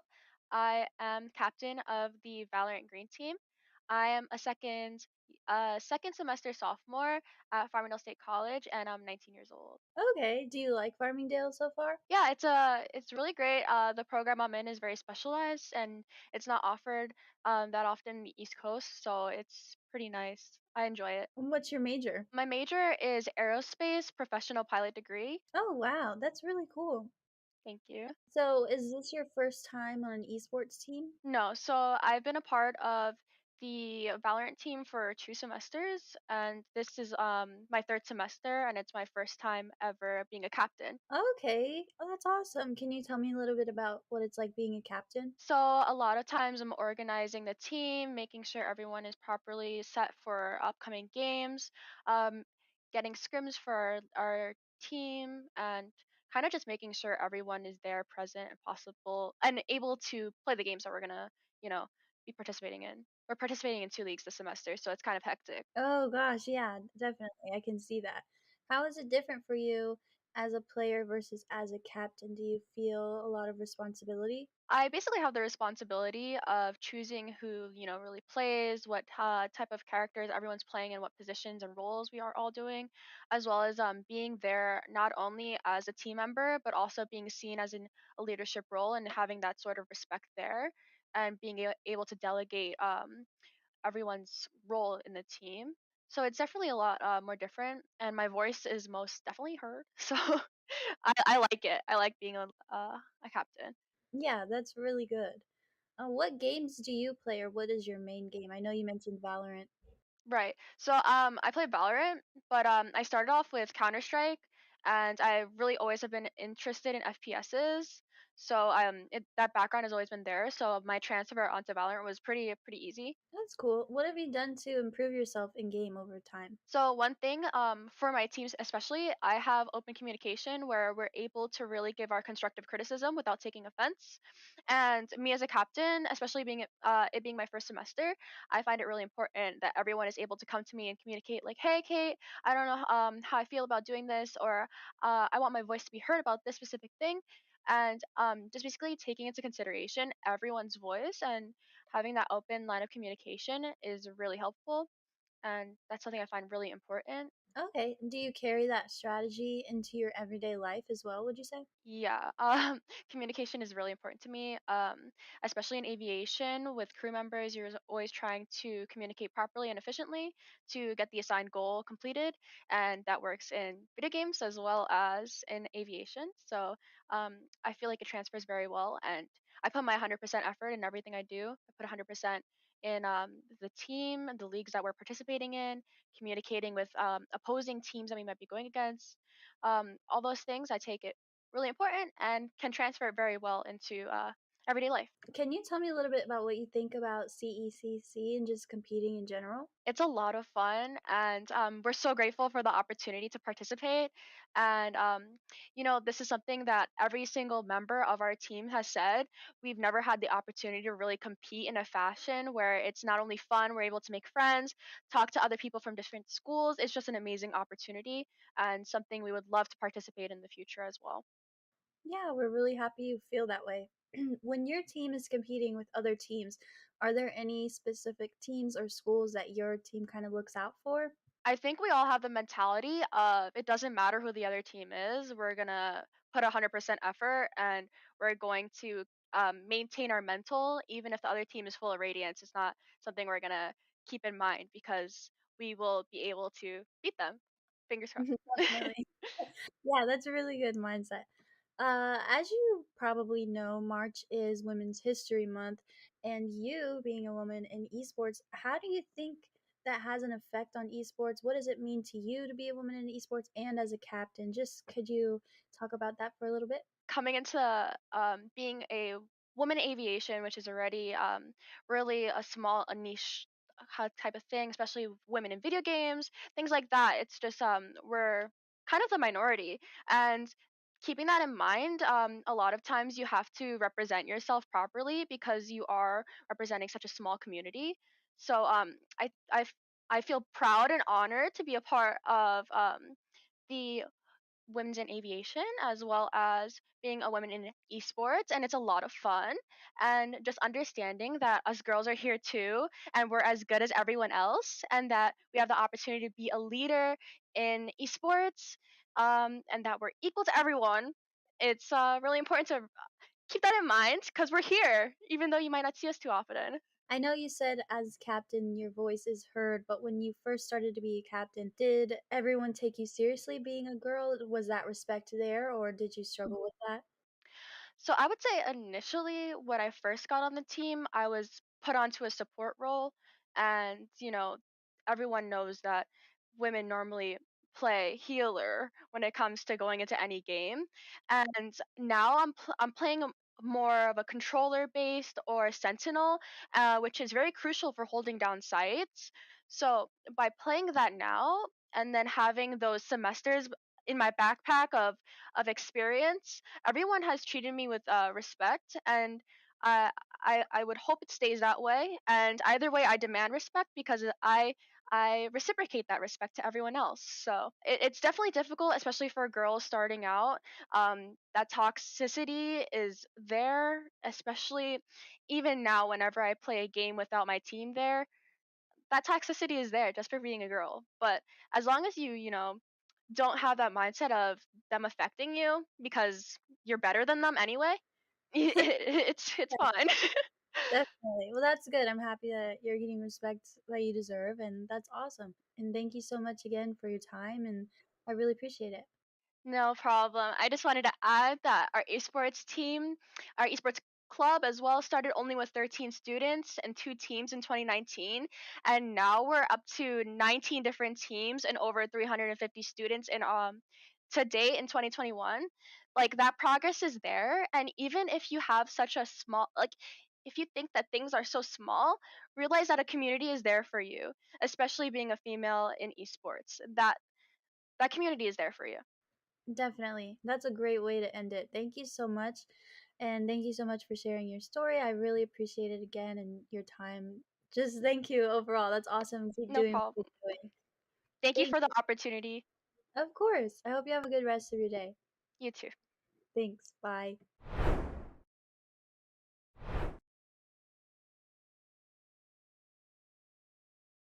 Is that we don't have these preconceived notions, and we're willing to listen to our membership and read the room, read college athletics and how it's connected and how it's not, and take what we have expertise in championships, but also throw out some of the other stuff. I remember when we first started, there were some conferences were applying their amateurism rules to all of their esports competitors, and I think we knew enough to know that no, that's not going to work in an esports culture. It's got to be very different. And by the way, the NCAA was going in a different direction. You could see that train had already left the station on that, and so it's an incredibly dynamic area and ever changing, and will continue to change. And just as we didn't know when we started what it's going to be looking like, I think similarly we still don't know what it's going to be in another 5 years. I know enough to know that all of us are still going to have a thriving esports program that's doing a real good service for our members and for our competitors. But we still don't know necessarily what some of that is going to look like, and that's pretty cool about it all. Let me ask you this, because you all are used to dealing with your athletic directors, and each of them are dealing with what's in front of them in their athletic departments. My guess is at least some of your schools are that this is not necessarily operating within the athletic department. And can you talk about how you navigate that in a conference office, and maybe the best way to handle that, or do you have preferences? Do you try to steer them one way or the other? And just talk a little bit about that if you don't mind. Sure. The majority of our schools are not under the athletics umbrella. We have one institution that perhaps by next year will be under the auspices of athletics, but most of them are in other departments across campus. Right. One of the things that has helped us is that we have support from the president's office. And so in order to participate in Mountain West events, you have to have an adult non-student administrator that oversees that, the esport program. And that's where we get assistance with, eligibility checks and, what, please complete your roster, things like that. I don't know in the future, and it depends on, who's sitting in the athletics director's chairs, whether or not more esport teams will go under the umbrella of athletics. And I'm kind of indifferent in terms of whether it should, because I don't want esports to go down the road that some conventional sports have gone down with the NCAA. So we have a unique opportunity to kind of craft esports in a way that fits what esports is, as opposed to trying to fit it into a conventional athletics box, so to speak. Right. I think the success of our program and getting participation is exactly that. The fact that we're not tying it in necessarily to athletics and NCAA eligibility. Like Carolyn, we probably have 3 or 4 schools that are under athletics. And I know it puts them in a difficult position sometimes trying to make some decisions. I got a request recently to consider allowing part-time students to participate during this year, because some schools struggle sometimes to fill out all the games that they want to play with us. And we held off on that for now. We defer to the institution and say, what's your policy for those that are under student development or activities? What's your policy for allowing students to participate? And if you certify that they're eligible under your current policies, then that's good for us. I also think, and I was part of some of the conversations early on with the NCAA years ago about the NCAA getting involved as a Division II representative, and I was crossing my fingers that wouldn't happen, just because I think this needs time to grow, and expand. Can I ask Bob a question, because you mentioned part-time enrollment, and one of the things that we've done here is that as a conference, we've just set eligibility standards, full-time enrollment, making progress towards your degree as the institution defines it. Are you guys doing something like that as well? Because we've gotten that part-time enrollment question and we've said no. Yeah, no, I don't think we've gotten that far down the line, Carolyn, to ask for that. I think we kind of put it on the institution, but we do say that the student has to be a full-time. Now, they could be a full-time grad student, but they have to be full-time as from what the institution decides. Yeah, our eligibility requirements are just as simple as can be. You have to be a full-time student in good standing. Yes. And after that, and that's about it. Now I think we wanted as few impediments to getting this thing rolling as possible in the outset. I do think as schools get more competitive, they will start to distrust one another, and that's why we have this 500-page NCAA manual, because schools distrust one another.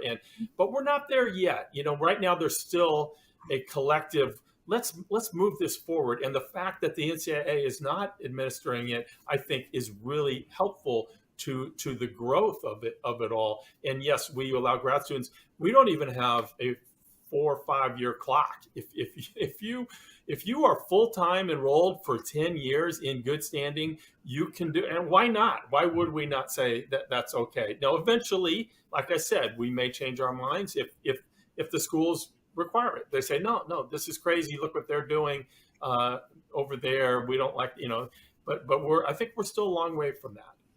Alex, do you have anything? Yeah, I mean, I echo everything that really Carolyn has said. You're gonna have to forgive me. What was the original question? It's been a minute. I know. I'm sorry. Well, just kind of what you set out to do, and then what maybe the realities of it are.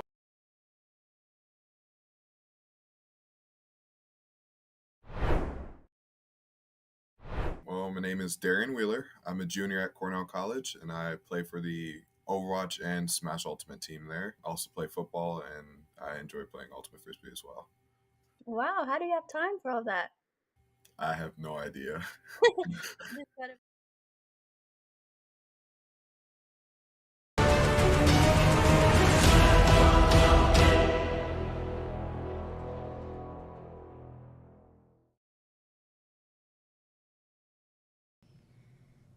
Before we head into grand finals, we do have a bronze match underway here. It's going to be a best of one between the losers of both semifinals. That's going to be UCF Knights versus Winthrop Valorant coming up next.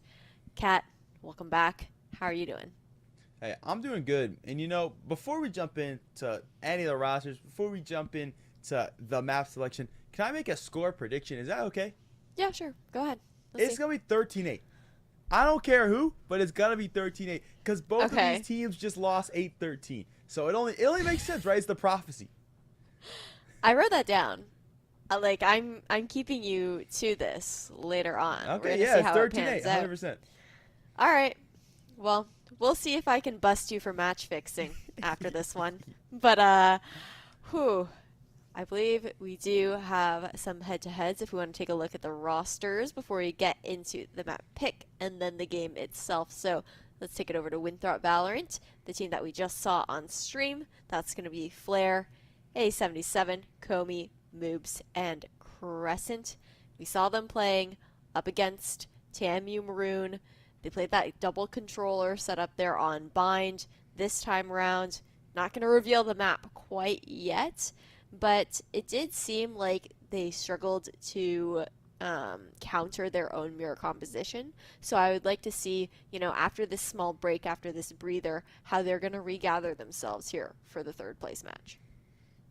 Yeah, and that opponent, it's going to be the UCF Knights. We got a chance to talk to a representative, the hype man himself, Rudy, at the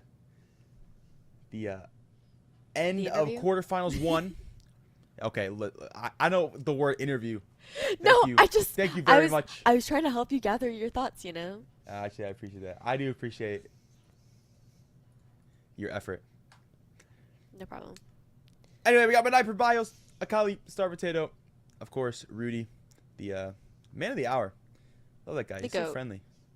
And it will be in an L motive to lose this game, so him and Cookies and Cream better have this one secured. That's all I'm saying, because you definitely do not want to be 4th seed when you can be 3rd seed. True. It's true. But we do have maps just about ready. So let's see what bands did go through, what map we're going to end up playing it out on. And it looks like we've got Ascent back to that bread and butter for most teams. That very fundamental heavy map. I wish I had bread and butter right now. You got me. Damn, you got me hungry. Yeah, we were just talking in the green room that the Winthrop side of things headed over to the cafeteria before this game kicked off. Got a little bite to eat, and man, I love a little bread and butter. Bread and butter do be nice. We've seen this several times this weekend.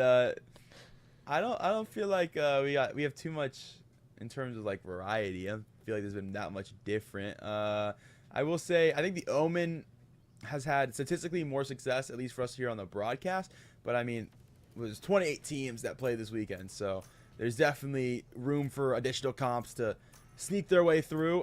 We saw the Astra once. I believe it did lose on broadcast. Ash, correct me if I'm wrong. I believe the Astra did end up losing out that time around. If we're just talking about like the difference between controllers, I believe, yeah, that was UH Premier up against TAMU Maroon actually on Ascent. They weren't able to quite make full use out of it, but going into this next matchup, actually looks like it's going to be a mirror matchup, save for the duelist here.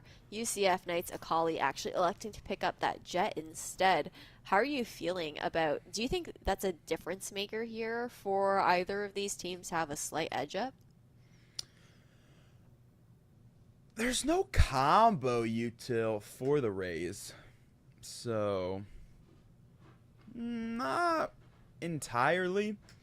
I don't think just the paint shell will make that big of a difference. And I think there are cases where the Jet does look a little better. Like, for some reason, every team we've seen play Ascent so far loves to run it down mid. And the Jet's pretty dang solid for dashing a tile. So I think there's validity there still. Like, those Cloudbursts have value when you are playing pretty quick burst executes on the defensive end. So we'll see. I mean, utilization's everything, right? Well, we'll see how that does pan out, because it'll be a very different look to see if Akali will be playing more aggressive on that jet pick, because when we did see him over on the Reyna on Icebox earlier, it was more of that kind of lurky play style where you kind of work as an individual up on the site, try to isolate the player, instead of that very bursty kind of execution. But to kick things off, already a flash through the window here onto Crescent. No shock damage done quite yet, and going to be the chamber that actually comes out on top. So whittling a hole already in the defense here for USC Knights. That push continues its way through mid. The trademark will be disabled, and Spike to be defaulted and sat down outside of a lobby. So that should be the pivot point here in this round. See how much they can sell fake over towards this B side. No additional utils come through for Winthrop just yet. Just waiting to see if they can get any extra freebies here in this one. But Knifer's dart to come over the top. Same time as that knife. Is going to be the scan onto Crescent, who will get out of dodge. He's going to have himself a rendezvous away. And there the execute is for Winthrop. They've got the extra numbers here in terms of headed towards this A site. They know about Sarpatino back in the site, and they'll take him out. Omen will fall. Akali's got to trade onto the Sova. Looking for more scaffold and has it. Going to pick up the player dice. This player will fall. Dash window activated. Looking for more. Triple dipping, in fact, up to scaffolds Crescent, and they're fragged out by the hype man himself. Rudy to have that one, and we'll calm down for a moment as we get a 3-on-2. Recon bolts come through. Does get shot out, but doesn't actually tag anyone up. Moobs holding the fort down, isolating. 1v1s dodging between the lines there by Generator, and Comey will be the one to clean things up here for Winthrop, securing them the pistol. Pistol secured off of what is that early chamber frag. The value towards mid allows for extra pivot points for Winthrop, and use them quite nicely. I was nervous for a moment there because of the value that we get from Akali to come out towards scaffold, but unfortunately can't find those extra frags. But did start off pretty nice with what was that two-piece, holding it down, waiting for the rest of the team for the retake. Did get kicked off. Let's go around. We've got Winthrop. Spike moved outside of A lobby, now towards B lobby. They'll push their way towards main. Akali by the Marshal up into this round. So the team sitting on those eco weapons, and find a body shot to Crescent. Who gonna jiggle towards Cat? Not gonna find anyone though. And so far, a lot of noise being made with the spray in B main, but otherwise, not too much investment going in here by Winthrop. We'll retrieve the spike. Actually gonna walk back towards B main tiles with it, throwing out that pop flash. The flash drive will earn some space towards arches, but Akali's still watching diligently. Shot out the owl drone, not looking to be droned off. Trying to get a shot down here with the Marshal with tailwind in hand, but they're not looking to re-peek it. They don't want to risk falling to that sniper. Cookie Cream able to pick up one. Eco teams finding some value thus far. Off defensively CT, but it's a rotate from Winthrop. Crescent's gonna find Akali in towards mid. It's a dark cover for the cross towards Cat, towards that A site. Paranoia will go down and will catch the Omen. So they've got to ticket in. Really close in this dark cover. Comey's picked up that frag, converted that controller kill, and that means a plant for Winthrop. Now to the post. One more look towards Cat. A possible pickup for Rudy. Waiting here, Flare. Sice and Clean picks up, and Comey on the other side of the site will finish things out. So 2-0 here for Winthrop, carrying over 4 guns into this next round. Moogs will be the one to have to buy up, but we might actually...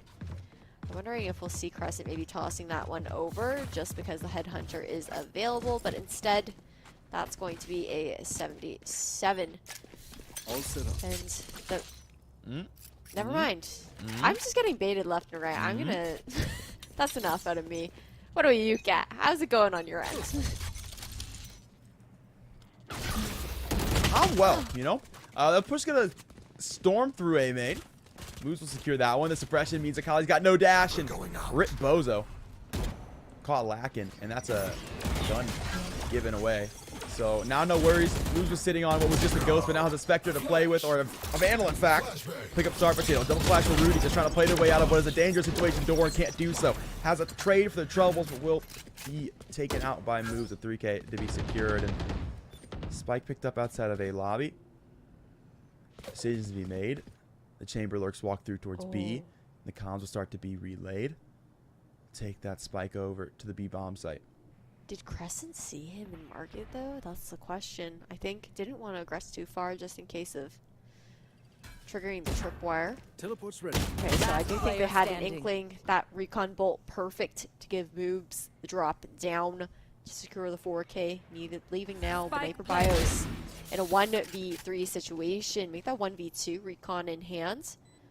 Not going to pull it out quite yet, just in case. With the double swing, it should be all over, and the drive-by will come through here for Crescent. And now Winthrop, they seem to have converted this bonus round, especially due to getting that early first blood in the round. So that's going to be 3-0 for them. What a confident close contact angle. Running that thing on down, and there would have been a refrag there. Didn't need it, fortunately. 2 rifles away, and Eco looking pretty sturdy for the Winthrop boys. They're looking to take their talents over towards B main in this one. Cookies and Cream going to be close on that angle. Certainly Headhunter in hand. It's a no command forward. Winthrop want to guarantee this round. Cookies and Cream over towards Log Fragment. It moves and then actually check the angle. Percent does. So we'll have that frag. But I'd rather pick up one from the lower side of lane. Nothing else though. Comey a trade. Sight opened up. Plant going to go down. And A77 will bring back the KO.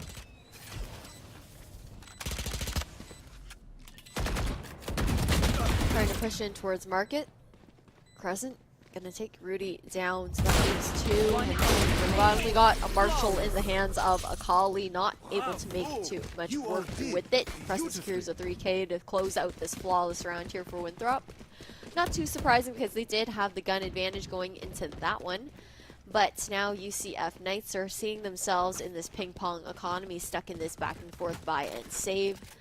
At the very least, you can kind of sit happy knowing that UCF Knights will likely have 2 Eco Ultimates going into the next round if things do go awry. But what would be important, though, is then ensuring that Cookies and Cream can secure at least 1 kill or an alt orb going here, so that True the False comes online regardless. Crescent is going to pick up the first look. The UCF defensive chamber gone yet again. Consistently, that first player to go. And this round shall be no different.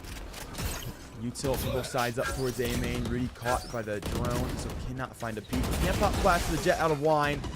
Still Util to suppress. Paint shells on their way, and there's the duelist difference. Akali put in the checkmate situation. And he'll fall to A77. Star Potato will take down the opposing chamber in mid, but Moose will keep the push on its way. Pop Flash to come forward. They don't know how close this Omen is. He stepped into this dark cover. He'll find Comey. A second look, but cannot take shots on the second. So 1 frag for their troubles. A 2-on-3 situation. The defense down a player. Recon clears out towards Market. It's going to allow moves to actually reclaim space here. Flair's going to get caught off guard, though, and Star Potato with the 3rd kill under his belt. 2v2 situation, both players playing split. Can't play contact with each other. Well, now that A77 is actually moving towards the lane, player story. That's going to be Rudy with the refrag. KO versus KO. Spike initiated moves waiting. Does know that he is playing towards left side. Going to make a dash towards Spike. Maybe try and get that towards half. Will try to go for the spray down moves with the Jiggle Coup, but it is towards half, but moves gonna close things out regardless with the 3K. 5-0 here for Winthrop. Incredibly well played. Things were looking a little bit scary if they had continued to play split like that, but moves coming in clutch regardless. Not a clutch from moves. Just the way you want to play that. So hard in that situation if your moves to not just wide swing and look for the opportunity on that player when they are making their way out towards CT. But he's so patient on it, waits for Rudy to actually get into the spike site, and when he does, he'll step forward. Starts with the wall bang. Notices, well, out, not really hitting anything. Oh, he would be dead by now. Comes through the lane, jump peeks, make sure that player does jump off the spike, and then looks for the swing when they jump back and re-engage on it. Knows they won't have a gun in their hands. But for now, we can look at a 5-0 score line for Winthrop and Ash. A timeout for UCF. What does this team do differently? I think what's been a little bit difficult is Akali during certain rounds is getting caught out of positioning. You know, now that tailwind, it's been a while since the tailwind has been adjusted, but having to activate it, only having a certain window, has to make you very intentful with popping that piece of utility. So you're going to have to look for an early engagement. You can't necessarily always rely on it to just get out of jail for free anymore, because it does have to have that initial use first. But I think otherwise it would be interesting to see maybe a bit more push and pull. UCF haven't really gone for flanks quite yet, and as I say that, I mean, it is an eco round. They do equalize at the very least, but that is the opt down now towards mid. Actually going to see UCF Knights trying to reclaim that, put it in the hands of Cookies and Cream. Woo. Flare to storm in, but Viper going to fall onto the site. It's once again retake time for UCF. See if this crew can find better luck this go around. Cookies and Cream will be here all the way down into main. Sova, goal, and Cookies and Cream faster on the trigger. A77 will fall. It's even numbers. Results to work with here for UCF. First look will be there. Players picked up one. It's traded back, but a second to go with it. Two nice share tasks from Rudy. I'll put him into a one-on-one. Red point will tag Comey, but he's got the frag on a Rudy on the jump down. It's 6-0. Winthrop continue the winning ways. That's a really brave jump down from Market, actually, not being exactly sure if lane was clear or not, but we are 6-0 like you said. And on the side of UCF Knights, they do have 3 ultimates to work with here, so Cookies and Cream electing to go with the Tool de False in this round, maybe Hero Rifle it out next round, and you do have the Null command here, so that would be a great place to start for UCF Knights, either on a retake or stall out the push of Winthrop, depending on where Presence is shown. Presence going to be trying to peek with the Operator, but Comey's already worked his way up towards the tree. A really explosive and quick pace this time around here for Winthrop University. Nice utility usage there. Rudy's going to pick up one. Will inevitably fall to what is that showstopper of Flare for a trade. But they've stalled this push in its entirety. Akali's going to pick up A77 and make sure that A main angle is not going to be available for this team either. Winthrop now working with Garden, working with opportunity into Scaffold. They've broken that window. They've taken steps in that area of the map. But I'm so very close to this one. We'll peek out for one. Traded, though, by the Omen. With a TP back, but Cookies and Cream is already towards the B site. Might not expect the walk up towards CT though. Here's the plant to go through. Spike planted. Just waiting to buy time for UCF to rotation out, but Crescent on the lurk is going to go big to equalize here, taking down the TP too. So no rendezvous potential here. Player standing. Unfortunately, both shorties will meet, but for Crescent, he will fall. Cookies and Cream comes out on top. This is the opportunity that UCF Knights is looking for to get their first round on the board. Comey box, still checking. No! The no scope for Cookies and Cream. He lets him know about it. That's the double stuff down back of sight. We'll shoot out the rest of that ultimate as well to get the extra orb. And it's 1-6 as UCF. It takes them 7 rounds, but they've got themselves on the board. Hey, takes 7 rounds, but that kind of shot, that kind of kill to end out a round to close it out is like, that's sometimes the exact thing a team needs. Like something a little bit goofy like that to like bring the energy up and like to hype yourselves up again, bring everything back together. So maybe we'll see a bit more confidence coming out from UCF Knights for the remainder of this half. See if they can make this comeback happen. You want to play? Let's play. No better time than now. No. Pop Flash a bit griefed. They still have got themselves the Space A main. They've got themselves the ult torp. Akali gonna step through. Shots fired. No targets acquired, though, and we'll jump back to Scaffold. The rest of the gang, patience will be a virtue in this round. There's plenty of time still, so Winthrop, even after that early util dump, we'll start to retake the option, reweigh the default. A lot of attention over towards the A site, where you're going to see the rotation come through. Cookies and Cream's holding a really tight angle in B main here, so someone will pop in just a moment. Here's the null command be popped. Will choose to rendezvous out before the actual radius does hit for the suppression. Just spamming operator shots now through the smoke, none to land and find their mark. But the paint shell is actually going to force Akali out, and unfortunately can't get out because of that tailwind already being expended. And I feel like that's one of the big differences here on why Winthrop has been able to win so many rounds, is because Flare, with those paint shells, is constantly putting Akali out of position. Flawless.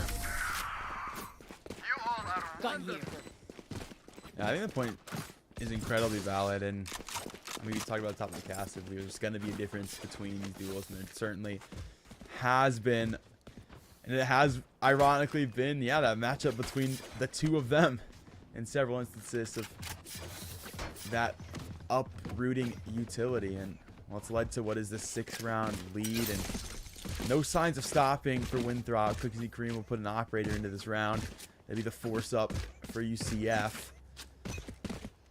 They're hoping it yields some results here. They want to say what they can of this half.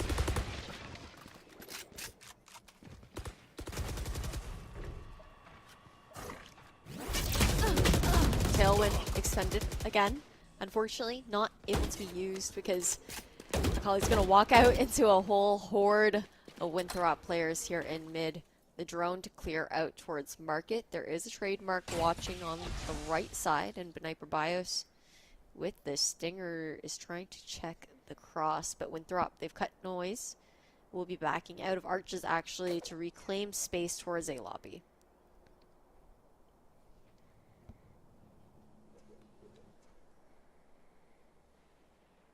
And they'll start the work up Gelato, as mentioned. And then it starts to reach towards Scaffold. So lots of space for this team onto the actual spike site. There'll be retake duties for UCF. 100's Fury and Spawn. So there's a chance they can throw that to deny the plant. There should be time regardless for it to go back down. There's that 100's Fury out. Looking for tags and players running in. It will catch 30 seconds left. Crescent. So that's one player gone early. Lose will have a trade back. So that smokes out of the retake. Planted. This is a hard one for UCF. Cookies and Cream looking to open up options, and we'll find moves on that cross. Player standing. A 2-on-2 now. Into a 2-on-1 as Flare will pick up Beniper from the dice box. Cookies and Cream out through door. That's exactly the location of both of these players. Wallbang no good, and Flare on the swing. We'll find a 3-piece. We'll find another round. 8-1 for Winthrop. The force buy is no good.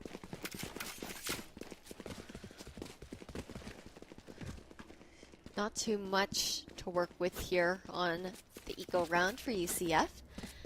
The only ultimate online for them will be the From the Shadows, and at least on the defender's side, I find it a lot less potent. It's really nice in a pinch when you're an attacker. You maybe lose the spike in the hands of the enemy. You go pick that up and cancel it in a favorable position.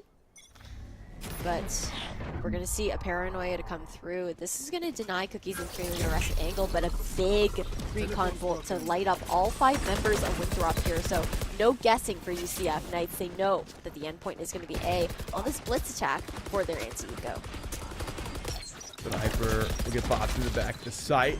It's open yet again for Winthrop. Plant's going to go down. Akali will step forward planted. into the dark cover. Walk right past this KO. Timing will be everything, and moves will not run out.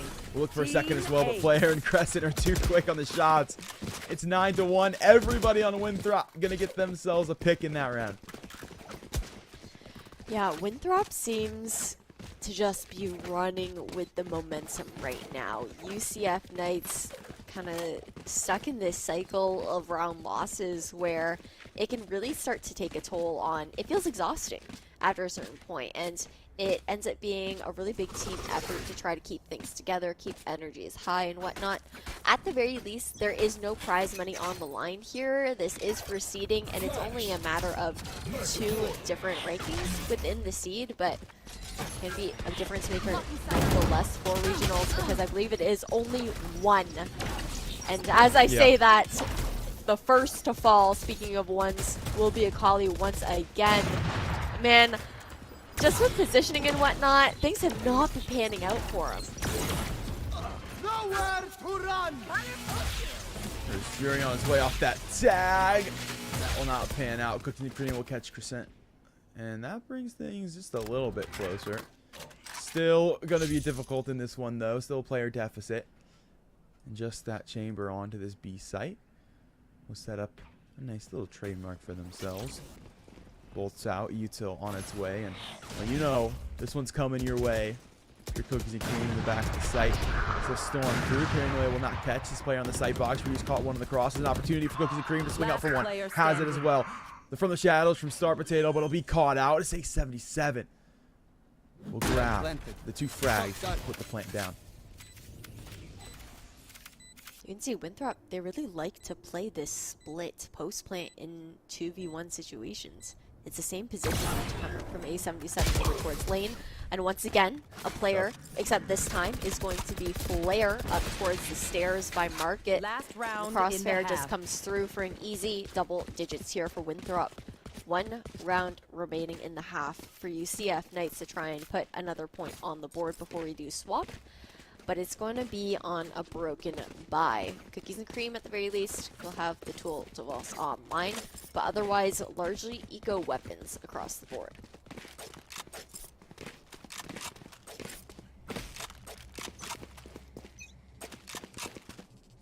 Looking at that burst execute for Winthrop. They're going to play this one pretty dang quick. Flash to come out early. Null command on its way. Be that triple stack over towards the B site. UCF set up for this showstopper forward. Akali's picked up 1. Showstopper has nothing. Cookies and Cream will take another. But Iper to get involved. Winthrop nothing towards this actual spike site. A77 close start cover has picked up 1. Trying to turn this round on his head. Step forward for moves. Pop flash down. But Iper will pick that one up. The drone from A77 confirms the location of just 2 players. But give his away in trade. Step out towards CT is out Cookies and Cream. But the refrag from Rudy's good. 2 to 10. UCF will grab a second. Switching sides. Swapping sides now. It's going to be extremely important for UCF Knights to be able to secure this pistol round. Sets the tone for the remainder of this half to see if they're going to be able to afford that buy-up. Close the gap as early as possible, because 8 rounds is a far way to go to take it over towards OT. But, I mean, Cat, Ascent, this was actually Winthrop's map pick. So I feel like they're really showing why and how that has come to fruition with this really clean attacking side out of them so far. And now on the defense, I'm looking to see what else they have to bring to the table. So these guys looking crispy on the attacking side. Let's talk to the defense, and man, you in the pistol, almost certainly you put yourself on match point. Almost certainly we see UCF throw out a force. We look towards mid right now for the Knights. Kristen so far up towards B main, and Rudy will be caught off guard, will be taken out, and still not the rendezvous just yet. So the challenge feels unsafe, even with the opportunity to double swing this one. Playing another off angle here for Crescent, just waiting to see if anyone will walk in. We're patiently seeing if he will overheat and maybe aggress though. And it's an overheat will on push both up. sides. Yeah, Kali gonna be the one to fall here. And at the very least, UCF Knights still maintains spike control for themselves, and we'll see the rotation being pulled over now towards Tree. All 3 members looking to funnel in. Moves as a fragment to slow things down. 30 seconds left. 2 players in a step in front of it. Moves has 1. Beniper has a trade. Teammates cut off for now, and Comey still towards door. Look at the shots of Beniper, but can't quite land them. So this team does manage to find their way into the spike site. They're going to plant down over towards A. Shock dart to come through. Not going to find its mark, and an owl drone to give a little bit extra info over towards Star Potato. One enemy Shock dart to come out. The crossfire does reign supreme, and these are the two that you want in a 2v2 situation. Rudy talked about it in the interview. Star Potato, always a clutch player. Beniper Bios, perfect utility to help him out. That's going to be pistol round in the hands of UCF Knights. That's exactly what they needed. Elsewise, could have been a one and done. 90%. 90% in clutch situations. CF managed to walk that one back from what looked like an unwinnable position. They get themselves space towards Cat. They get themselves a post-plant hold. Now they'll sit outside of B main. Winthrop going to walk their way up mid. That drone is the info that was the chamber. No choice but to rendezvous away. And that's going to stall out the early part of this round.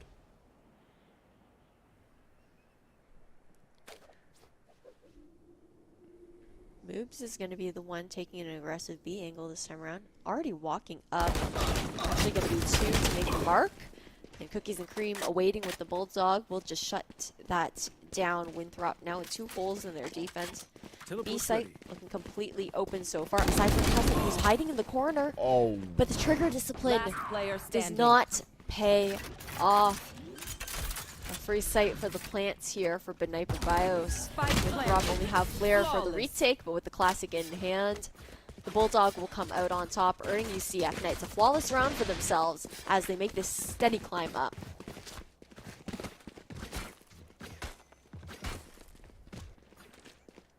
UCF got that dog in them. 3 Bulldogs in this round.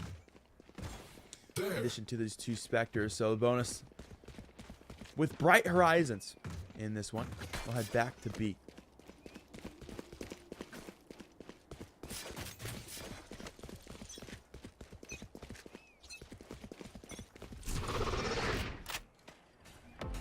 A little bit of a late rotation back over towards A lobby. Recon Bolt will get info that there is presence there, but won't give anything as far as how many. Crescent is the one to aggress towards B main once again. We'll find his mark. And Beniper just waiting patiently, seeing someone will continue to aggress through as UCF Knights move up here for mid control. It seems like the tree push has been most successful for them so far. We'll see if that can come to fruition once again.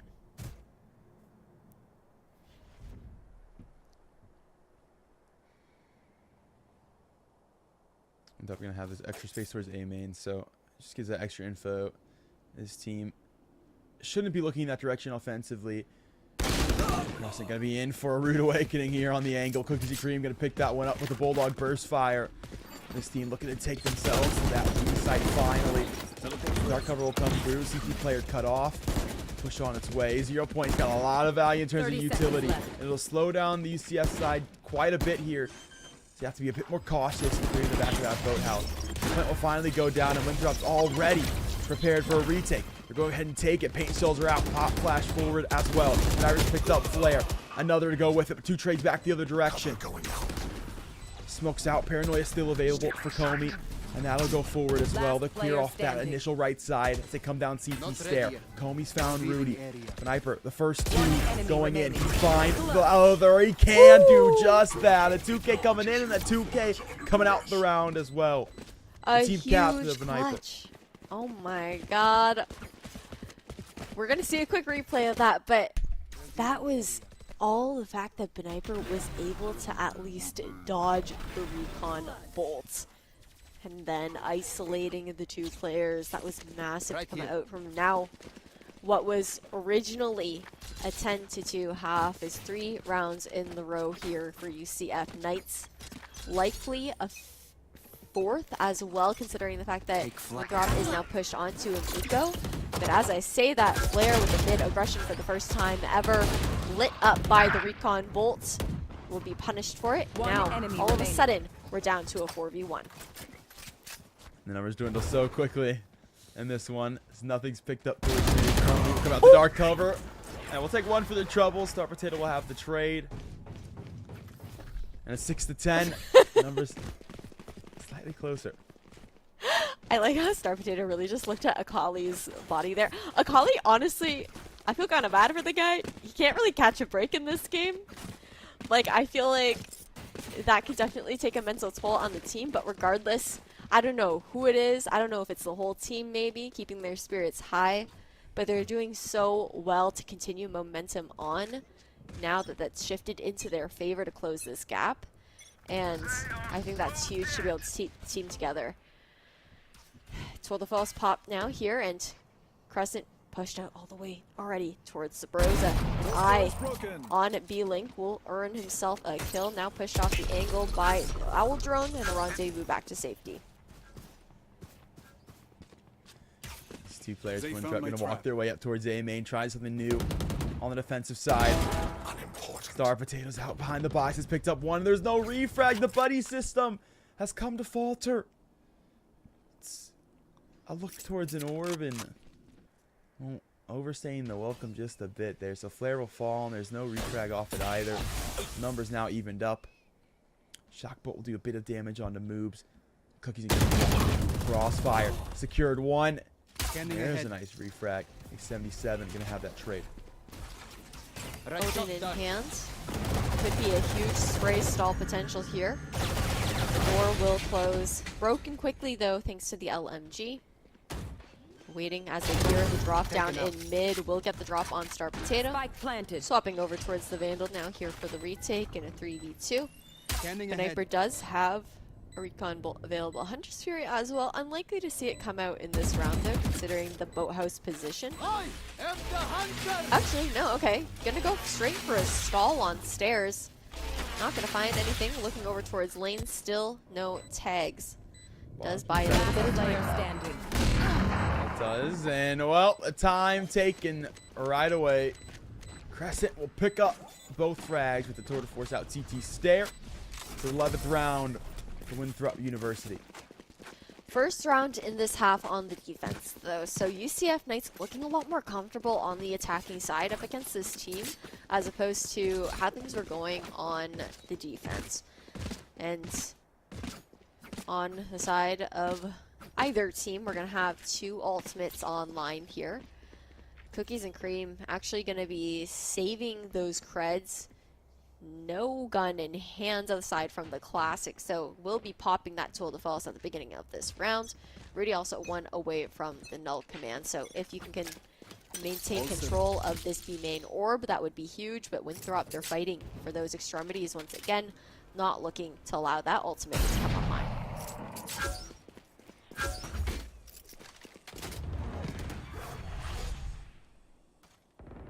We got that push up last round for Winthrop. It's not going to happen this round. Flare will vibe out towards the backside of A main. And Kali will activate. Will step into Crescent. Will win that one out. Frag found. The dash back with the rest of the squad over towards mid. So UCF away the options. It's looking like Cat though. Again, the tree aggression, this push in here, so comfortable for UCF Knights. You got the Cloud Burst to quickly cover the cross, but more aggressive angle being held by Flare. We push off by the flash through. Gonna be good for 2 though. Unfortunately, Paranoia does come out. Continues to live a little bit longer, but Cookies and Cream right around the corner to shut things down. Frags across the board to equalize. The TP from Star Potato in the ultimate will earn him a pick on a 77. Have to retrieve the spike here by Generator as Moobs makes the cross over to Deep Tree. A bait plant though to start to draw Moobs out, but the timing isn't quite there. Knows that he hasn't stuck it yet.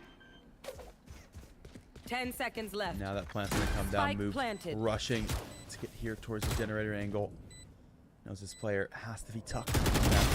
Still, the peek's there, and Moves has the frag. He'll let him know about it as well. The 1v1 converted, and Winthrop, they found themselves on match point. Means there's 6 rounds here for the CF Knights if they want to take it over towards OT. We're going to see a quick replay of that last round, but that was just chaos incarnate on this push in. Flare went huge with impact as far as stalling out that push, taking down 2 players as well, allowing the retake to actually come in through for the defuse. And you can actually see the 2 rounds that were won here by Winthrop were the defuse rounds. They haven't won out just stalling outside, going for picks. They won it out on the retake situations. And Operator back into the hands of Crescent. We'll be looking aggressively once again for that tight angle towards B main. But instead, this time, UCF Knights, they're looking at A main. That's lacking the presence that is shown previously here by Winthrop. And this change of pacing as far as the aggression towards that main is going to allow UCF Knights to claim that space and pop that null command. Paranoia trying to buy some time here. Flare going to be top of the box. Patient as ever with this. Players start to roll out. We'll grab 2. Third pick up by Comey. We'll grab another from the back of the side as well. Ooh, this is a big 1v4. If you're cookies and cream, going to be on the lurk. Winthrop, none the wiser, and they'll pick up that frag. A77 will finish the game. It's 13-6. Winthrop will take the 3rd seed going into the closed qualifier.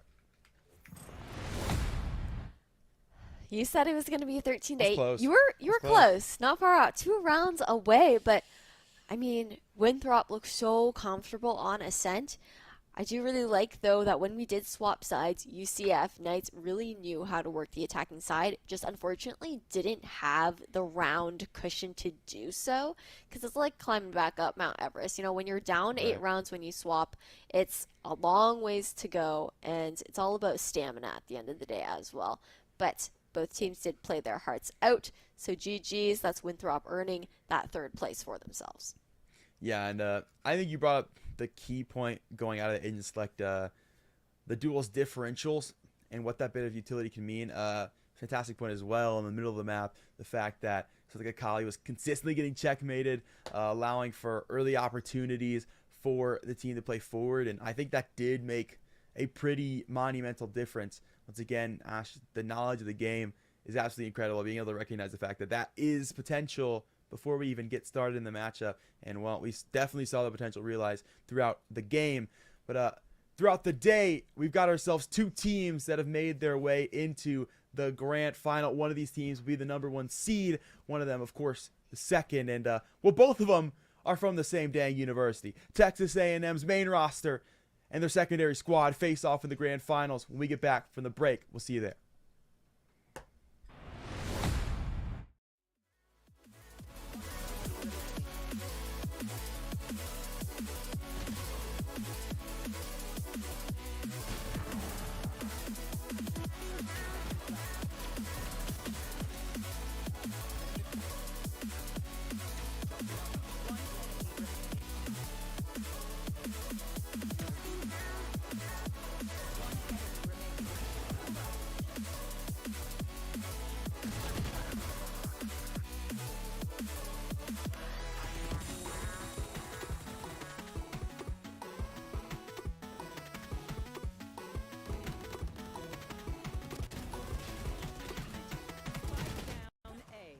One enemy remaining.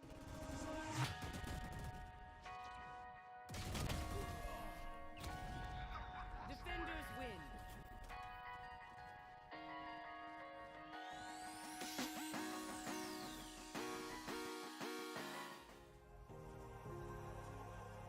Hey guys, K-Tad here, and as spring break is upon us, we too need a break every once in a while. But with that said, you know we've still got some great collegiate esports action for you, and playoffs is around the corner, so you know that these teams are doing everything they can to make the cut. Let's get into it. Starting us off, it's a POTG for POST as Hiveder spins to win and keeps his team alive in their series against the Colonels. Those who needed that victory, they needed to know that the reverse if it's going to take place. Passes are with the best. At number 7, Floppy's got a show to put on for us as he juggles Sen around the stage. Off stage, how will they make it back on? Just immediately opting to go for the ledge, eating an uphill, and totally not going to be dying quite yet. He is quite a hefty boy, but what a follow-up. Yeah, ping pong with his... It's overtime out the gate for our number 6 clip, and eBest Drew hangs it us a little to the left to clutch it up for Farmingdale. Gets it over one, has Indemnity to work through now to flick over him. Chance, it's top of the box for St. Drew. That's a goal, game 1 winner for Farmingdale. Yeah, that's eBest Drew right here. Fantastic shot reception, or that pass reception, I should say. After Otto puts this across the top right here. Up next is Curious George with the Cura Ace to clutch up the round for Keen. And yes, the editors came up with the name of this clip, not me. Behind it, and now you're going to be talking about a bolstered close flank here. It would probably be in best interest of Keen to go ahead and just save their weapon. Not exactly sure how their guns are looking, how their economy is looking, excuse me. But this just seems so unfavorable for them. They're sort of making it work, mind you. Curious George, he's going ahead and giving it the old college try. He's going to make it an ace, but does he have the time behind the snake bite? He can go ahead and stick on it. And by God, again! Keen just cannot keep getting away with it. They're disjointed, they're scrappy as all hell. It's Ye Old Faithful in our number 4 spot as Putnut and Kofe toss out a huge Grav Dragons to flip the point and secure map number 1 for Nickel State. I think they're going to have to bait out this Immortality. First, we're going to see that committed on the attack of the Grav, but the Dragon Strike is massive. A 4-shot for Kofe. And with that, the Colonels will take control of the point once again.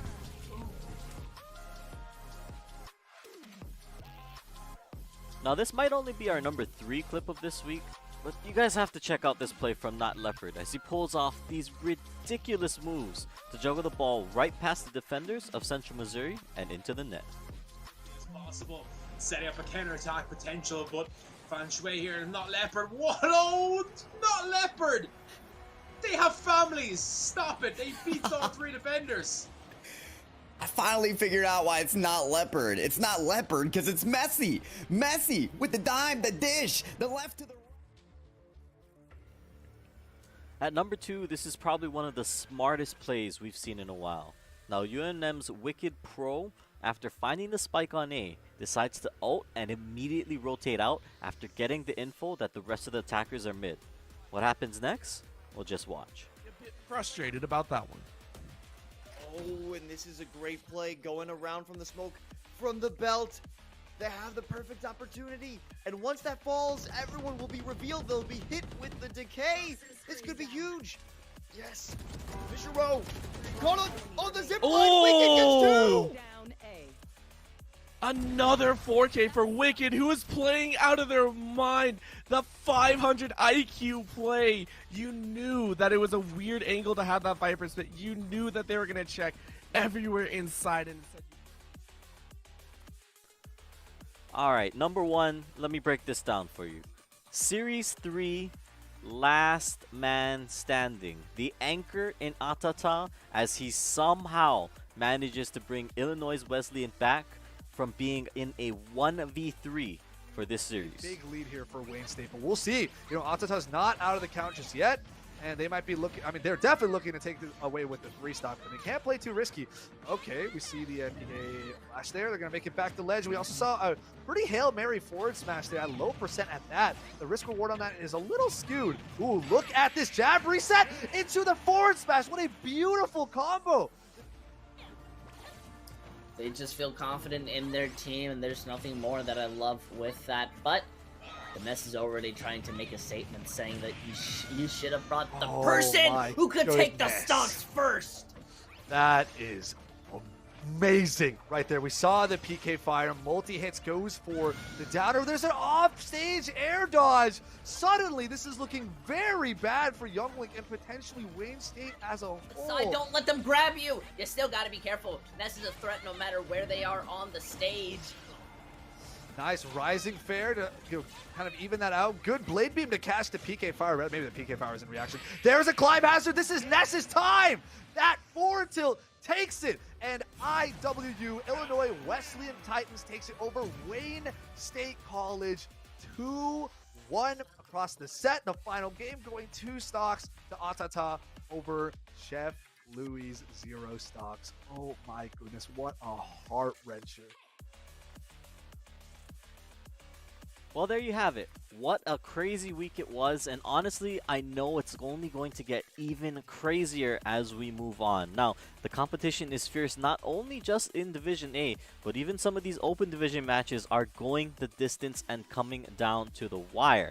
Now, as always, if you want to stay up to date on everything, give us a follow on Twitter at ECAC_esports, or if you guys want to check out the matches live, we broadcast Mondays and Tuesdays at 8 p.m. Eastern, Wednesdays at 7.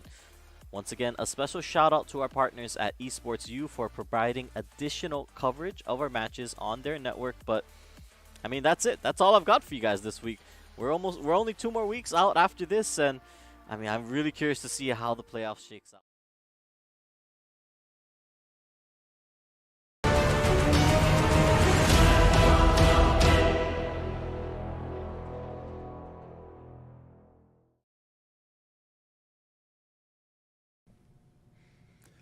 What is going on, everybody? Welcome back to the CECC South Regional Open Qualifier. 28 teams entered this weekend. After 2 days of VALORANT gameplay, we've whittled it down to just 2. And funny enough, Ash, the name is familiar on both sides. Oh, it actually rhymes with 2. We've got 2 TAMU teams coming up next. That's going to be TAMU Maroon. That's their main roster. And the White Squad. So it's a same school head-to-head here for grand final, seeing which team, is it the main roster or is it the other one that's going to take the lead here. And in finals, it's going to be the only best of 3 series. So they're going the distance to actually see who earns that #1 spot. Yeah, that they are. This will be the only best of 3 here this weekend. This will guarantee you've got that #1 seed going into what will be that closed regional qualifier, where one team qualifies into the massive CECC LAN that will go down. I believe TAMU's been there before. I don't know if the secondary roster has, but I know the main roster has for sure. So you want a chance to get back there. And, well, I mean, you're guaranteed to have somebody from your school in that #1 seed, so you are feeling pretty comfortable. And, well, you've seen them before, at least this maroon side on the broadcast. So let's kick things off with the white side. We have pictures for the maroon side, so hopefully the white boys are out for media work. Well, we'll see what's up. There we go. And we've got Thiene, Colcree, Luciano, Bing Chilling, and Winter here on the side of Texas A&M University White. And their opposition faces that I feel like we're pretty darn familiar with now over on the side of Maroon. But if you're just tuning in or you missed out earlier on this weekend, let me see what we've got to bring for this next roster on the other side of this team. You know them, you love them. It's Naberdam, Tayo, Dill, and Noble heading up the mantle on the other side of things and what is this inter-school matchup. These 2 players, I do wonder if they're in the lab today. It's quite fun if they're in the lab today, if they got the chance to compete right next to each other. You know the banter's going to be there, the trash talk will be there, and as we jump through the maps in just a second, we got to hear a little bit, because, you know, we know a little more than you guys. We see it in the Battle 5, we get the text chat. They want to play maps that they don't typically get a chance to play. And, well, you see that highlighted. It's a set leading the charge. It'll be Pearl for map #2, so a chance to get reps on that. And then Icebox will close out the set if we get there. You know, Ash, I'd put my money on the fact that we probably do get there, just because these teams, why not get the reps? It's your own school making it through anyway. That's true. But though you did say that they were looking to play on maps they hadn't played on, TAMU White are actually looking with that first map pick to make TAMU Maroon run it back on Ascent for the 3rd or 4th time. I've lost track at this point. But that will be the first map coming up. I'm looking forward to seeing what agents we have in store. Ascent, usually pretty straightforward. You know, you have some interchangeable agents here and there, but I feel like there isn't very often something wacky being pulled out on that map. Absolutely. And what's up, an agent select here for Ascent? Fade KO, lock it on in, and same school doesn't necessarily mean we'll get the same compositions. We saw how much value that Raze did have in the last set, so to bring it back is always quite nice. We're looking at a chance at possible double Senti over on the Maroon side. Ooh, that would be interesting to see, but instead it looks like it's just going to be the Killjoy in the hands of Noble. What feels like a very different look out of him as well, because we've only really seen him play the initiator role so far within the CECC South Esports Qualifier. So to see what he has to bring to the table as this Killjoy player is going to be probably a different kind of pacing and gameplay style, but again, they are both supporting style agents when it comes to those Inities and Sentis, so maybe similar as well. Who knows?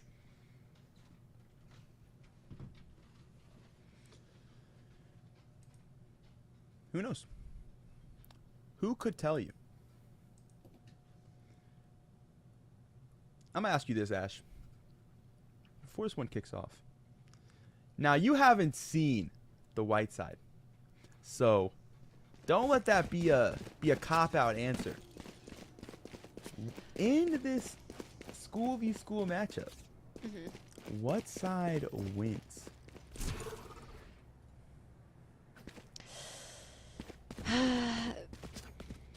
This map? No, the series, man. The series? Forget the map. Give me it all. Okay, I'm not gonna lie. I like to root for the underdog, so I'm hoping TAMU White does take it home. But at the same time, Maroon is the main roster for a reason, right? So, time will tell. My money's on White, though, to at least give Maroon more of a run for your money than maybe you would expect coming up from like a secondary roster.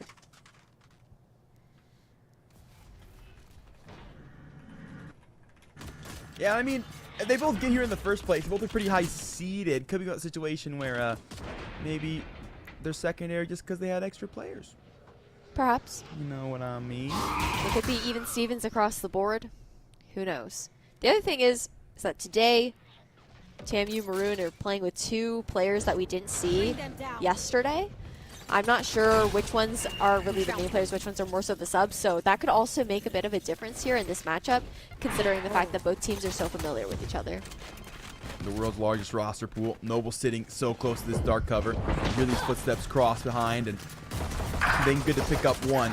Never a trade before they go down themselves, and it's an absolute slaughter onto this site. TAMU gonna head the charge. TAMU White, I should say. They're the same team, you bozo.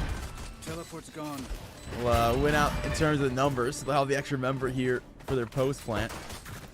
Down over here back towards Cat. Good to pick up one for the jumping. Right click comes in from Winter. The uppercut to lay him out. It's high 1v2. We'll have one enemy remaining. Pistol in this fight. He's picked up one. 90 close. Shots exchanged. The jumping right click out for fun. Finey will pick it up. It's the white side. I'll take it 1-0.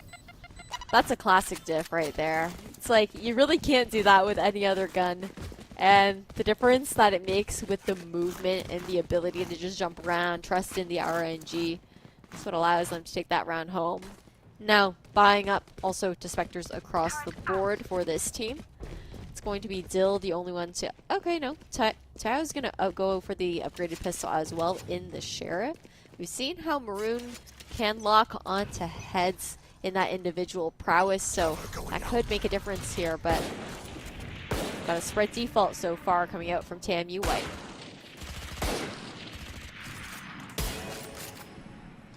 Marshall shots through the wall here. No one home to answer them. Down there to the mid side for the Maroon roster. Prowler's out towards lane. Spotted nothing.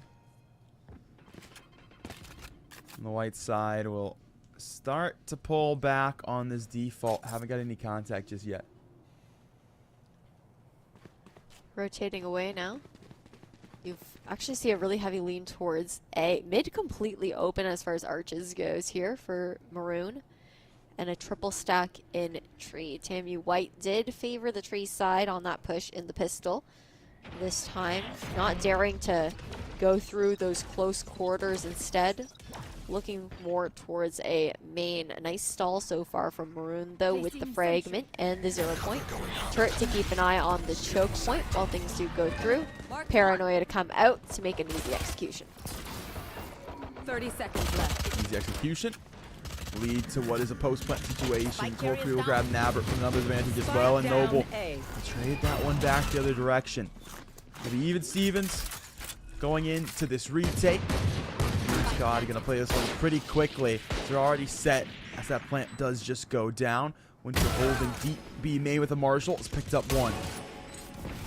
Then passed over hands, and Dark Cover going to come through now, so they'll stun off this Marshall player, but Colcree's found another and still will go down from the door play. One way there for the post plant. Maroon Squad got to try to fight their way through this with what is already a limited eco utility. Tiny on the wide swing. Found Dam. Noble 7 HP, and well, that's quickly dwindled by Colcree. A 3K for the KO, a 2-0 score line for the white side. Kind of how you expect it to go down for the team that does manage to buy up in that second round. And no ultimates online quite yet going into the next one. Now that there is a little bit more money in the pockets of Maroon, though, we're going to see the alarm bot placed towards mid-market, keeping an eye on that area as well as Pizza. Very standard Killjoy setup to see come out so far here from Noble. And again, always a double up towards that tree side. Not looking to actually push out too aggressively, as Tamu White are really pretty much blitzing here onto lane. Not looking to run this one down. Back to site ready though. Noble's picked up two, a third. And Colcree will grab two back to the direction. So has been able to clear off this spike site for just a moment. But there's two more coming down CT's there. You have to deal with this Vandal straight into danger. As they'll pick that one up. Nabber has the lurk as well. The Maroon roster will find their first round. It's a 1-2 scoreline. Taking a peek back at the ult economy, there's going to be two available across the board, one for each team. So potential for Noble to play that retake game or throw down the lockdown just to stave off a push if the white team does manage to run down the clock, not get an early execute going.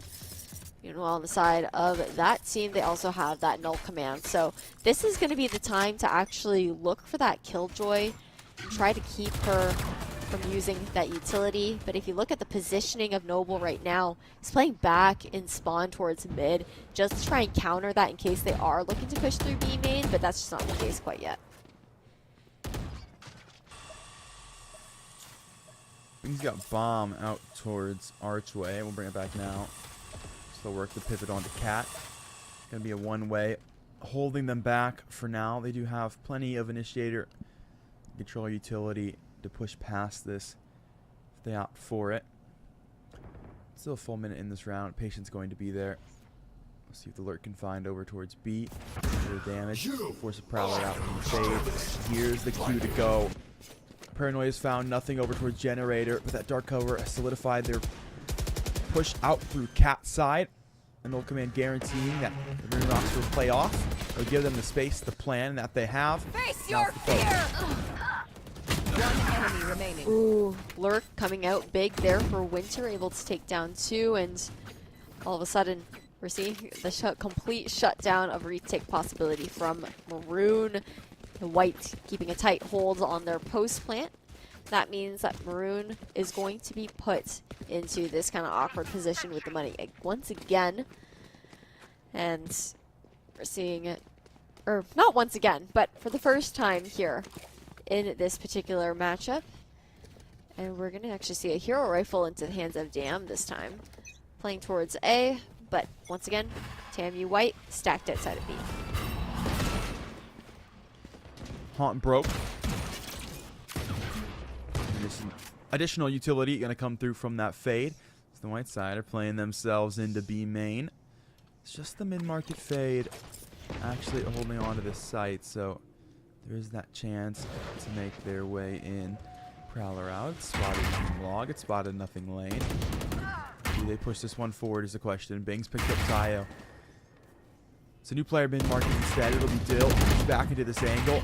Fight's on its way. No one really wanting to capitalize on it, so the White's going to walk away just in case the rotates come through. Winter's picked up Navarro into Sabrosa. Chance for them into heaven, but Dan's found two. The hero rifle, it's getting involved out of Cat. And suddenly this rotation doesn't feel as safe as this White roster thought it might have been. Moonside has kept things even in the eco. You also have to think about wanting to fall back, you know, to go for that full rotate over towards A, leaves those guns in B link exposed for a flank from B. 30 so now seconds actually left. re-clearing towards main. They know no one's pushed out. Dill with the deagle though, able to take down one on Winter. This pushed a lot of pressure here on Bing Chilling. And also, unfortunately, taking the gun out. But able to put it back into his hands just in the nick of time for the wall bang. Now it's a 1v2 situation and potential for guns to be reclaimed here into the hands of Noble. There's always the Phantom already in the hands of Dam. We'll see how this one pans out. Bing early CT stare on that first contact. Caught by Noble. Moonside is able to win out that round. Thrifty. And Eco comes through. One hero rifle. And Dam able to grab a massive value to start off towards Cat to even up the numbers. An interesting mid-round from the White roster there. At the very least, they do have 4 ultimates to work with going into this one. One away from Nightfall as well, so if this is any time to equalize is now here for the Maroon roster, considering their bye will be kind of tough otherwise. They've slowly climbed up with that last round, but you want to keep that momentum rolling. Protocols online here. A rendezvous up to see if anyone's pushing in through A main. Not going to be the case as the rest of TMU. White will be making moves towards Arches once again, trying to cross over to Catwalk. And looking for that tree burst here, but still, there will be the potential for the fragment to come through, stall things out, buy time, the rotation, or utility, such as this one way.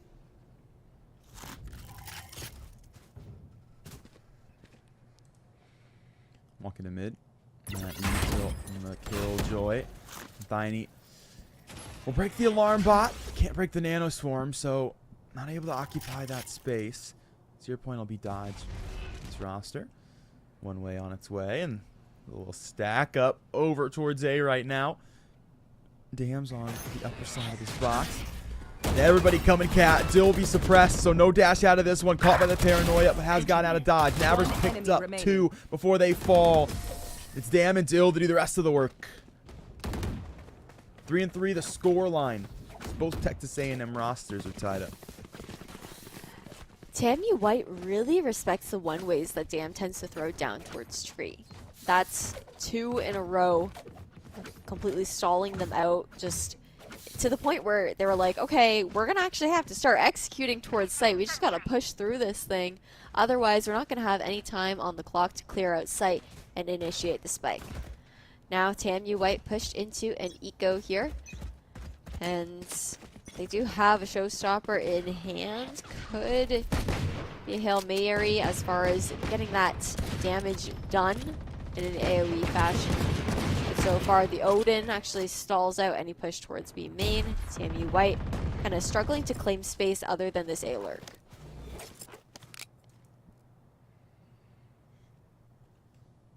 There.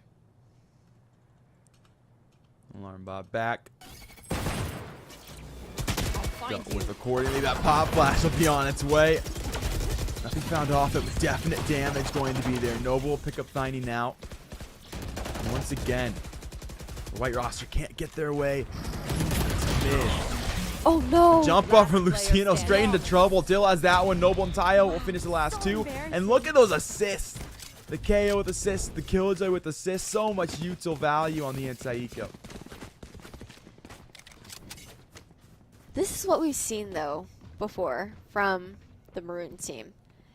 We've seen the fact that, well, first of all, I think there's potential that they might be trying out a new like composition, all things considered, compared to the last time we saw them on Ascent. But they scale really fast, even on the defensive side. Once they have momentum rolling, it's risky because there's potential for overheat, but they really do like to just push in, collapse, and get very aggressively defensive. Just claiming space. Dill with the peek out. Unfortunately, does get caught out by a slight flash from the teammate, I believe, and Dan snuck his way here towards Wine. Sammy White looking a little bit suspicious of it, though. Suspicious indeed. Oh. Check is the question. Pop flash through, and Dam's picked up too. Being with the trade back. So at least we'll have the player dead, but not before losing those two teammates, and that's always so very tough. The entry duel is gone. The smoke's gone. It'll make this take so much more difficult for him now. Maroon really found their footing with the coordination there. The jump peak will earn Bing Chilling a piece of information. Chooses to use the C's, but not able to glean a kill off of it. Fragment to go out backside as well. But Navers is just doing his best to keep taking too much damage. Will back off slightly. But with 30 seconds left on the clock, Tamu White, the only space they've got here is a main, and they're already looking to fall off with a deep flank coming out towards mid here on Catwalk. Yeah, definite containment. That's going to be here. They want to rotate. The Maroon side is going to know about it. And now they got the buddy system established. They'll push this one up. Make sure these players do not get their guns out of this round. 0 point clear Wine. Prowler's going to clear out the close right. And well, checkmate. We know where these players are going to be. Bing's picked up one, but it's Navar and Dill to take those guns out the round. 5-3. The Maroon roster going to lead this one by 2. Timeout now being called by White after a 2-round lead is secured here by Maroon. Cat, how are you feeling about this so far? Seems like the second that Maroon stole away that momentum, it's just starting to snowball into a larger and larger threat here for Tamu White. How would you like to see them bring it together to get this site execution down? Because right now, the clock's just working against them. Yeah, I think the clock's working against them too because of how heavy they play for this mid presence. And it feels like the alarm bot is just the victor. Every go. I mean, no matter how many members the white side's willing to throw into mid, it feels like that alarm bot shuts everything down, kills momentum, and then they don't really know what to do once they do meet that oppression. Then come out this timeout with a better way to get themselves access into mid. I think it changes everything. I mean, and I think really it's as simple as just a tiny satchel into the middle of mid, probably breaks alarm bot, and they get the opportunity to actually scale effective. Yeah, taking that down a little bit earlier would be nice, but I do agree that it's the mid-rounding that seems to be the struggle here for Tamu White. Originally, those first few rounds that they garnered for themselves were essentially based off of the initial decision-making that they made as far as site executions.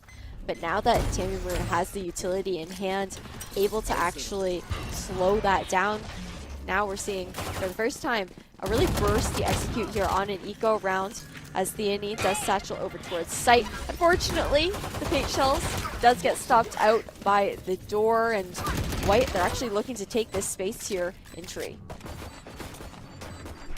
I think he's going to pick up Noble. That's going to go down for White, and space unable to be occupied now as Dan will be there. Nightfall's on its way, and the retake will work quickly. Dill has Colcree. His push continues on. Player stuck towards Hell. Luciano's going to pick up one as Dill drops down. Winter with a headhunter, and Colcree with the Sheriff. Suddenly, the white side looking at a chance at a victory. Dam in a 1v3 has to back away due to that near sight. Caught by the C's, pulled into the angle, and Luciano's will pick it up with the Stinger. It's an eco round win for the white side, 4-5 when the dust settles. Really nice thrifty round to come through. Even the adjustment on the eco round, like you said, you know, not investing into mid too much, or, you know, more so committing with it, that worked out in their favor. It was also a really big change of pacing to come out from them. And I find that this happens actually a lot in the games that we've seen, not just between TAMU White and TAMU Maroon, but across the board in the CECC Open Qualifier so far, is the fact that on eco rounds, you don't have the risk of losing out those guns, so you just go in full guns blazing. Unfortunately, no follow-up for Theani this time around, so we'll be punished for that. It will fall as the first blood. Nabbers just walking right back into where that fragment lands will be the cause of his death. Now equalized for V4, but you mentioned this during that timeout. When they get stalled out towards the site, they just back right off. They don't even necessarily like lurk towards it again. They just move away, give that space back up for free, try to reclaim something somewhere else. And that reclaim's going to come through onto Cat in this round. One way activated. The stall is on its way. So we'll go mid instead, where hello is the alarm bot. Homie's been living there. Should pay rent by the amount of rounds he's been there. And alarm bot broken. Team will head away. 30 seconds left, so decision's got to get made. It looks like that call is going to be towards Cat. Dark cover's there. Just barely. Noble's turret not going to get out of that one, so won't hear the cross. We'll have to step into it manually. Oh my goodness, he's running it down. Good to grab one, and Dam on site to pick up two in the chaos. Bing with the trade back. We'll get to site. We'll get the plant down. It's a 1v2 after it is. Probably going to come down. Won't tag his generator. It knows he's got to be close to the back end, and Dill will drop with the shorty to pick it up close range. 6-4. Maroon are going to lead this 1-2. That's like every single shorty bullet hitting too, because I know for a fact that Bing Chillin had full shield, their full HP, so it had to be the entire clip just connecting. Unfortunate for TAMU White, but a closer round than some of those other ones that Maroon has snuck under their belt compared to previously.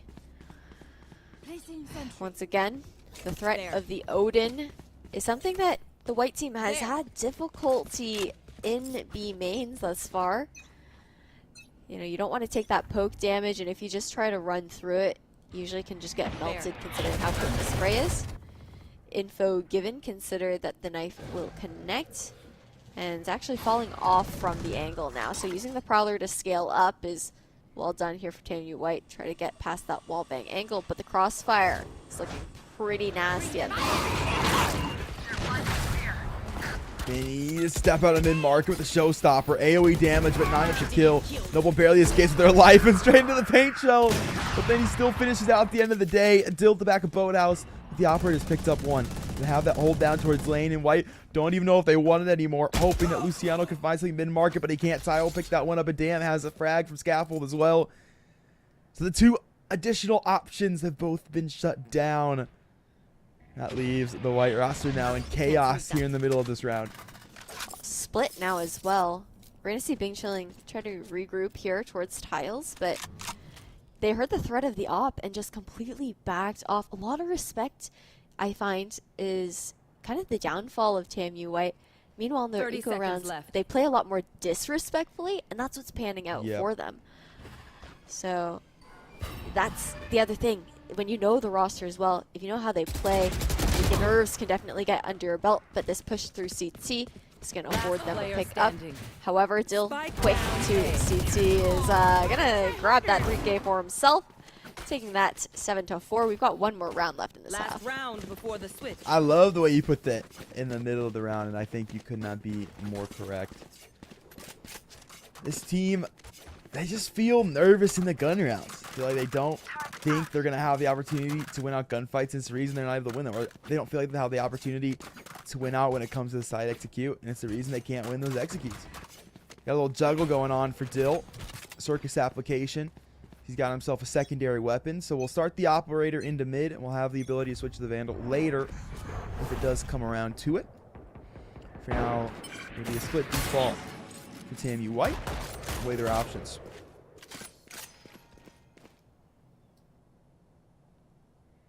We'll spot one out towards tree. They know it's the KO as well, but not going to re-peek that.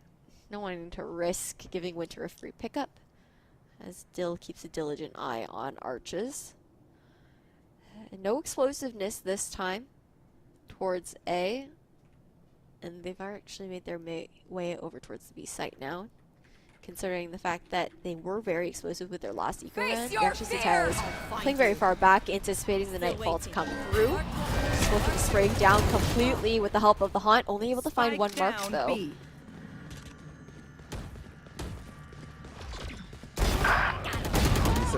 Picked up one a second as well. The one tap's huge.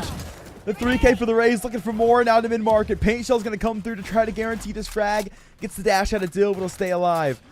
Will be here for a retake opportunity. Last round of the half, you got to go for this one if you're Maroon. It's going to be difficult. Tour de Force online now for Winter. 14 HP Dill. We'll choose the operator for the retake. The one-click, one-hit gun. He's out off the Tour de Force. A 1-on-3. 2 low HP bars. This one's doable. Odin now, second power weapon for Dill. He's found a second frag. The Innie's gonna fall. It's a 2-on-2. Ultimate's online. Dill working with the big guns this round. Caught by the flick of Cole Cree back of sight. Damn 1v2 to look lane. Finds the first. No spray transfer though. Cole Cree will have the refrag. And it's 5-7 at the half.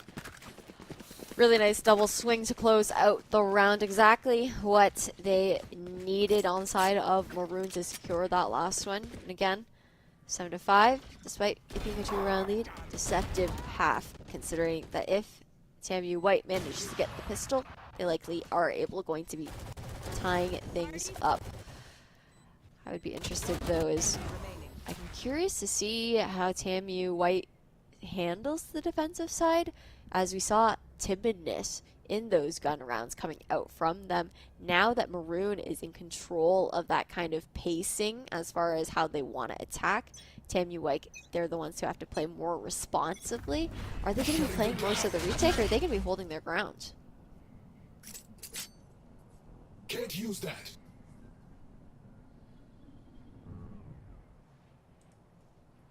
Time will tell us. Luciano's going to sit into wine. It is collegiate Valorant, so good chance that he's of the legal age to sip while he's down there. Sipping on a Prowler right now. Yeah. Ooh, little too bitter. Harder pour than he would have liked it to be.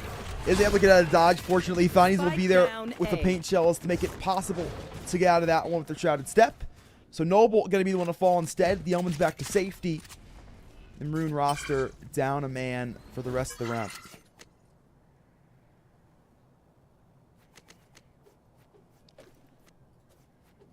Reposition towards mid. They're creeping up catwalk, so actually going down the stairs looks like they're looking it towards a market. Might get a...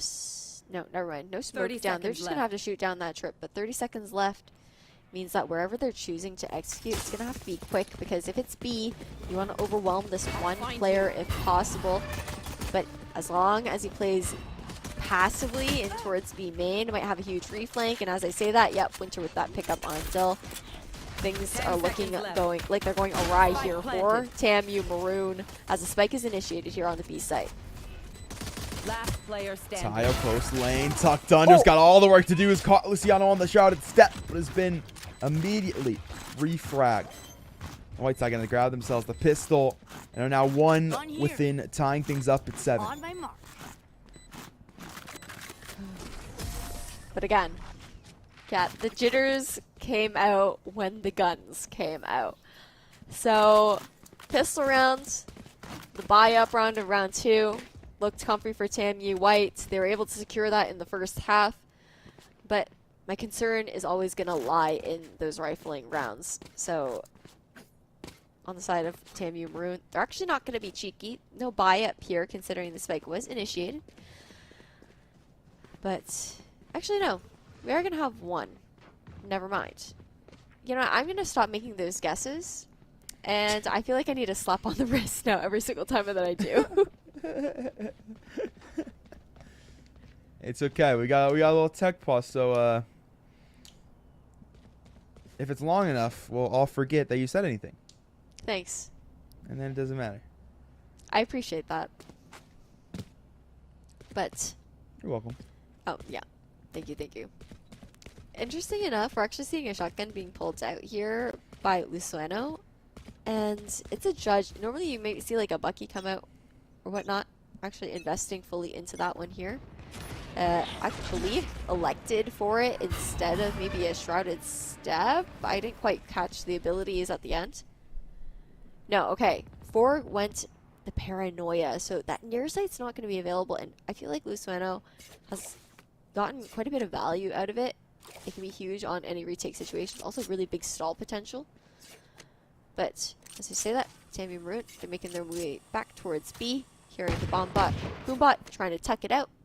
And now 5 players making their way in, looking to burst execute here. They will be met with 2 and a quick 3rd rotation as well. Still the dash in to workbench, caught by his own teammates Paranoia, but fortunately dark cover will be there on to mid-market, so has gotten there to switch safely. Noble's picked up 1, Winter trade back with the Marshall. They've got their way into sight with the Maroon squad, so it's the white side on retake duty.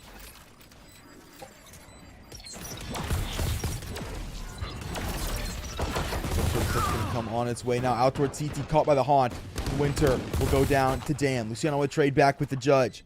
He's looking for more to come down now to CT Stair. 2 players called all the way back to Boathouse. 1 on the box. It's a shotgun.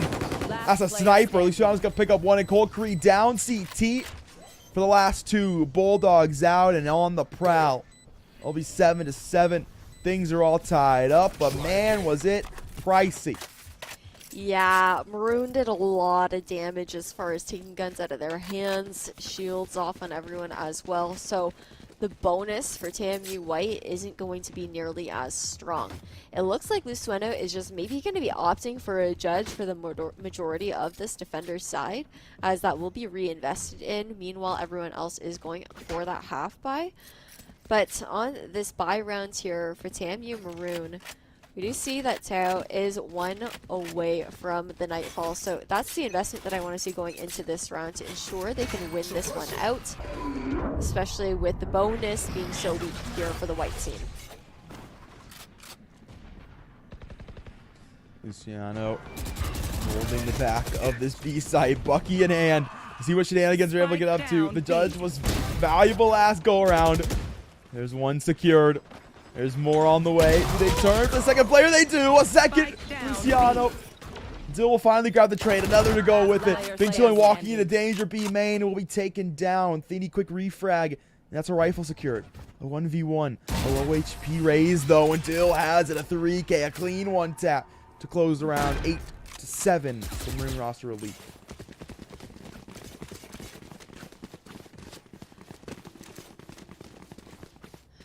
Buy now into the hands of TMU White. Winter going to be pulling out a glass cannon operator, leaning towards the B side, trying to keep a hold on the main. No ultimates ended up being expended in the last round, but we are going to have 3 here for TMU White. So, or 3 here for TMU Maroon. My bad. Outside of TMU White. Only the From the Shadows, not going to glean too much from there. Paint shells and C's combination to open up the link, trade for a trade, and a Prowler to come back through as we see the rest of the team kind of falling back after losing that 1 member. Don't want to overextend because, again, they are on the defense.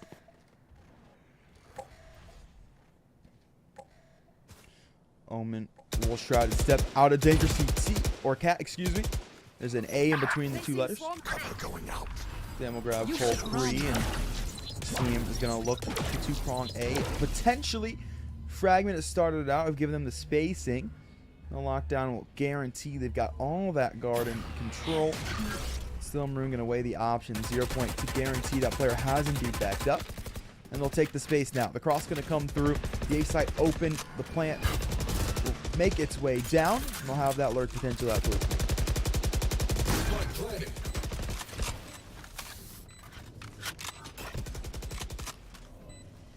Post-plant situation now here, but because the operator was in hand, TMU White actually looking to go for a full save.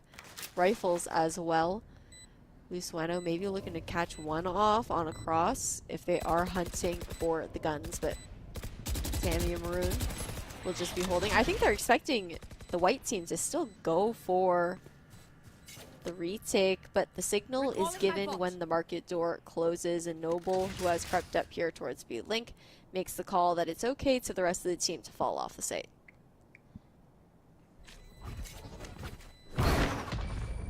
Yeah, plenty of eco out of that round for both sides of the coin. Round converted for the Maroon roster. And a 2-round lead will be the end card of it all. One away from double digits here for the Maroon team. Only needed to expend one ultimate in that last round as well, so we'll still have that Nightfall available for an execution. Very nice to gather the information necessary to push on in towards site. TMU White plays this right. They might play off-site. Corners a little bit difficult to reach with that specific ultimate, but instead that will be the case here towards B, but on A they're playing a bit more up close and personal. Winter with the first blood, try to slow down any push from TMU Maroon as they seek out control of mid. Near to see Dill actually just inching up by himself, not in a retradable position, but Noble's actually Face your fear!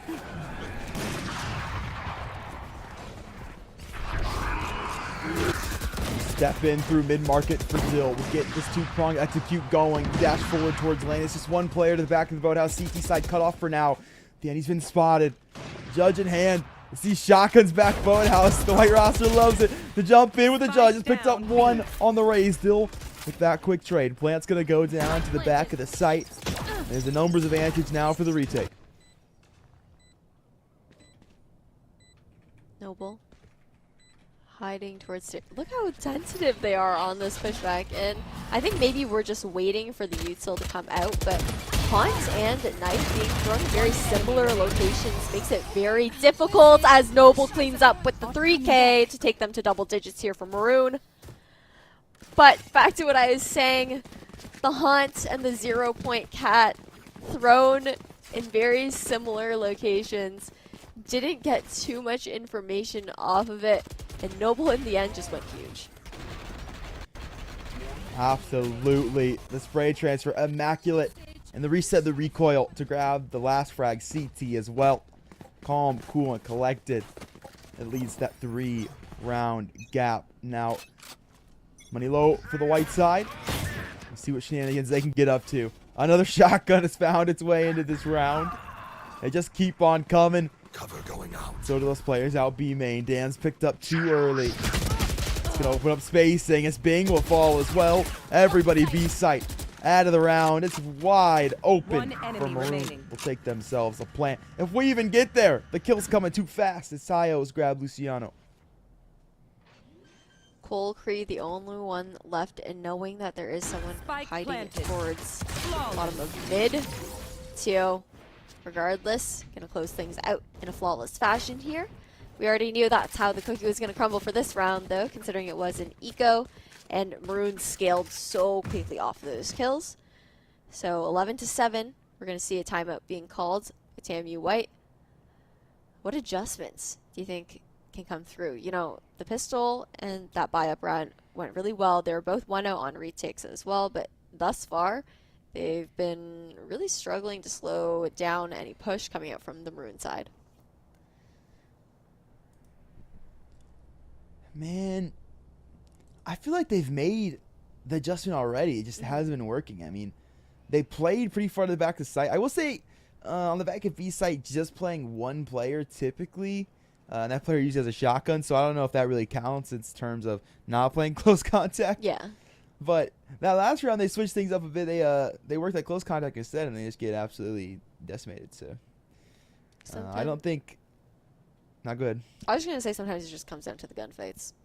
Yeah, 100%. Like, I think in terms of actually taking the raw gunfight, I don't think they'd win it. So they just can't be to play close contact instead. But playing more for their utility and more further back hasn't really been working either. They lost the last 4 rounds. So I don't necessarily think they've been playing poor Valorant. I just think they've been getting a little bit outmet. That's fair. That's fair. Respect that. I want to see what your take was on the whole issue and whatnot, because you know, we're both watching the same game, and again, different shades of pacing, rifling round, and you've already got TMU White pushing all the way out towards A main. That's one of the first times they've gone as aggressively as they have. Can't use that. And the Nightfall, at least, spares them a bit of time to slow down that push through.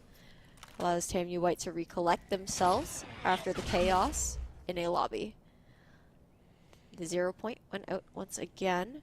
Did not catch anyone off guard. But Maroon, they held back. Now they're looking to re-hit, creeping up towards A main. You are powerless. Jump away. Cold 3 looking to swing wide, and well, will be caught out. That util forces the fight and won't be able to find it. Now Maroon Dam going to find the opening picks. They're into the site plate. It's going to go down. Maroon roster. One post plan away from match point here in map number 1. Spike planted. Retake once again with the operator in hand. Bing Chilling gonna expend the haunt, but it looks like it's just gonna be another save situation. And I just don't know if the value from the operator has been coming to fruition. We've seen TAMU White giving up quite a few rounds just to save this specific gun instead of trying to even go for the retake, where the retake has been kind of what's been working out for them on their round wins earlier on in this half. Yep. Both of those first 2 rounds are indeed off the spike defusal. This round it is White side on that save. Match point initiated. One more round in this main roster. Will prove why they do have that title at the university. You gotta close this one out right here. Operator on both sides this time around. So, I mean, Dill does have the Blade Storm in case he gets stuck in a sticky situation. And on the side of TAMU White, I feel like their ultimates are a bit more important to take note of. You still have that null command as well as, I believe, the showstopper. And, you know, I talked about the op just before this. It does get the op. Oh, wait! What? I was going to say it does get value this time, but Danny all the way snuck out here towards top mid, owning with an op in hand. The Boombot as well, just causing absolute chaos. That flick, though, on the Omen, that was nuts. Spike down B. Absolutely cracked out their minds. Winter will grab an additional frag, and well, when you need a couple rounds strung in a row, opening up flawlessly would be quite nice. Tayo tagged by the trademark, and all they need to know. That spotted, and Winter fragged out. Tayo's got themselves one. Now look towards mid-market. Will be caught off early. Cold Cree will snuff the round. 8-12 after what is absolute semantics over in Gelato. We're going to get a quick replay on that op shot. I was so focused on other things going on the map, I didn't even realize that Theony had crept up all the way to this position, like the Boombot finishing that kill up, that whole 180 to get the kill down on Dam as well, like holy, holding down the fort. But still, it is match point here for Maroon. They wait patiently as the 0 point does get expended. Does draw some attention here on the A side. But the double operator that's leaning towards mid and the left side of the map is going to make this site take difficult. There it is. Winter flashed off. Shot will come through. It can't get off the angle, so Dill will pick that one up. Showstopper out. Call the door! No! The Eddie! Not like this! He'll take himself down. Sometimes your biggest enemy truly is yourself. Maroon will get themselves into the site. It is a null command for the retake. Stay alive here in map number 1. The secondary roster's on their way in towards CT Stair. Ciano, Big Chilling, both going to pick themselves up frags. The KO will falter, and Noble will close out the map. It's 13-8. The main squad have map number 1. Map number 1 on the other squad's map pick. So technically an upset if we look at that alone, but if you also look at the track record of TAMU Maroon on Ascent, they've been winning it out pretty hard here throughout the CECC South qualifiers, so it's really not a surprise whatsoever, especially considering the fact that TAMU White are the underdogs too. So maybe there is a bit of hope as far as counter-stratting goes, but when it came down to the actual team compositions, the Maroon team completely switched things up on White. Yeah, absolutely. And for map number 2, let me tell you, we're going to get a show. That is for sure. This team's, they said they wanted to play maps. They don't typically get the chance to play, especially when you look at what is tournament play. So they've got us going into the swimwear. We're going under the sea, baby. When we get back, map number 2, it's Pearl. We'll see you there.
I don't think so. That's the hit you'll want. And Trace takes round number 1 with 2 stocks remaining. And quite honestly, it was a fairly one-sided affair, right? Outside of that first stock, it felt like Trace controlled the entire show. I agree. I gotta say, Mew has got to have one of the sickest movement and combo videos of all time, but the issue is, Mew just doesn't always get the chance to get that good neutral opening, get that huge combo. You saw at low percents when they got a hit on Trace, stacking on 70% in an instant with Nair trains, extending with back airs. It was a thing of beauty. Trace, however, has, well, maybe a great neutral combo video, because the way Trace was just outplaying Mew at every single turn. They had a hitbox out to interrupt their movement every single time. It's like they're setting up the traps and just letting Mew wander on into them. It was consistently just like, no, I'm not going to let you combo. I'm not going to let you do this. I'm not going to let you do that. And I do attribute that to the fact that it was a blind setup, right? Openers and the starters always don't know who they're really going against. And it just felt like it was a rough matchup overall, and that just leans the way of UT Austin at this point. So now, taking a look, University of South Florida, they get a chance here. Who do they send out now? So far, we've seen Viri, Fortnite, and Lucida. As we were talking about, that breaking out is going to be the Rob Greninja from Viri. Fortnite has a Snake, and Lucida has a Robin. Those are the characters that we have seen played so far. Viri, of course, with the Rob Greninja in the back pocket that could be brought out if that is to be played. I mean, what are we taking a look at? Do we also see maybe Paracane or Black Lemonade come out? Like, what do we think South Florida needs to do?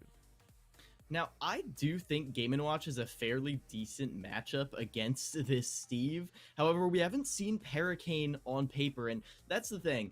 Every Steve player is like, oh, learn the matchup, learn the matchup, learn the matchup. Not everyone is actually going to have the in-depth knowledge to know the matchup, because that's the thing about Steve.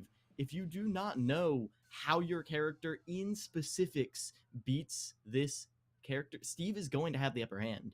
He just has so many tools. He can adapt to so many situations with so many setups that you often don't even need to go for the traps. Just the mere threat of them is enough. Like, we didn't even see any super complicated setups from Shulker there. At the end of the day, they were just going for some fairly simple ledge trapping, some frankly really good disadvantage. The way Shulker was using blocks and anvil to escape being juggled to get back to ledge or just bypass the ledge altogether.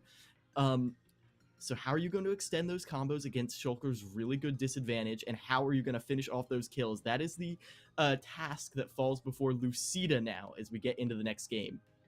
Yep, breaking out the Lucida saying, hey, let's go ahead and try and fight mining with a little bit of magic. And we'll see if that one plays out. Of course, in goes the SD to kick things off. And right now, taunts go out. Let's see what the battle decides to bring to us. Lucida already charging up and raring to go here. And Trace, surprisingly, is not going straight to the mining, was testing the waters first to see if that was even allowed, and is now going to go ahead. Already has gold in pocket, though, so very, very good setup. The minecart, though, bullied out right away.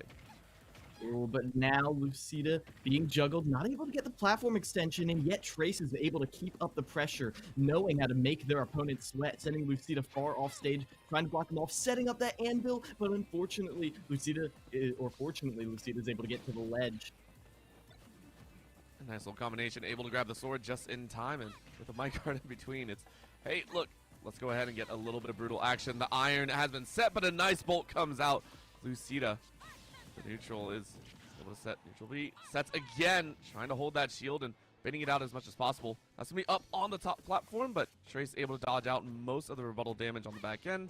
So far, fairly standard, still just kind of testing the waters on both ends. No one wants to go too crazy, but it is Trace keeping Lucida on the edge and able to block it out just a bit.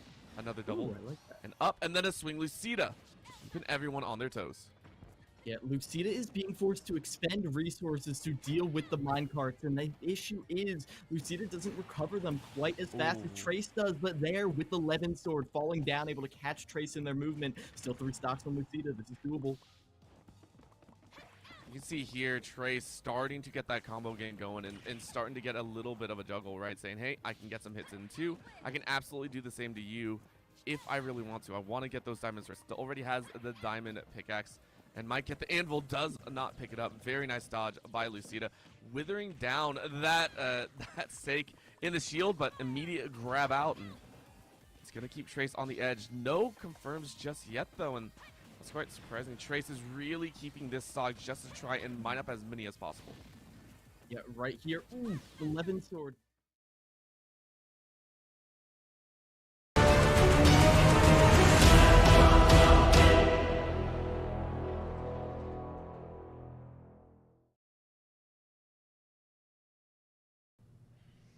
Welcome back. We are heading into map number 2. We're taking it over to Pearl here for the second one in this best of 3 series. It's grand finals again of the CECC South Qualifiers. I said grand finals already. Anyways, either way, mixing things up. We are going to have TAMU White up against TAMU Maroon here on Pearl.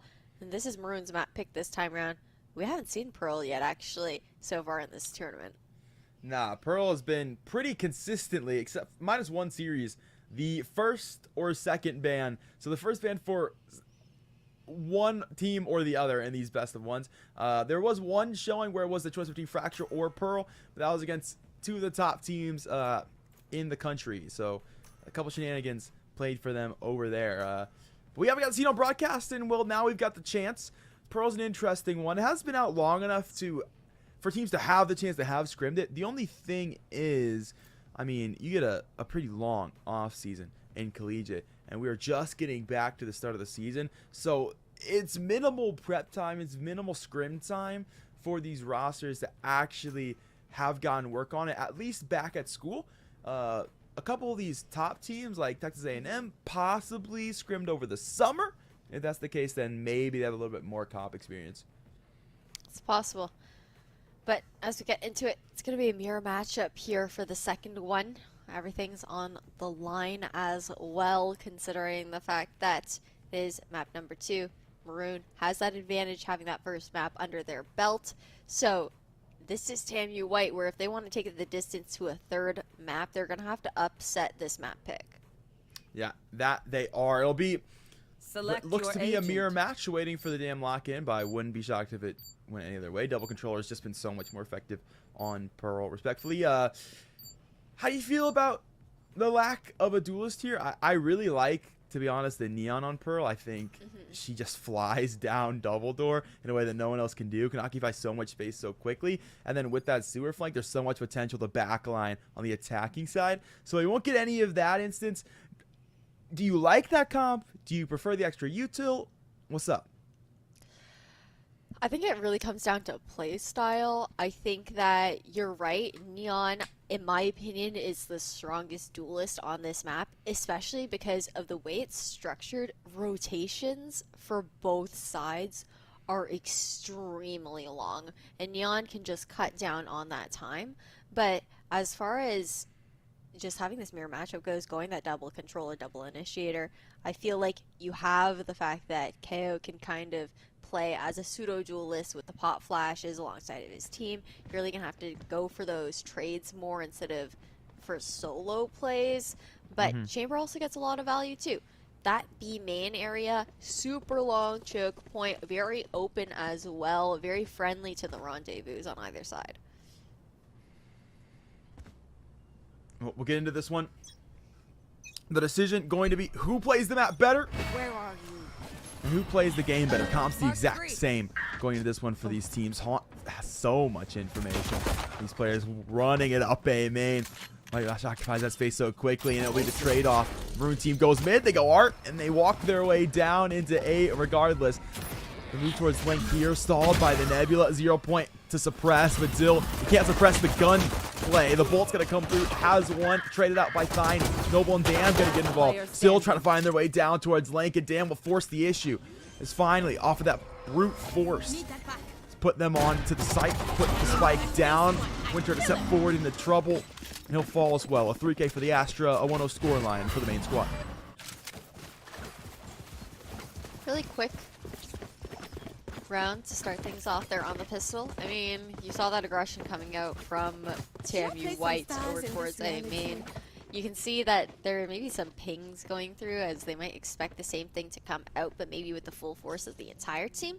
But little do they know, it's actually going to happen on the other side of the map. TAMU White looking to run it down here on main. Toxic screen to cover up any peek as well.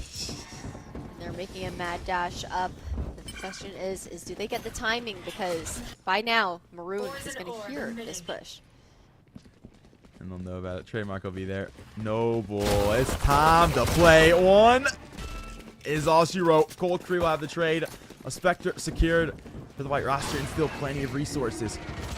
Continuing their way here on the flank. Another secure. Cold Cree will pick up the trade onto Dam.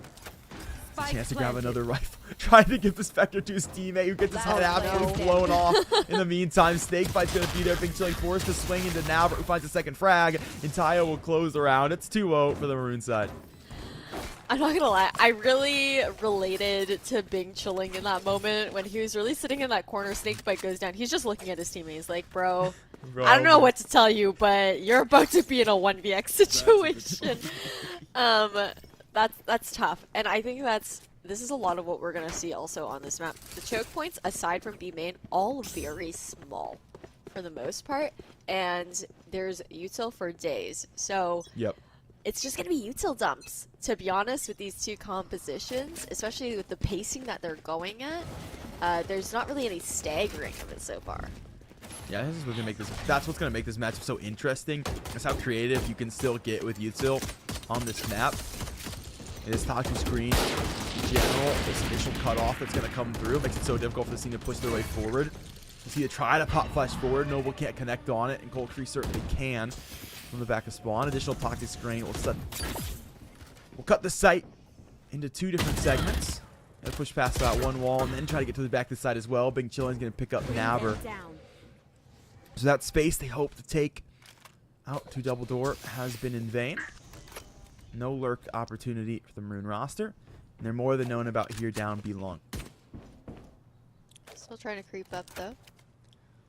TMU White actually not electing to peek quite yet. They're just holding back so far. Concealment, blocking vision.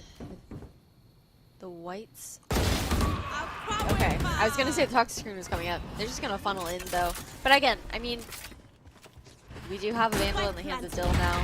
Stolen away. TMU White, this is the round that they really need to win as far as keeping these guns in their hands. But so far, Maroon, they're keeping it close. And the Cosmic Divide comes through, but you can tap, you can just... Yeah, you definitely could. You could just tap it. I think half your body maybe goes Yeah, through I think the you wall. could have. Yeah, but you could have halved it from the other side of the wall, which is impenetrable. It doesn't matter though, because the swings are coming out regardless. And TMU White do come out on top in the end. But there was opportunity for some sort of sneaky defuse. They would have seen it, but they couldn't have shot you. True. I feel like running Very through true. was the more risky decision. Well, the thing is, like, if you tap it, they get your shoulder. Some No. astral stars in this reality. No, with the way it was positioned by the generator, I'm pretty sure you could have gotten the defuse down without having your body peek because there's through. that extra box. Yeah, you're definitely Yeah. right. You're definitely right. Interesting dynamic. You know, hindsight, unlike my vision, is 2020. Well, I mean, it's only the first 3 rounds. It does feel like a little bit of a speed run right now. But again, with how long rotations can be, sometimes the explosiveness is what really pans out. B site was left completely open this time, though, from TMU White. Maroon, a free walk down through main. I think that's also... There's a really big give and take with that Defender's Viper's toxic screen. Hmm. We said I think there is retake potential, or there's not. I think there's give and take. I think it gives the walk down for free for the attackers. Right. But if you're playing only towards B main, then you're gonna get caught off. So it's nice retake in that sense, but the counter to that is just to play on site. Fair. Yeah, that's why I think this VAL's so interesting, because there's still so much room to work with in terms of actually discussing util. Hallway player gonna be taken out pretty early. Snabber will fall to this initial site push. Last player standing. Means no toxic screen to go up, and everybody Wait. sprayed through the nebulas. Noble to pick up 2. Still pick up the last. Gravity will might have brought the player into him just a little bit. The Maroon roster will win the post plan out. The 2-round lead, 3-1 scoreline.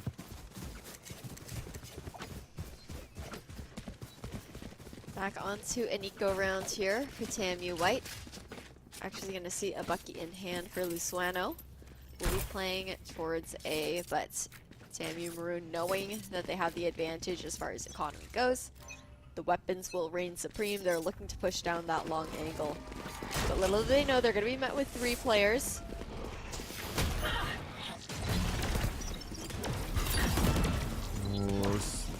Winter caught and isolated right now, so they can capitalize on the opportunity. They certainly can. Noble and Dam can pick up the first 2.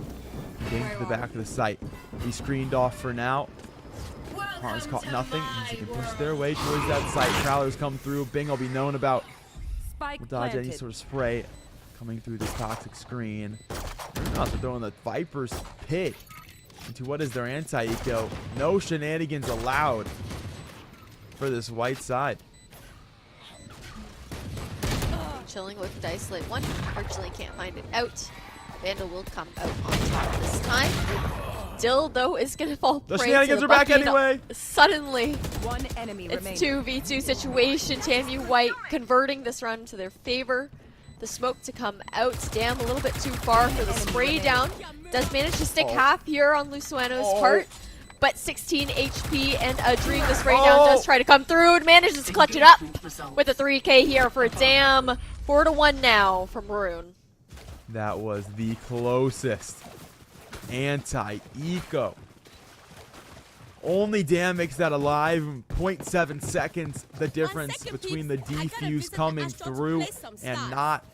And the Viper's pit's committed as well, which honestly, Ash, in my opinion, lets the Bucky player get so close to make that round possible. Right there. Yeah, that's the big risk. But they didn't know that the Bucky was in play because no one went towards the A site, so didn't actually know if the shotguns were there. I mean, classic right clicks basically, Bucky. Okay, true. Actually, yeah, word. That's real. Oh, not the one way. It missed. Hey, you get it back. You know what I mean? You pick that thing up. We love a Queen Viper. We're gonna roll their way down towards Art. Pop flash on its way, and Viney will be caught out. Not done just yet though. Still that Astro onto the site. Luciano in the back of things. Got one on the Nabber. Second as well. The quick spray transfer finally traded by Dill. Plant's gonna go down. See if the Rune Squad can hold on. Oh, come on, man. What is that? It's just an Astro thing, I guess. I don't know. Dam's kind of hitting different with those sprays through the smoke, no cap.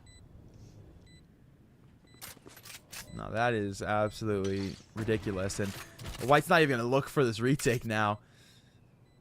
Damn, a force to be reckoned with. Deep into spawn. As they try to work to that dugout angle. Damn. Takes one through Nebula, and they say, nah, it's all good, man. Look, we'll take our 2 guns. You guys can have the round. We'll be back next one, you know what I mean? Like, it's not that serious. It's all good. I do wonder if this is going to be another iteration of Ascent. This is the first time, you know, Operator is now in play here for Winter. And it's not a bad thing to save the op, but on Ascent, there were a lot of times where there really wasn't that big of an advantage there for Maroon, where Tammy White wouldn't really try to pressure in a post-plant situation. Instead, elected to save the op almost every single time. And in a way, that's also giving rounds away free, right? Like, you're not contesting the post-plant despite... It's different if it's like a 1v, like 3, 1v4 situation.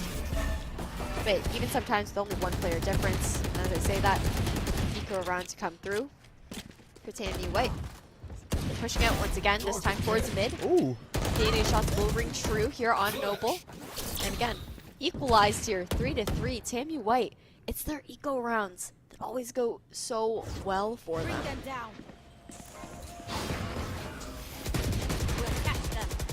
Colors on their way up through Link. Hauntsman shot early. Tile stepped over the snake bite. Timing could be a factor here, but defense is going to walk away and fight for mid instead. So nothing to be seen out of that Nebula. Plant's going to go down onto the safe site. Star to go through for a Link. And the Operator trying to retake here in Flowers. Naver's just jiggling just to ensure that it's not creeping by. Will look away though. Now wrapping around, so they're swapping spots. Could get timings here, and the counter Viper's pit to come in on the post-plant retake from Coal Creek. Will tap the spike, forcing out the gravity well early on. And in the green, the sprays are coming down to a 2v2 situation. Tammy White taking a lot of damage, not able to stick the defuse. Dam with the kills through the smoke. Gonna secure another for himself. 6-1 now for Tammy Maroon. No, because here's the deal. If I'm on the White roster, I don't know if they're in the lab or not. I don't know if Dam's at his house, if Dam's in his dorm room, but I'm showing up at his computer. I'm showing up. I'm pulling up Task Manager. I'm going through every single running file, and I'm finding what's going on. Ain't no way this man. I'm willing to go back through the VOD. Half his kills are through smokes. This guy's different. Absolutely different. He just knows. Intuition's insane. If this man wears glasses, I want the prescription. And I want who made the frames, because I need them. I'm going to rank up in no time.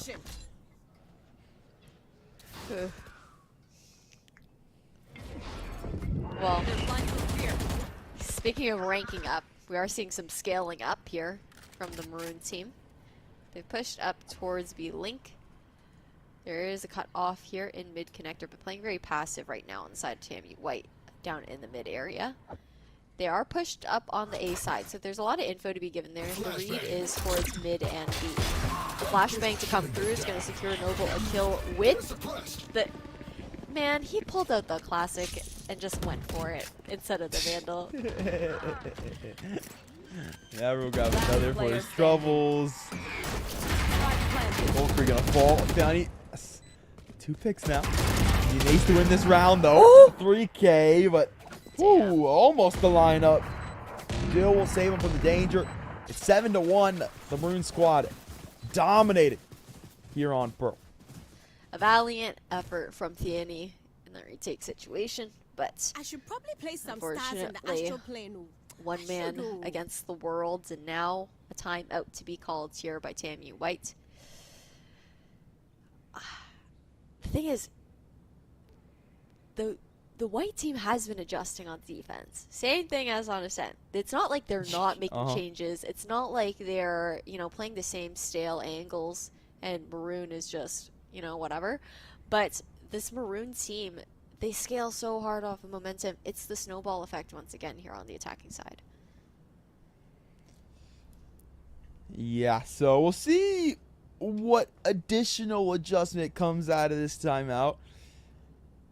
I mean, maybe they use the 1 minute to just like do a quick little aim lab routine, or like a little like It has come down to a lot of gunfights. grid shot. Like I don't know what you do differently. I mean, it's true. Maroon has like 1-0 gunfights like very easily so far, but again, on eco rounds, it's when everything comes down to the wire. That's when the trades come out. I just want to see them meet them with the same aggression, but with rifles in hands. But again, so much respect always given to the main roster once those are in play. Yeah, in FPS games, so much of gunfights really are just confidence. You have to believe with every single peak that you are going to win the fight. It makes such a massive difference. Nobles walked out, has absolutely won the fight in mid-door. And they're looking to take the spacing. Danny's come out of hard to find one. Very nice to see. Still's willing to fall. Chance to possibly find a second. We'll be cautious on this push. In the meantime, Maroon is walking a tunnel and will have themselves a plant over towards that B site. Inching further and further forward is Thieni. He checks the corner though and he'll find the frag. Tail's gonna fall. That's a rifle. Okay, here's the danger of popping the Viper's pit on the eco round of the enemy team once again.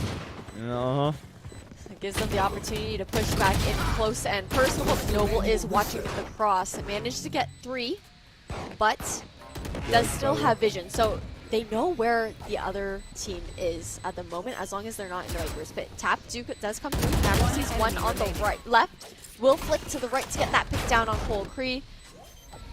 Now attempting to get the defuse down once again, but unfortunately there is a gravity well on there, and Naber's going to clean things up. 8-1, easy peasy.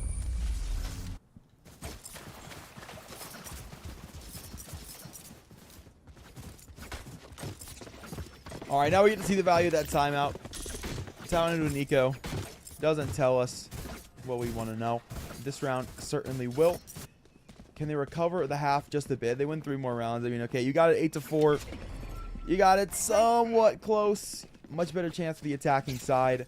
It's a question if they can start the winning ways. This round will be a big tell. And this round, honestly, for the white side, needs to be a win. I want to see them get scrappy. I want to see them do something silly like 5-man push with the rifles in hands at the very least. Chamber is shut down here by Winter. So that means there's no trademark available. Flank potential to come out from Tammy White, but they're still playing really safe. Passive Judge here in B-Link. Does a bit of chip damage, but unfortunately not able to secure the kill. Still equalized at the very least between these two teams. There's only 3 rounds left, and Tammy White has to make every single buy round count as much as possible.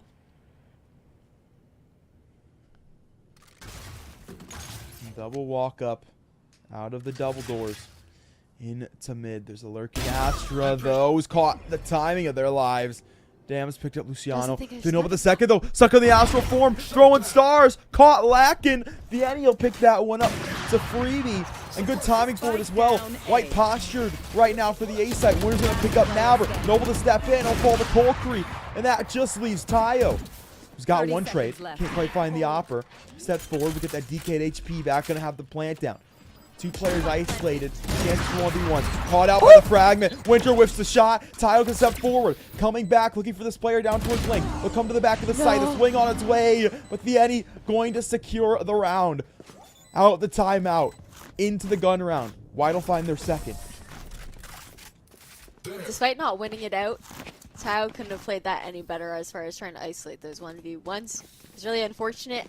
You could tell that he looked away from Flowers because he was like, I totally killed Winter, right? No, unfortunately, it is the wall bang, but a really nice retake there from Tammy White. I think the big thing in that particular round was that Winter got the first blood early on. Just took out the chamber, had Tammy Maroon. You know, they had to think about, okay, could be potential lurks, whatnot. Meanwhile, most of the other rounds, I believe First Bloods did go into their favor, and they just scaled off of it really quickly.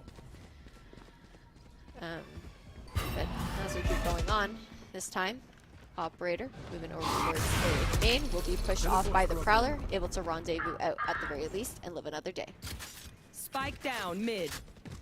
Dylan Vianney gonna find themselves the first looks at this round. And Spike's got it recovered now. Pretty solid recovery position, unless White want to really risk it all. They'll make a play. Vianney, top of the box, got back down to Arden. Wolves found a frag as well. So Noble gonna fall. They'll play back into link to safety. And Maroon gonna have to do the work to get out of mid.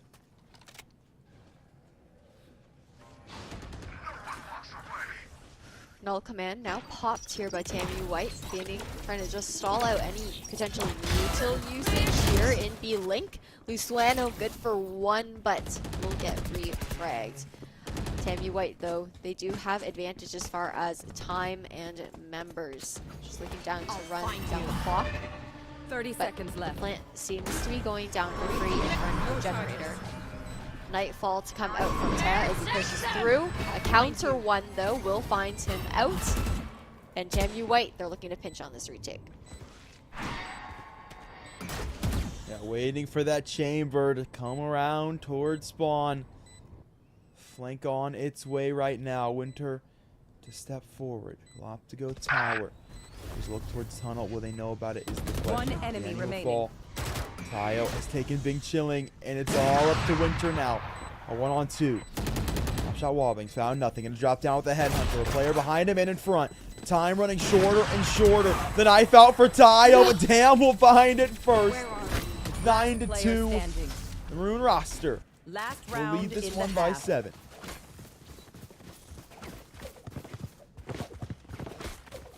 One round to go, and a broken bye here for Tammy White. Only one ultimate on the board for them to use as well. That's the Cosmic Divide. For this round, it could be interesting to see the Cosmic Divide, at the very least, do a lot of work as far as in a retake situation, if they try to play like a 5vx retake here on the defender side, because they are at that gun disadvantage. Use that impenetrable wall to creep up close and personal, close the gap a little bit as far as distance goes. And Tamu, Maroon, every single time they are on this anti-eco, tend to go for this B long because they have the advantage. Vianney's tucked on the side. Oh, checked by now for just barely, and will fall. Colcree has 1. Trade back by Noble. No Viper utility. Going into this post lane. Still the Astra holds strong. Red will be out towards tower. Colcree's found 1, but we caught by Dylan Hallway. 3-2 post plant. Damn, looking to play the Nebula Classic. Might get caught here. Winter's on the flank. Dam's in astral form. Second time. Caught lacking. Winter has that one with the Headhunter. That's a gun to be picked up for this retake. Luciano holding these players back. Waiting for Winter to step forward, and now the Astra going to fall. A 1-on-2 for Winter. Both players back hallway. Haunt shot, double swing out. It's a fantastic post plant from Maroon. 10-2 the scoreline. Switching sides.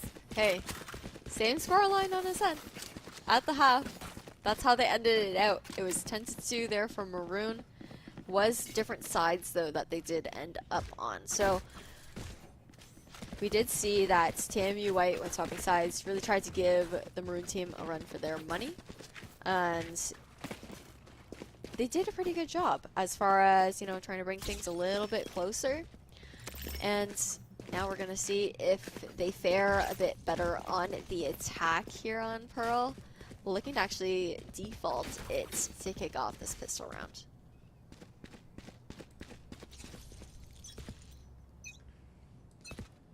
I'm glad you didn't keep going with that one, Ash. I was really worried you were going to say it was 10-2 on Ascent from Maroon, so surely if they win this one out, it's going to be a curse waiting to happen. Nah, I don't finish the sentences anymore. Good call. Damn and Noble going to finish themselves 3 combined. Luciano only going to grab 1 trade back before they inevitably fall. And that's 2 players at advantage here. The Maroon roster. They take the pistol. Surely they take match point. Player standing. Unless these 2 players have anything to say about it. Winter doesn't. He'll fall. And Bing's got it all to do. Sayo back to him. Try again. First frag secured. 3 more. You got the pistol round win. Ghost picked up. Twirling the knife back. The pistol now. Out into the angle, and damn, we'll have it. A 3K. The Astra's been so impactful. And this round's no different. 11-2. The Maroon side has the pistol round. Wait, hold on. Yep. Brother. Yep. Dam's got 17 kills and 4 deaths.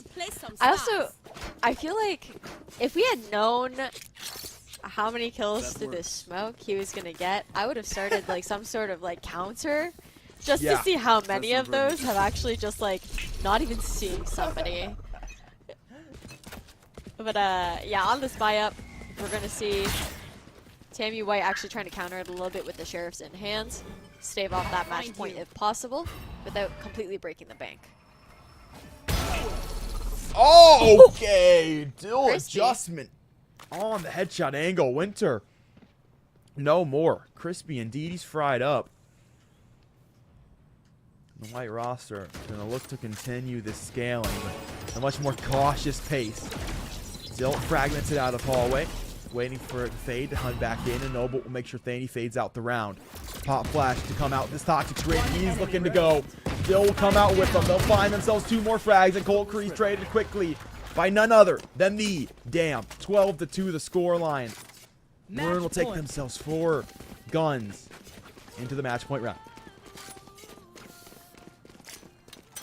We're going to see a quick replay of that crispy clean Marshall shot. It was just the flick. You see the top of the noggin popping up. Sheesh!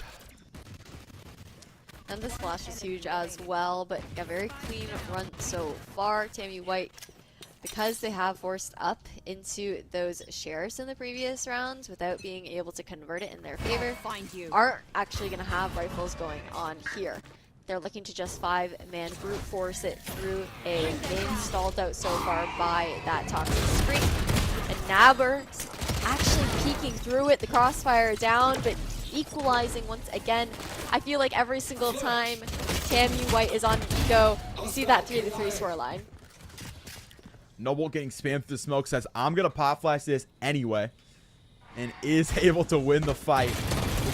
They look to go left. He's on the right instead, but he's found nothing. Cold Cream back in the site and the adjustment to pick up 2. Plant's going to go down.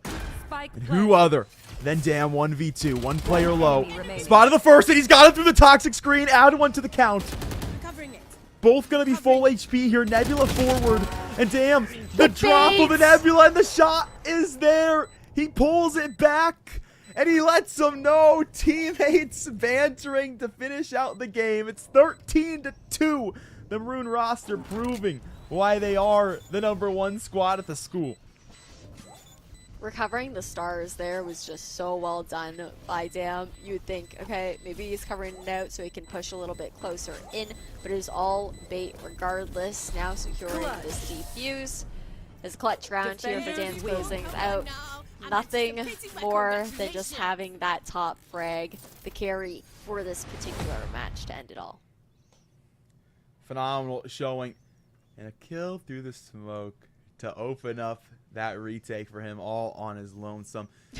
Fantastic showing throughout this one. That means that the Maroon roster is going to be that #1 seed going into the close qualifier for the Southern region. But of course, their fellow countrymen over on the white side RC2. So still at the end of the day, not too shabby for Texas A&M. Definitely not, but it's been a wild ride, and everything does have to come to an end, unfortunately. We are going to be sending it out, though. Thank you guys so much for tuning in today, because we do have an interview to follow, but it will be on the other side of this break. It'll just be a quick moment. Stay tuned for more.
I can't say that. I'll get in trouble. There's one for each game, so teams this weekend, somebody's going to have to explain to TSA why they're coming home with an extra trophy. Fine. We're fine. This is going to be great. Why is everybody staring at me? I'm not even doing anything yet. Is it because I'm in a suit? It looks nice. It's new. I'm stressing. I'm stressing. It's all right. We win these. We absolutely win these. I've never seen us lose these. I love him. I don't remember his name.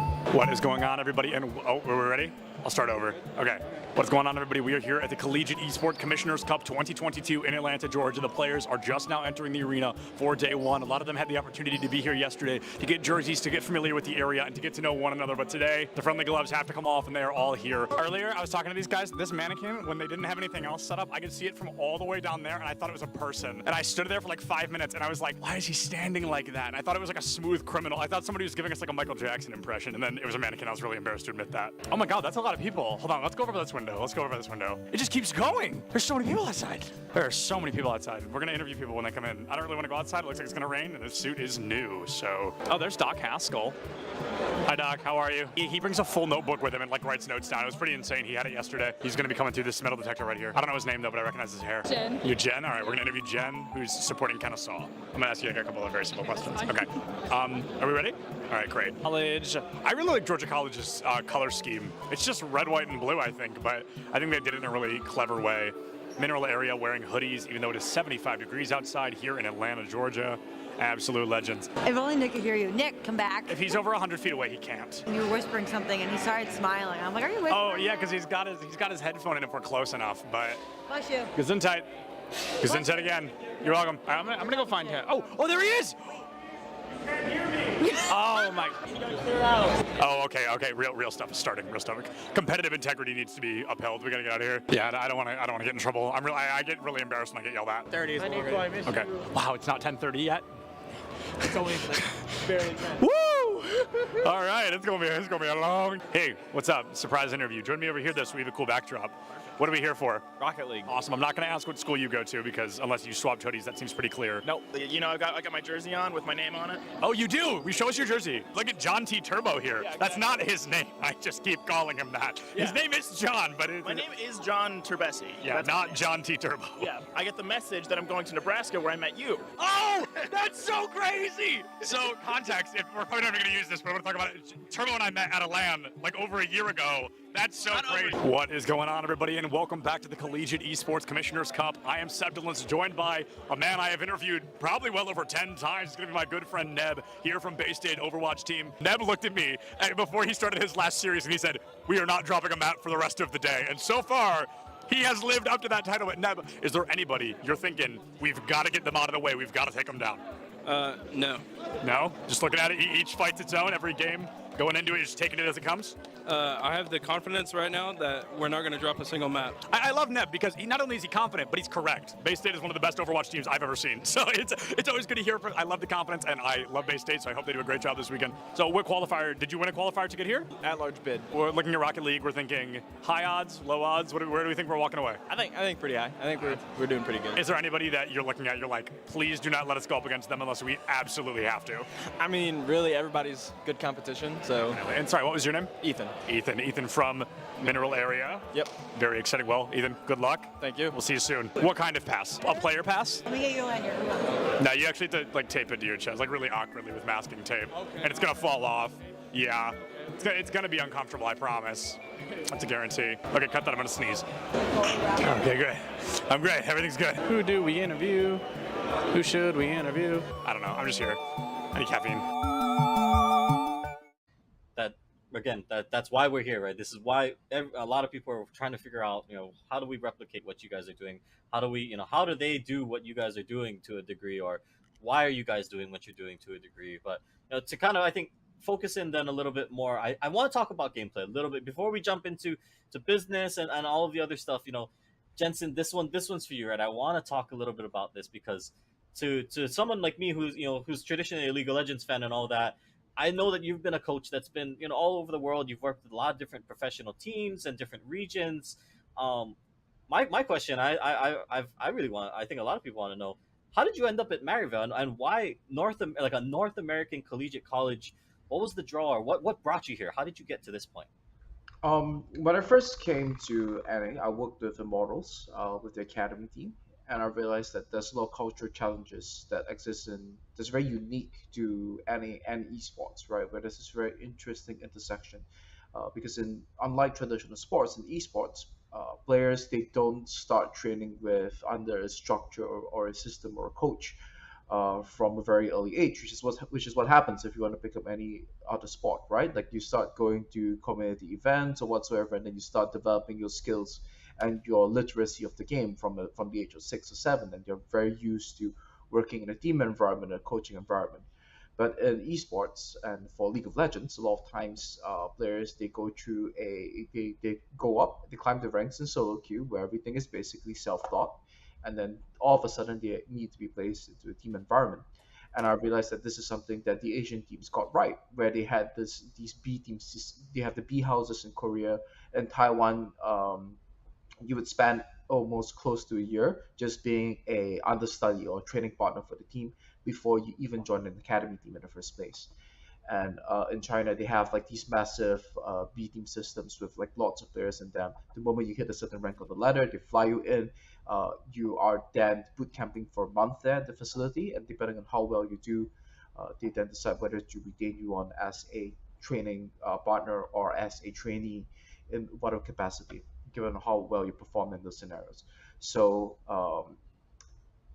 the West was very lacking in all of this, and culturally to do the same things and try to replicate the B-house environment or what they do in China or Taiwan would not be possible to do. But the West has a very successful model of developing sports and talent, especially in America, when that is in the collegiate space. So I looked at this, I saw the resources that was available, and when Clerky pitched his vision to me, it's like, yeah, this is what I think should be the future for development in the NA ecosystem for esports. Oh, right on. I think, maybe let's follow up on that a little bit then. We just had TAMU Maroon close things out in grand finals, a 2-0 against their brother team over on TAMU White. And Kat, we actually have a little treat to close things off, a little interview with the captain, Nabbers. And welcome. Congratulations. GG's. How are you feeling?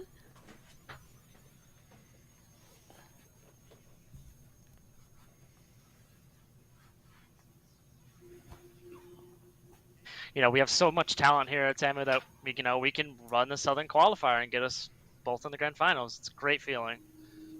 Absolutely. So we had a couple questions for you. So I know we talked about it a little bit before the interview, but we want to also give the audience the details. We were curious as to, obviously being part of the same esports. So it was club What and were the whatnot for your placings here? school. We would imagine that the teams are pretty well versed with each other. Imagine that you guys scrim together. So could you give us a little insight on the history there between the two of you? Yeah.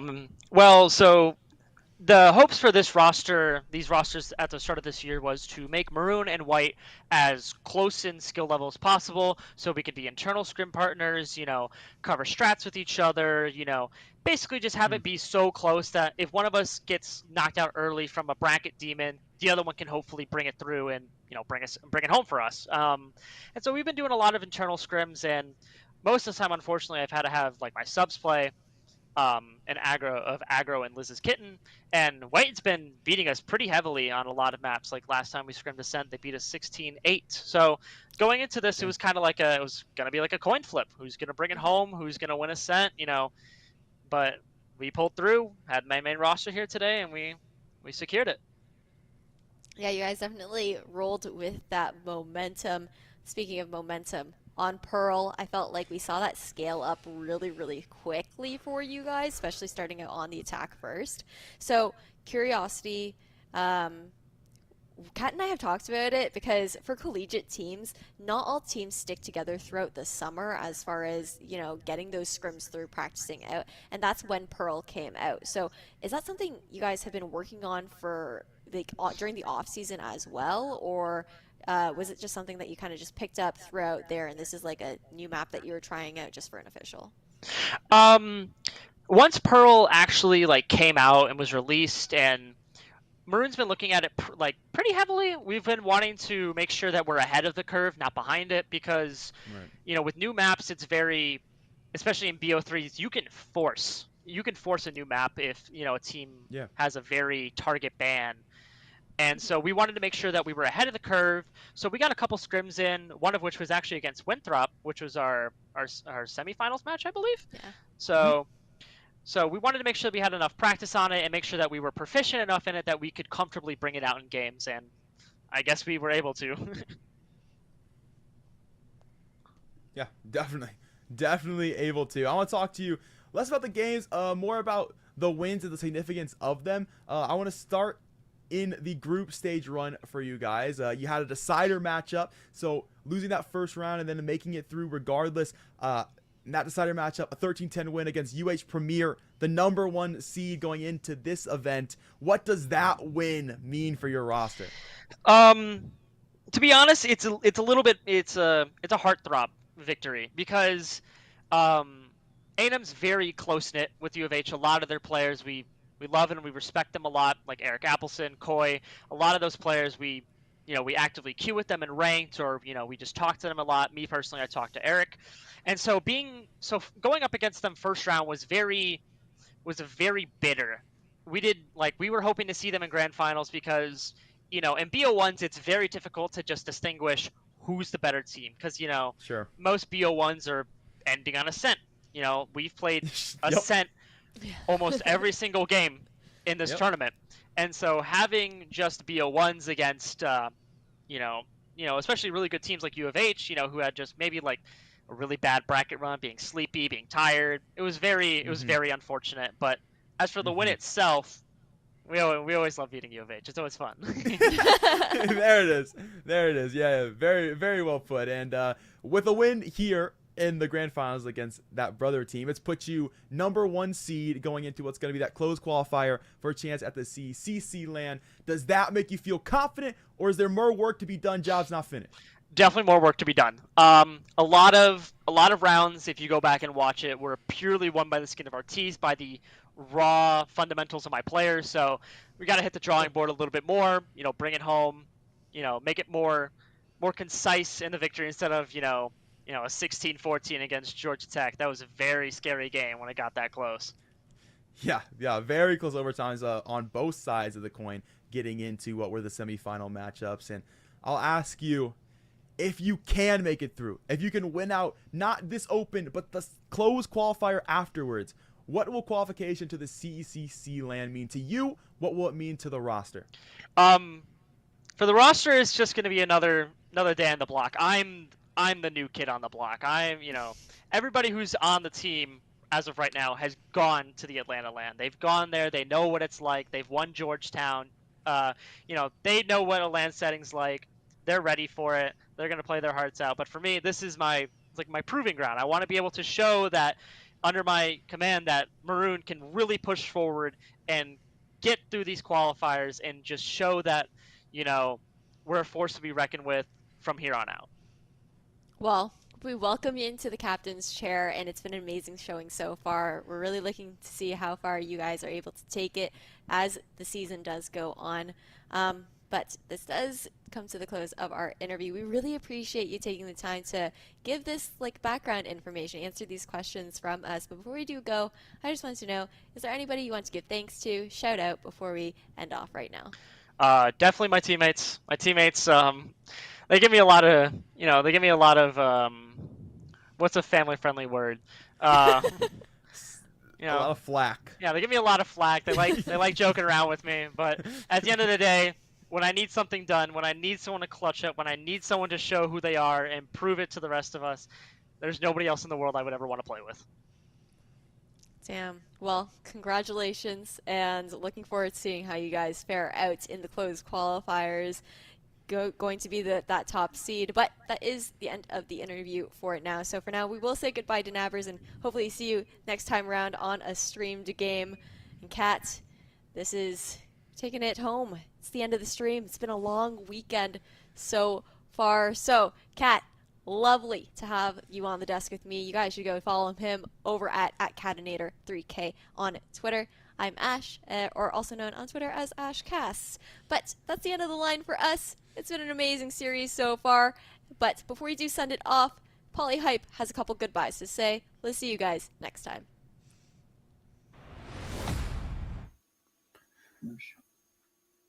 Thank you so much, Ash, as we are back with the conclusion of VALORANT here at the CECC South Online Qualifier. Remember, the teams that qualify for this online event will qualify for our next event that will allow you to basically make it to the CECC LAN. But without further ado, we do have still some more South Online Regional Qualifier action happening on our sister channel, Esports U2.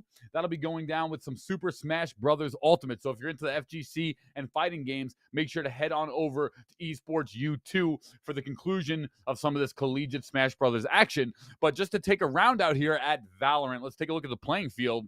It was the top four, an interesting set here. The number 1 seed is Winthrop VALORANT. They wind up taking 3rd place here. UCF Knights take 4th. UCF Knights coming in as the 14th seed and played amazing throughout this entire tournament. They do wind up taking 4th. Winthrop takes 3rd, and it was TAMU, Texas A&M University. White team and their sister, the Maroon team. I might have mixed that up, said it backwards, but either way, 2 teams coming from TAMU, and this is a big notoriety here as they both make it to the grand finals of the VALORANT region. So Texas A&M doing something right there for VALORANT. As we see throughout the year, how will this collegiate VALORANT landscape shape up before we get to the CEC Grand Final in May? So without further ado, over to Orbital and Kilomiles on Esports U2 for some more collegiate Super Smash Brothers Ultimate action. I've been your host so far, Polyhype. So much love to all the colleges, universities, students, competitors, commentators, production, everyone that has been a part of, once again, the first event for our 2022-2023 season. Over to Esports U.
Hello, everybody, and welcome to the Collegiate Esport Commissioners Cup 2022. Once again, I'm still Septulence, but this time I am joined by the CEO of New Street, Eric, who's going to get to tell us about NFTs, which I'm really excited because I told you this before the interview. I know nothing. I'm like a newborn baby about this. Yeah. So I would love to hear kind of about what you do, and then we can talk a little bit more about the esports side of things. Yeah, so absolutely. We'll get into the NFT side in a second. But just to quickly explain what I do. Yeah, of course. Eric Witchen, thank you for the intro. CEO of New Street. And New Street is a media and analytics platform for collectors. So you can think about it as like the world of collectibles has grown significantly over the last 5 to 10 years. And what's happened is we've had a lot of marketplaces evolve. So places that are going to sell you things. Like if I want to buy a pair of sneakers, I have to go to no less than 10 to 12 websites in order to figure out the best price. So you know, the value proposition for us starts with, you know, as a collector, where can I buy these things on the internet and where can I get the best deal possible? And then furthermore, we add media and insights, you know, sort of like a financial technology company would do, but around things that I personally care about a lot more than stocks. Right. So that's us. Absolutely. So looking at it, you know, NFTs being one thing, esports being the other. Yeah. Where's the link? Yeah. Where's the connection there? So first off, let's demystify NFTs a little bit. Oh yes, please. So first of all, an NFT is the first time in human history that we've been able to prove that something digital is scarce. Yeah. You need to take that in for a second. So basically, you know, we've been creating things on the internet and with digital art and otherwise for many, many years. We're buying in-game items, we're doing a bunch of things, and we've been taught that because you can copy and paste those things, they have no value, right? Enter the blockchain, and the blockchain allows us to be able to prove that something digital is truly owned by one particular person. Sure. So you can copy and paste that thing as many times as you want, is it but like you a don't own it. certificate then? It's absolutely like a certificate of authenticity, certificate of ownership that could represent a digital asset or a physical asset just as equally. Right. There are people playing with this in real estate markets. I mean, so you know, collectibles, you know, is just one of the areas that this thing is interesting in. But in terms of esports, I think it connects very much to. You know, when you think about all the work that you do as a gamer in these ecosystems, what happens if one day this ecosystem, this company that controls this ecosystem no longer exists? All your in-game assets and all the things that you've worked so hard no longer exist too. And so, of course, you know, the primary use case of these assets in ecosystem are going to be within the ecosystem, maybe forever.